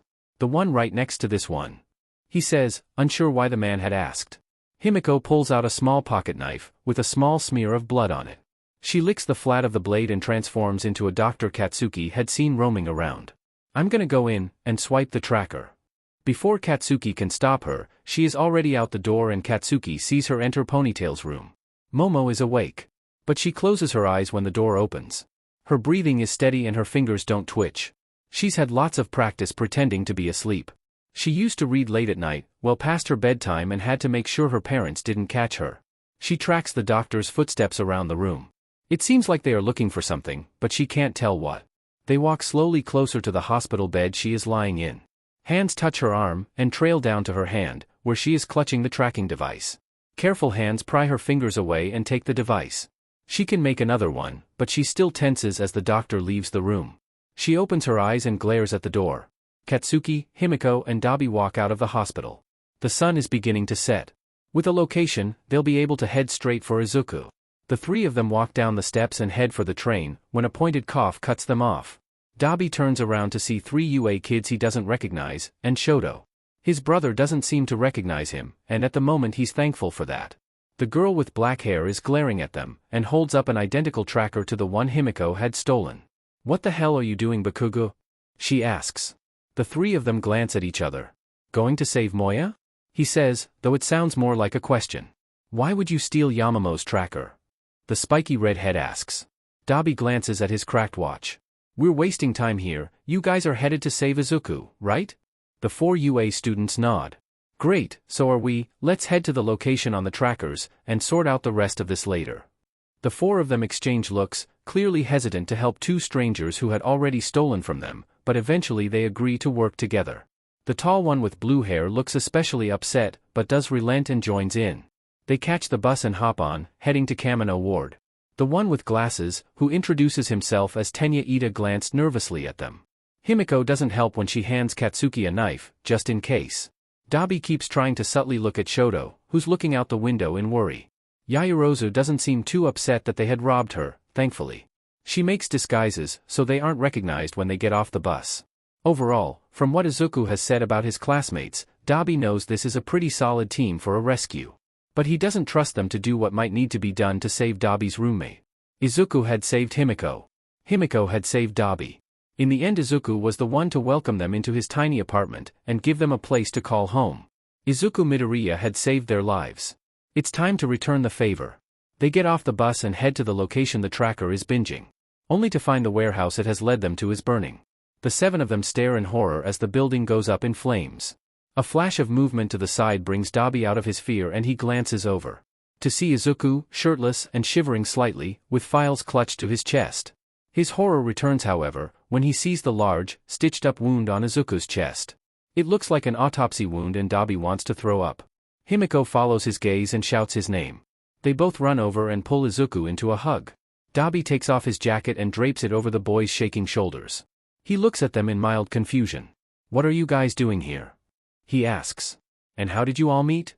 Dabi and Himiko glance at one another. It's a really long story. It seems his roommate had been running on adrenaline, because he simply hands the files over to Yamamo, who puts them in her bag, and promptly passes out in Dabi's arms. Izuku jolts awake in a panic, pulling painfully at the 4 in his arm. For a second he forgets about his daring escape and is afraid the doctor has woken him up for another round of excavation. The movement tugs painfully at the stitches he knows are keeping his chest closed. He doesn't look down, instead looking around at the hospital room he's in. Right, I got out, and Dabi, Himiko, and Kaken had come to save me. Along with a number of classmates he wasn't looking forward to having to explain this to.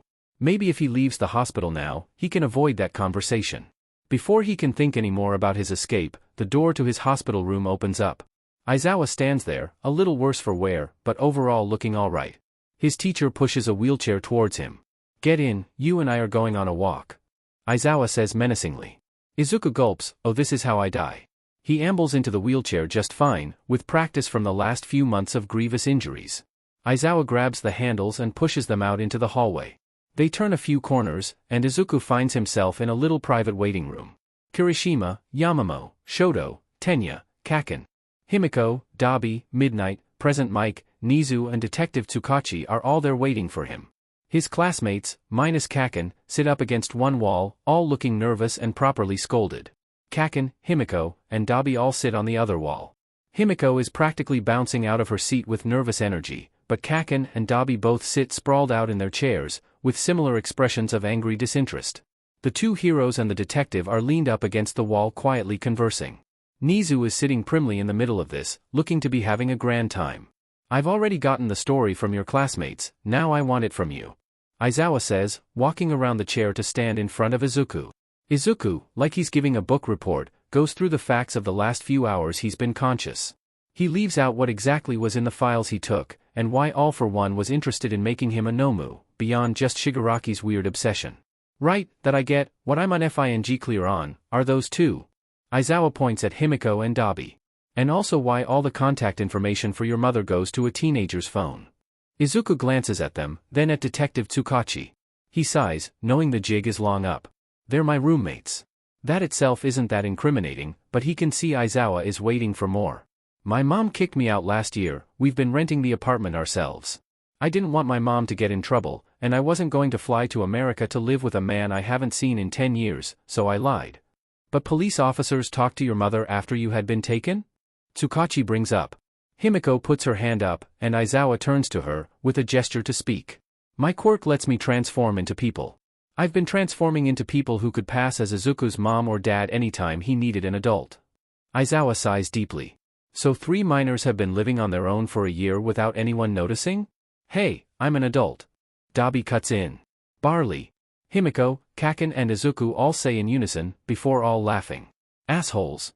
Dabi mumbles. "Okay, you may be an adult, but what about you?" Present Mike asks Himiko. Her laughter dies. She meets Izuku's eyes and he gives her a little nod of encouragement. "My parents kicked me out. I transformed by ingesting blood, and I attacked a boy."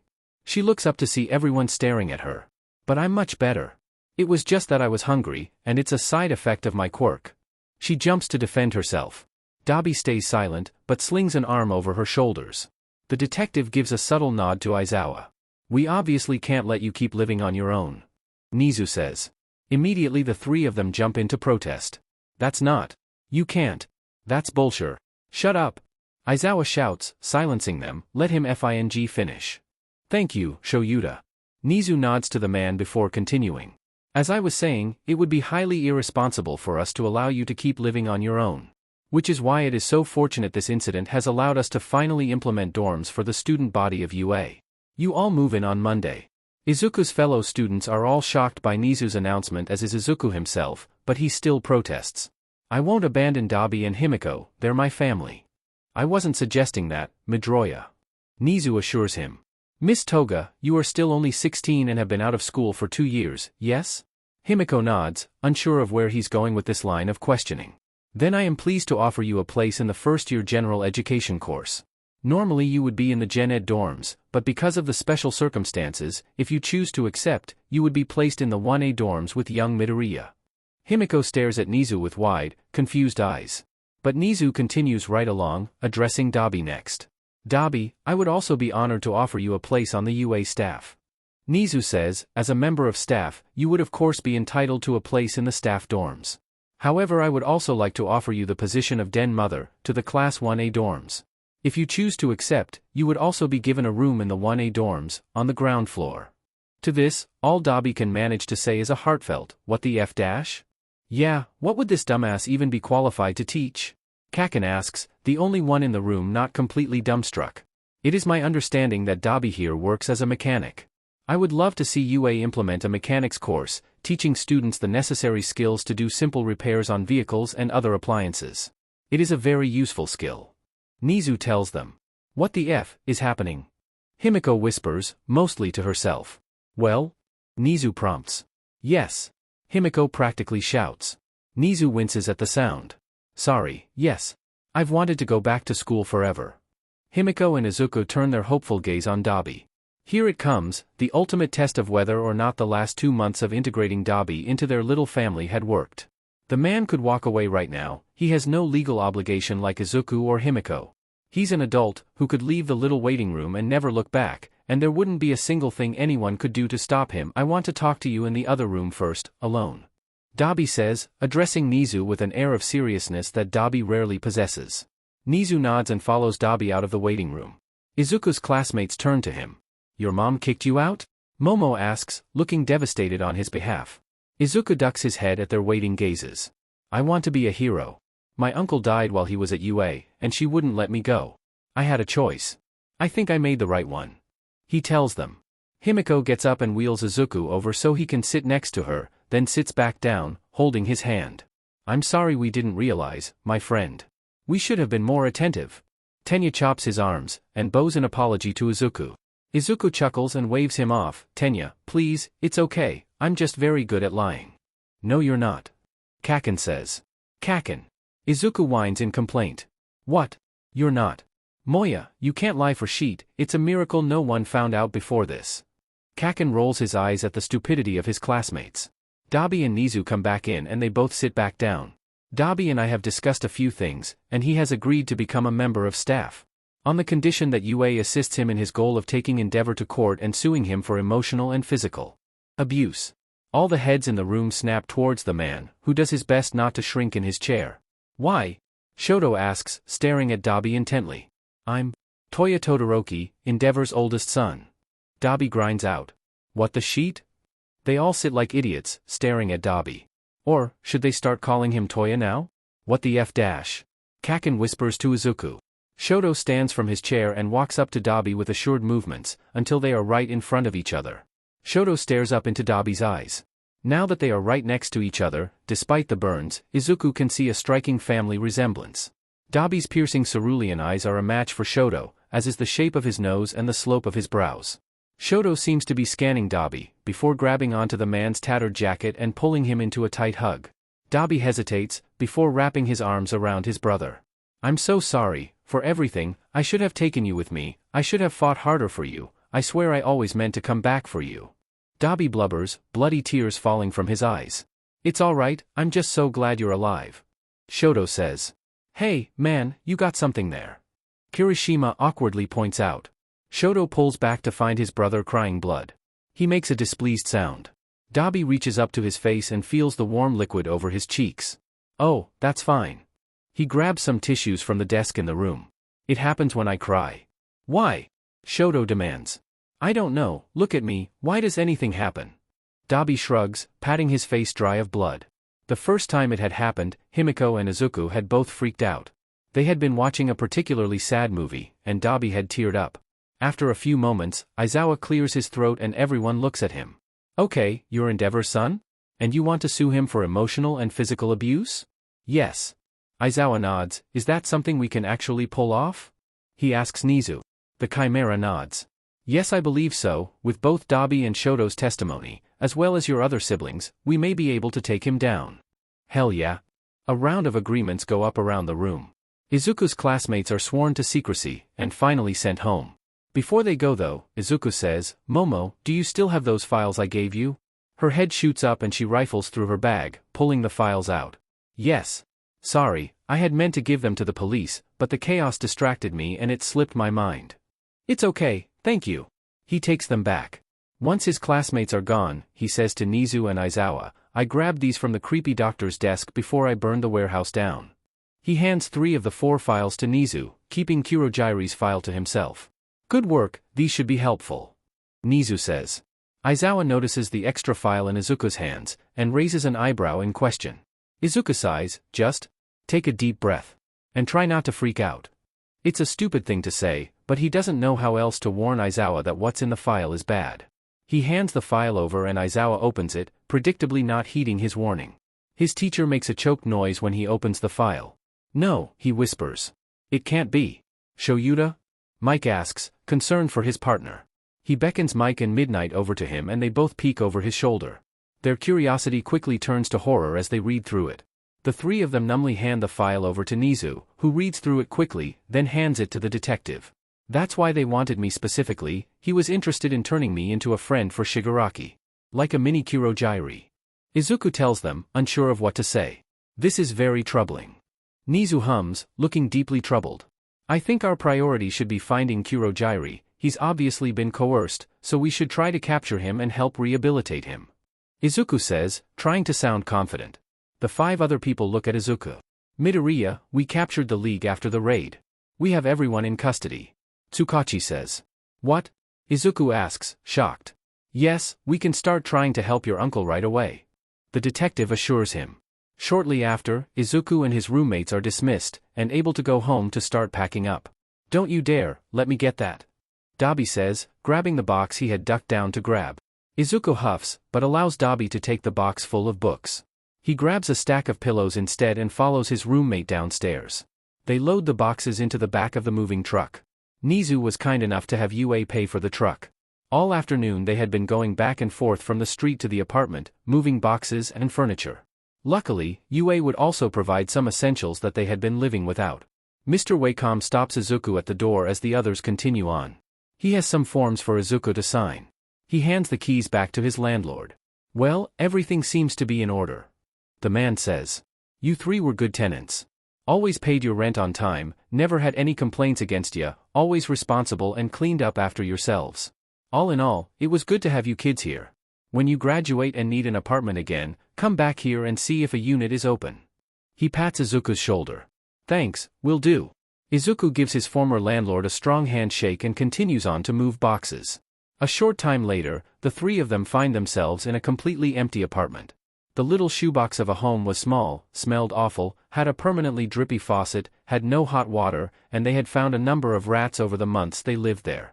Izuku was gonna miss it. With all their things stored away in the truck, waiting to be moved to a new home, Izuku can't help but think he will miss his apartment terribly. It will SCK to not be able to crawl into bed with Himiko, or drag Dabi up to the loft to look at birds anymore. You ready? Dabi asks them. Himiko nods, and Izuku says yes. Then let's get going. I'm so excited to finally sleep in a bed again. The 3 of them laugh and head downstairs. Dabi hops into the driver's seat of the truck, and Himiko and Izuku squish into the passenger seat. They get to UA and are immediately surrounded by other students being dropped off by their parents. Adults help their kids move into their rooms with many tears and well wishes. Some people look at Dabi a little strangely, but given they are at UA, not too many. Kaken and his parents are just pulling in as they get out of the truck. Mitsuki and Masuru both rush over when they see Izuku. The brunette man pulls Izuku into a hug and Mitsuki smacks him upside the head. Brat. If you had told us what happened, you could have stayed with us. You know we're always here for you. Mitsuki shouts. Izuku glances at Kaken. You told? He shrugs. I figured since the school knew it wasn't a secret anymore. Mitsuki scowls. He should have told us months ago, as soon as it happened. You could have stayed with us, your family. Masuru says. Izuku shrugs. Maybe, but then I wouldn't have met these awesome guys. He throws his arms around Dabi and Himiko. Guys, meet Auntie Mitsuki and Uncle Masuru, Kaken's parents. Dabi shakes both their hands. Nice to meet you both. The 3 adults, well, Tu and Dabi talk for a few minutes. Then they all head into the building. They enter a mass of movement and noise. Parents run back and forth, people carrying boxes and such. Dabi, Himiko and Izuku all have very little stuff to bring with them, so they're done before anyone else. They are sitting on the common room couch, letting the chaos move around them when the doors burst open and the temperature of the room drops drastically. Dabi's head shoots up. Oh no. Oh no, what? Izuku asks. They can't see the door clearly from where they are sitting, given the crowd of people. Hell frozen over. Dabi says. The crowd begins to part for a one-woman storm, with Shoto trailing after her. A young woman, who Izuku guesses must be Fuyumi Todoroki, stomps over to them and grabs Dabi by the lapels, pulling him up with surprising strength. Hey, how are you doing? What's new? What have you been up to? With each passing question getting no response, Dabi seems to get more and more nervous, shrinking under his sister's menacing gaze. You, she glares down at him, absolute moron. She pulls him into a proper hug, squeezing him so tight Izuku is worried about his spine. Tears flow freely over her pale cheeks as she hugs her brother. Shoto takes Dabi's spot on the couch. She was quite upset when I told her. It thought Dabi had wanted to wait? Himiko asks. Shoto shrugs, and I won't tell anyone else, but I had to tell Fuyumi. My mother always said Fuyumi and Toya didn't split all the way in the womb. That they've always been joined at the hip. His death hit her the hardest. He says, watching them embrace. Dabi is crying now too, trying to hide the bloody tears from his twin. She leans her forehead against his, and Izuku thinks of the years they spent apart. How much it must have hurt her to know that her other half was gone. And how much it must have hurt Dabi to know she was out there, and he just couldn't get to her. Like yin and yang. Izuku sits, waiting for his turn. The plastic chair in the hall digs uncomfortable into his spine. It grounds him a bit, as his mind attempts to float away. Aizawa and Mike had gone in first and together. The three of them had been a trio, and the doctor thought maybe it would jog more memories if they went in together. The file Izuku had retrieved was apparently very useful, but he still felt useless in the face of this whole mess. Kurojairi sits in the metal box of a room, staring lifelessly at Izuku's teachers. There is nothing in him that gives Izuku even a hint that he knows what's going on. He had barely said anything since the League was arrested. He simply asked after Shigaraki's health, then went entirely silent. He lets his head fall back against the hard concrete wall. They are in the depths of Tartarus, where no sun or fresh air could possibly get in. It's terrible, he thinks, that they need to keep someone who wasn't even at fault down here, but without the extra security, the heroes are sure Kurojairi would get away again. And most likely take Shigaraki with him. The clicking of heels brings Izuku out of his own head. Walking down the long empty hallway is Midnight. Her dark hair is tied behind her, strands of indigo hair escaping the ponytail. She's wearing a business casual outfit, her red glasses perched gracefully on her nose. She sits down next to him. How long have they been at it? She asks as she sits. 2 hours, I'm going in next. He tells her. She doesn't say anything, just bounces her foot and taps her long fingernails. The closer she is to him, the more he notices about her. Though Midnight always looks beautiful, she's more disheveled than usual. Her hair is a bit limp and greasy, without its normal shine. Her wine-colored nail polish is chipped and her nail beds are bitten and raw. Her clothing is still perfectly matched, but not as put together as Izuku had come to expect from her. Her posture is a bit hunched and her arms are wrapped around herself, in an uncharacteristic display of imperfection. Ms. Midnight? He asks, his voice echoing in the empty hall. Yes? She responds, absently. Did you know my uncle? She turns her head to look at him. Her sky-blue eyes hold a soul-deep sadness that Izuku had never noticed about her before. She nods. We were very close. I never realized. A wry smile graces her lips. When we were in school the boys were in 1A, but I was in 1B. When people think about us, they think about those three.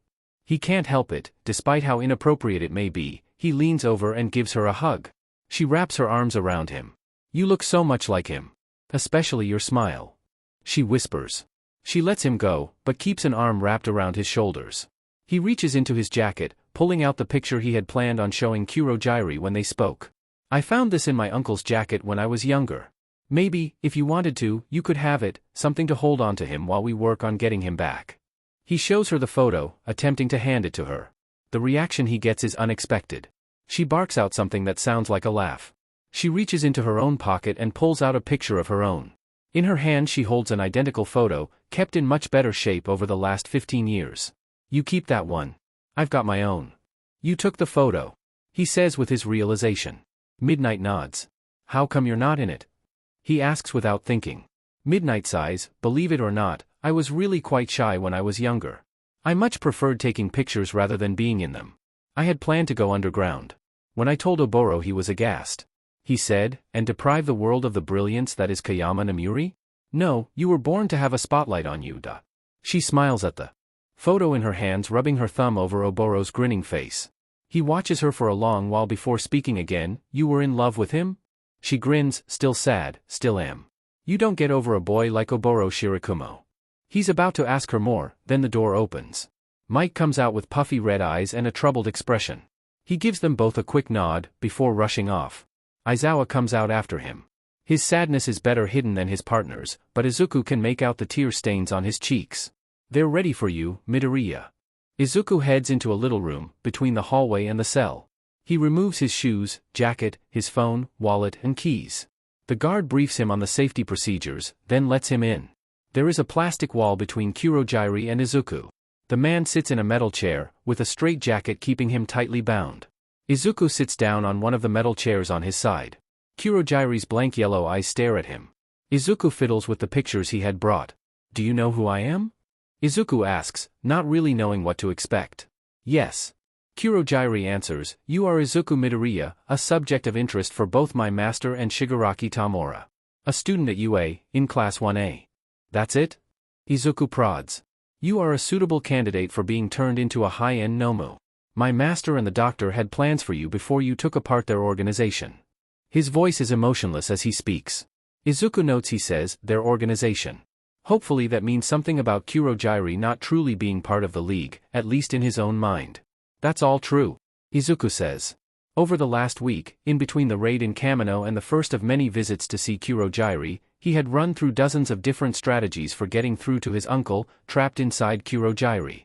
In the end, he decided to do what Izuku Midoriya does best. Talk. Do you mind if I talk to you for a little while? Kurojairi stares at him and makes a little noise. Izuku thinks it's an affirmative noise, so Izuku starts to speak. He starts with something. My roommates and I moved out of our apartment. Izuku talks for a while, before a guard comes to tell him his time is up. I might come back, if you're okay with that? Kurojairi hadn't said much in the 2 hours Izuku was there, nodding along and making little noises to make it clear he was listening. The man nods, and Izuku leaves. Midnight is waiting for him when he comes out. She gives him a quick hug before going in. A guard escorts Izuku to where Mike and Aizawa had been waiting. The two men both look exhausted, but slightly better than when Izuku had last seen them. The three of them pile into Mick's car and head back to UA. Shouldn't we wait for Ms. Midnight? Izuku asks from the back seat. Aizawa sighs, we offered, she said she wants to be alone afterwards. How did your meeting go? Mike asks, trying to sound casual. I didn't really know what to do. He was gone before I was born, so there's not really any meaningful memories I can pull on. I kind of just talked, rambled, you know? I'm hoping to, I don't know, endear myself to him, before dropping the bomb that I'm his nephew and stuff. Izuku says, suddenly feeling self-conscious about his utter lack of strategy. I think that's a good idea, he'll be more likely to listen if he actually likes you. Aizawa says. Izuku would normally beam at the open praise of his teacher, but the mood just feels dour. Why didn't I know that Midnight and my uncle were an item? Izuku asks from the back seat. He sees Aizawa and Mike glances at each other. Because, they never really were. She never told him. Never got the chance to. Mike sighs. That's partly why she was so insistent that Shota and I stop messing around and actually get together. They had lost their chance, and she wanted to make sure we wouldn't. Izuku nods and looks out the window. Izuku steps off the bus, the last one to do so. Dabi is standing in front of them, with a clipboard in hand. Aizawa is next to him, staring them down. I'm so nervous. Oh, I hope I do well. We just have to do our best. The kids at the other schools are so intimidating though. Hey! Aizawa calls out to his students. Huddle up. They all tighten into a circle. I expect you all to pass this exam. You have gone up against impossible odds before, there is not a problem you cannot solve as long as you think clearly and do your best. Stick together, or lone wolf it, use your knowledge or your strength, be noble or play dirty, do whatever it takes, just pass this exam. Don't disappoint me. Yes, Mr. Aizawa. Hey guys, Kirishima says, let's go beyond? Plus ultra. Plus ultra. All 20 of them, plus Himiko and Dabi, jump violently at the intrusion. Aizawa stays impressively still. Despite his size and height, a boy has managed to sneak into their huddle. His uniform is plain and his hair is shaved close to the scalp, there is nothing noticeable about him. Inesa, it's rude to interrupt someone else's huddle. Another student in the same uniform comes over. Sorry about that, guys. The big guy introduces himself, shaking all of their hands in a strong grip. The other student drags him away. Who was that? Inesa Yarashi, he was going to be in your class, but declined his acceptance. Aizawa tells them. Why? Aizawa simply shrugs, don't underestimate him, or any of the others. Your greatest weapon against villains was that they underestimated you, don't make the same mistake. Now hit the lockers and get changed. Eraserhead. Is that you? A loud voice calls out. Their teacher visibly cringes and Izuku almost chokes on his laughter. As the voice comes closer, Izuku recognizes her as Miss Joke. She immediately latches onto Aizawa's side, grilling him about his life and proposing marriage? He glares at his students as they begin to giggle and laugh. Get changed, now! He barks. They scurry away, leaving Himiko and Dabi to witness Joke needling Aizawa all the way to the stands. Much to Himiko's surprise, Aizawa lets Joke sit with them. Her demeanor changes once they are away from the other students. She's still smiling, but it feels a little dimmed. She's much quieter, asking Aizawa about work, rather than his personal life. She glances in confusion about both Himiko and Dabi. What are you guys doing, up here? She asks with a grin. In truth, neither of them are sure what to say, but Aizawa cuts in before they can figure it out. Dabi is my TA. He gestures to the man. Joke shakes his scarred hand without a second glance. As she shakes Himiko's hand, she asks, and this lovely little lady? She's here for one of the students. Aizawa says simply. They're like dogs with separation anxiety. Best to just bring her with us. Joke laughs uproariously at that. Alright, well, welcome to the best seats in the house, kids. Himiko decides right away that she likes Miss Joke. She has snacks in her bag, and hands both Dabi and Himiko each a soda. She's also got toys, stickers, crayons, and a few folded-up coloring pages, which Himiko jumps on. She hands them to the blonde with a smile. Himiko hadn't really been paying attention to the explanation of the test, but she knew that there was only going to be 100 provisional heroes, at most. So first they had to eliminate the 1145 extra students. Whoa, all 20 students still? You must really like this year's batch. Joke says, pointing at the huddle of 1A students. No, they just have potential. Aizawa sighs, besides, Nizu said I need to cut back on my expulsions. Say whatever you want, but I can see through your tough guy act, these kids actually mean something to you. Joke says, a little more seriously. Aizawa glances at Himiko and Dabi for a minute before saying, give us a second, we'll be back. He gets up and drags Joke behind him, so they are sitting a little way away. But Himiko strains her advanced hearing, and can make out what they're saying. What's up? Joke asks. Green hair, Cloud Quirk. He points down into the arena where the battle has begun. Izuku is with a large group of 1A students, already quickly taking down opposing schools. I see him. Joke confirms. He's Oboro's nephew. Joke coughs and turns to Aizawa. Oboro Shirokumo's nephew? Yes. Oh. Is all Joke says for a moment. I guess I do remember you mentioning he had a sister. Yeah. How's that going? Joke asks, gently. Mostly good. Aizawa says, clearly a lie. Joke pokes him in the side and he scowls, but revises his answer. She kicked him out. Why? Couldn't deal with losing someone else, I guess. But she lost him either way, so it doesn't really matter. Aizawa sighs. He's been living with Toga and Dabi since before the school year began. Oh shit. How old are they? Toga is 16, Dabi's 22. Aizawa tells her. Oh. Joke sighs, that's, whoa. They both go silent for a really long time. Izuku and most of Class 1A had long since passed the first exam. Oboro is alive. Joke whips her head around to stare at Aizawa with her jaw hanging open. What? He's Kurojairi. Is all Aizawa says to her shock. How did that happen? She asks, stunned. All for one, some crazy doctor, and some science bullshit I don't really understand. We have him in custody. We're trying to jog his memory, to help him, to do something, but I don't see what we can do. Aizawa stops for a moment, it's like they erased him. It's only with her acute eyes that Himiko sees Aizawa's eyes brimming with tears. Joke doesn't say much, just puts her arm around Aizawa's shoulders. I'm sorry.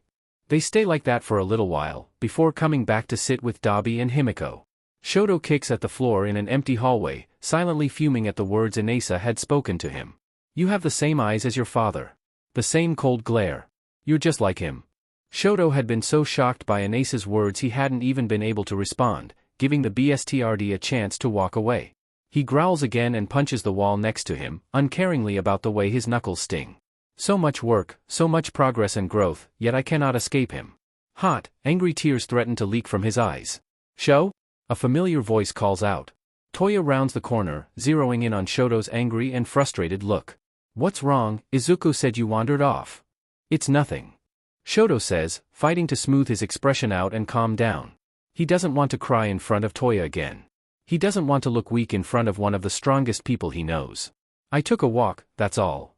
Toya looks at his reddening knuckles, and his teary eyes. He walks forward and pulls Shoto into a swift hug. Come on, little Sho, what's eating you? Inasa. Shoto bites out. The guy from Shiketsu, what about him? Toya asks, confused. Shoto can barely get the words out without wanting to scream. He wants to storm back in there and demand Inasa apologize, or some other nonsense that won't make him feel any better. He said I'm just like father. Toya's grip tightens for a second. Toya lets him go, but keeps his hands on Shoto's shoulders. What?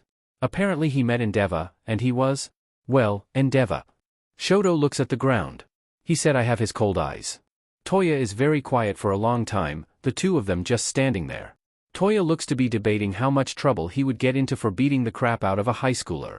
He takes a long, deep breath, to avoid saying something crazy to his little brother before he speaks again. F.M. What does that little sheet know about Endeavor, or you? What? What does that little a-hole know about us, or our family? Toya asks again. He's a snot-nosed little brat who had one bad experience with a celebrity, we've had to live with him. Inasa doesn't know anything about what a real monster Endeavor can be, we do, and that means I can tell you for sure you are nothing like him. There is no one farther in the world from him than you. He's a BSTRD and an abuser, and you are everything good about our family. You are the one good thing that came out of this mess. Take pride in that. Take pride that you are good despite what has happened. Hold your head high because of that, Shoto. Toya is practically breathless by the time he is done. A mix of anger, sadness, and pride are fighting in his voice. It's true that the only positive thing that came out of the Todoroki family is Shoto, Fuyumi and Natsu. Years from now, Dabi knows that when people think of the Todoroki name, they won't think of Endeavor, or his sick wife. They'll think of three Todorokis all changing the world in different ways. Dabi is so lost in thought that he doesn't notice Shoto poke him in the head. Hey, you came out good too. Dabi laughs, a little uncomfortable. I mean it, you're my big brother, and you made it out good, even if you don't think so. Shoto says. Dabi pulls Shoto into another quick hug. Go out there, and pass this exam. If you get the chance to kick Inasa's butt, do it, but focus on the goal, okay? Okay. Shoto nods and the two of them part ways. Dabi sits back down, next to Himiko. She's still working away at a coloring sheet Ms. Joke gave her, and couldn't be happier. The second round is about to start. Joke and Aizawa get back just in time, returning from the building's cafeteria. Joke hands Himiko a box of food and a soda, and Aizawa hands Dabi a box as well. You were gone when we left, Himiko told us to get you mochi. He says, handing Dabi the box. The four of them all watch as the fake building setting crumbles. A rescue exam? Himiko asks, her mouth full. Joke doesn't seem to mind as she nods. It's clear they can fight, but rescue is just as important as combat. She tells them, munching on her own lunch. A group of people with shirts that say, help us company, on the back flood the arena, all heading right into the rubble. They lay down, climb into holes, and pile debris on top of themselves. They also burst bags full of fake blood over themselves, creating fake injuries. Actors as injured civilians really help sell the situation. We also want to make sure a hero can deal with people and still remain calm and pleasant in a disaster. Joke tells them. The remaining 100 students follow shortly after. Dabi can see the tall girl with a tall black ponytail setting up a medical tent. He recalls her from Izuku's rescue. He notices a lot of the 1A students taking points in their various sections. Headphone Girl and the Arm Guy are locating civilians, Tape Guy, Float Girl, Frog Girl, and Izuku are using their quirks to get down into various holes and collapsed spaces. I should really start learning their names. At one point, Gang Orca comes out with a group of fake mercenaries. The villains have paint guns and begin shooting the place up. Shoto works to his strength, engaging with Gang Orca with his fire, and using his ice to stabilize collapsed buildings. Inasa is shouting at him, knocking his fire out of the way with his wind. His wind manipulation is powerful, but Shoto's fire is uniquely suited to go up against Gang Orca. An aquatic mutation is usually vulnerable to fire. Any hero, hell, anyone, should know that if you dry out a fish, they get super weak. But Inasa is too stubborn, even when Shoto tries to tell him that. Around him, Joke, Aizawa and Himiko are all leaning forward in their seats, waiting to see what Shoto will do. He could double down, focus on taking down Gang Orca, despite Inasa's interference, or put himself somewhere else. Dabi sighs in relief as Shoto turns away from Inasa, instead choosing to freeze all of his enforcers and confiscate their guns, then returning to the rescue effort. He even puts up an ice wall, to separate the fighting from the medical tent. Dabi lets himself smirk at Inasa's confused and angry face at Shoto's dismissal. I'm disappointed. From what I've heard from Hotspot, Inasa's teacher, he's a very good student, dedicated and smart. This is a lackluster performance from someone with such high potential. Joke says, rubbing her chin in thought. Aizawa nods in agreement. It seems he's got a bit of a grudge against Todoroki. Not Todoroki, Endeavor. Dabi corrects. Endeavor ignored him, didn't give him an autograph or something. He says with a roll of his eyes. Joke scoffs, well, that's just petty and childish. He's never going to become a good hero like that. Well, he's certainly not passing, look. Aizawa points down at the field. In Inasa's distraction at Shoto leaving, a fake goon had taken an opportunity to take out a handgun and got the boy in the back with a paintball. Inasa walks off the field, dejected, still glaring back at Shoto. Too bad. Joke leans back, pulling out her phone. I'm going to text Hotspot, tell her about this whole debacle. Hopefully she can set him straight. Dabi nods. He watches everyone in 1A pass, even Katsuki, who had gotten dinged a number of points for snapping at the actors. He had just barely gotten by. Dabi expected Aizawa would let him know how close he came to failing. They're waiting for the students back at the bus. Izuku and Shoto run up, greeting Dabi and Himiko. We did it. Izuku shouts. Yes. Shoto says, much quieter, but still very excited. He hugs them both. Okay, sadly the chapter is over. And if you enjoyed the video, just leave a like and subscribe with post notification. So when the next chapter is ready, you will be notified. Okay, see you in the next video. Bye.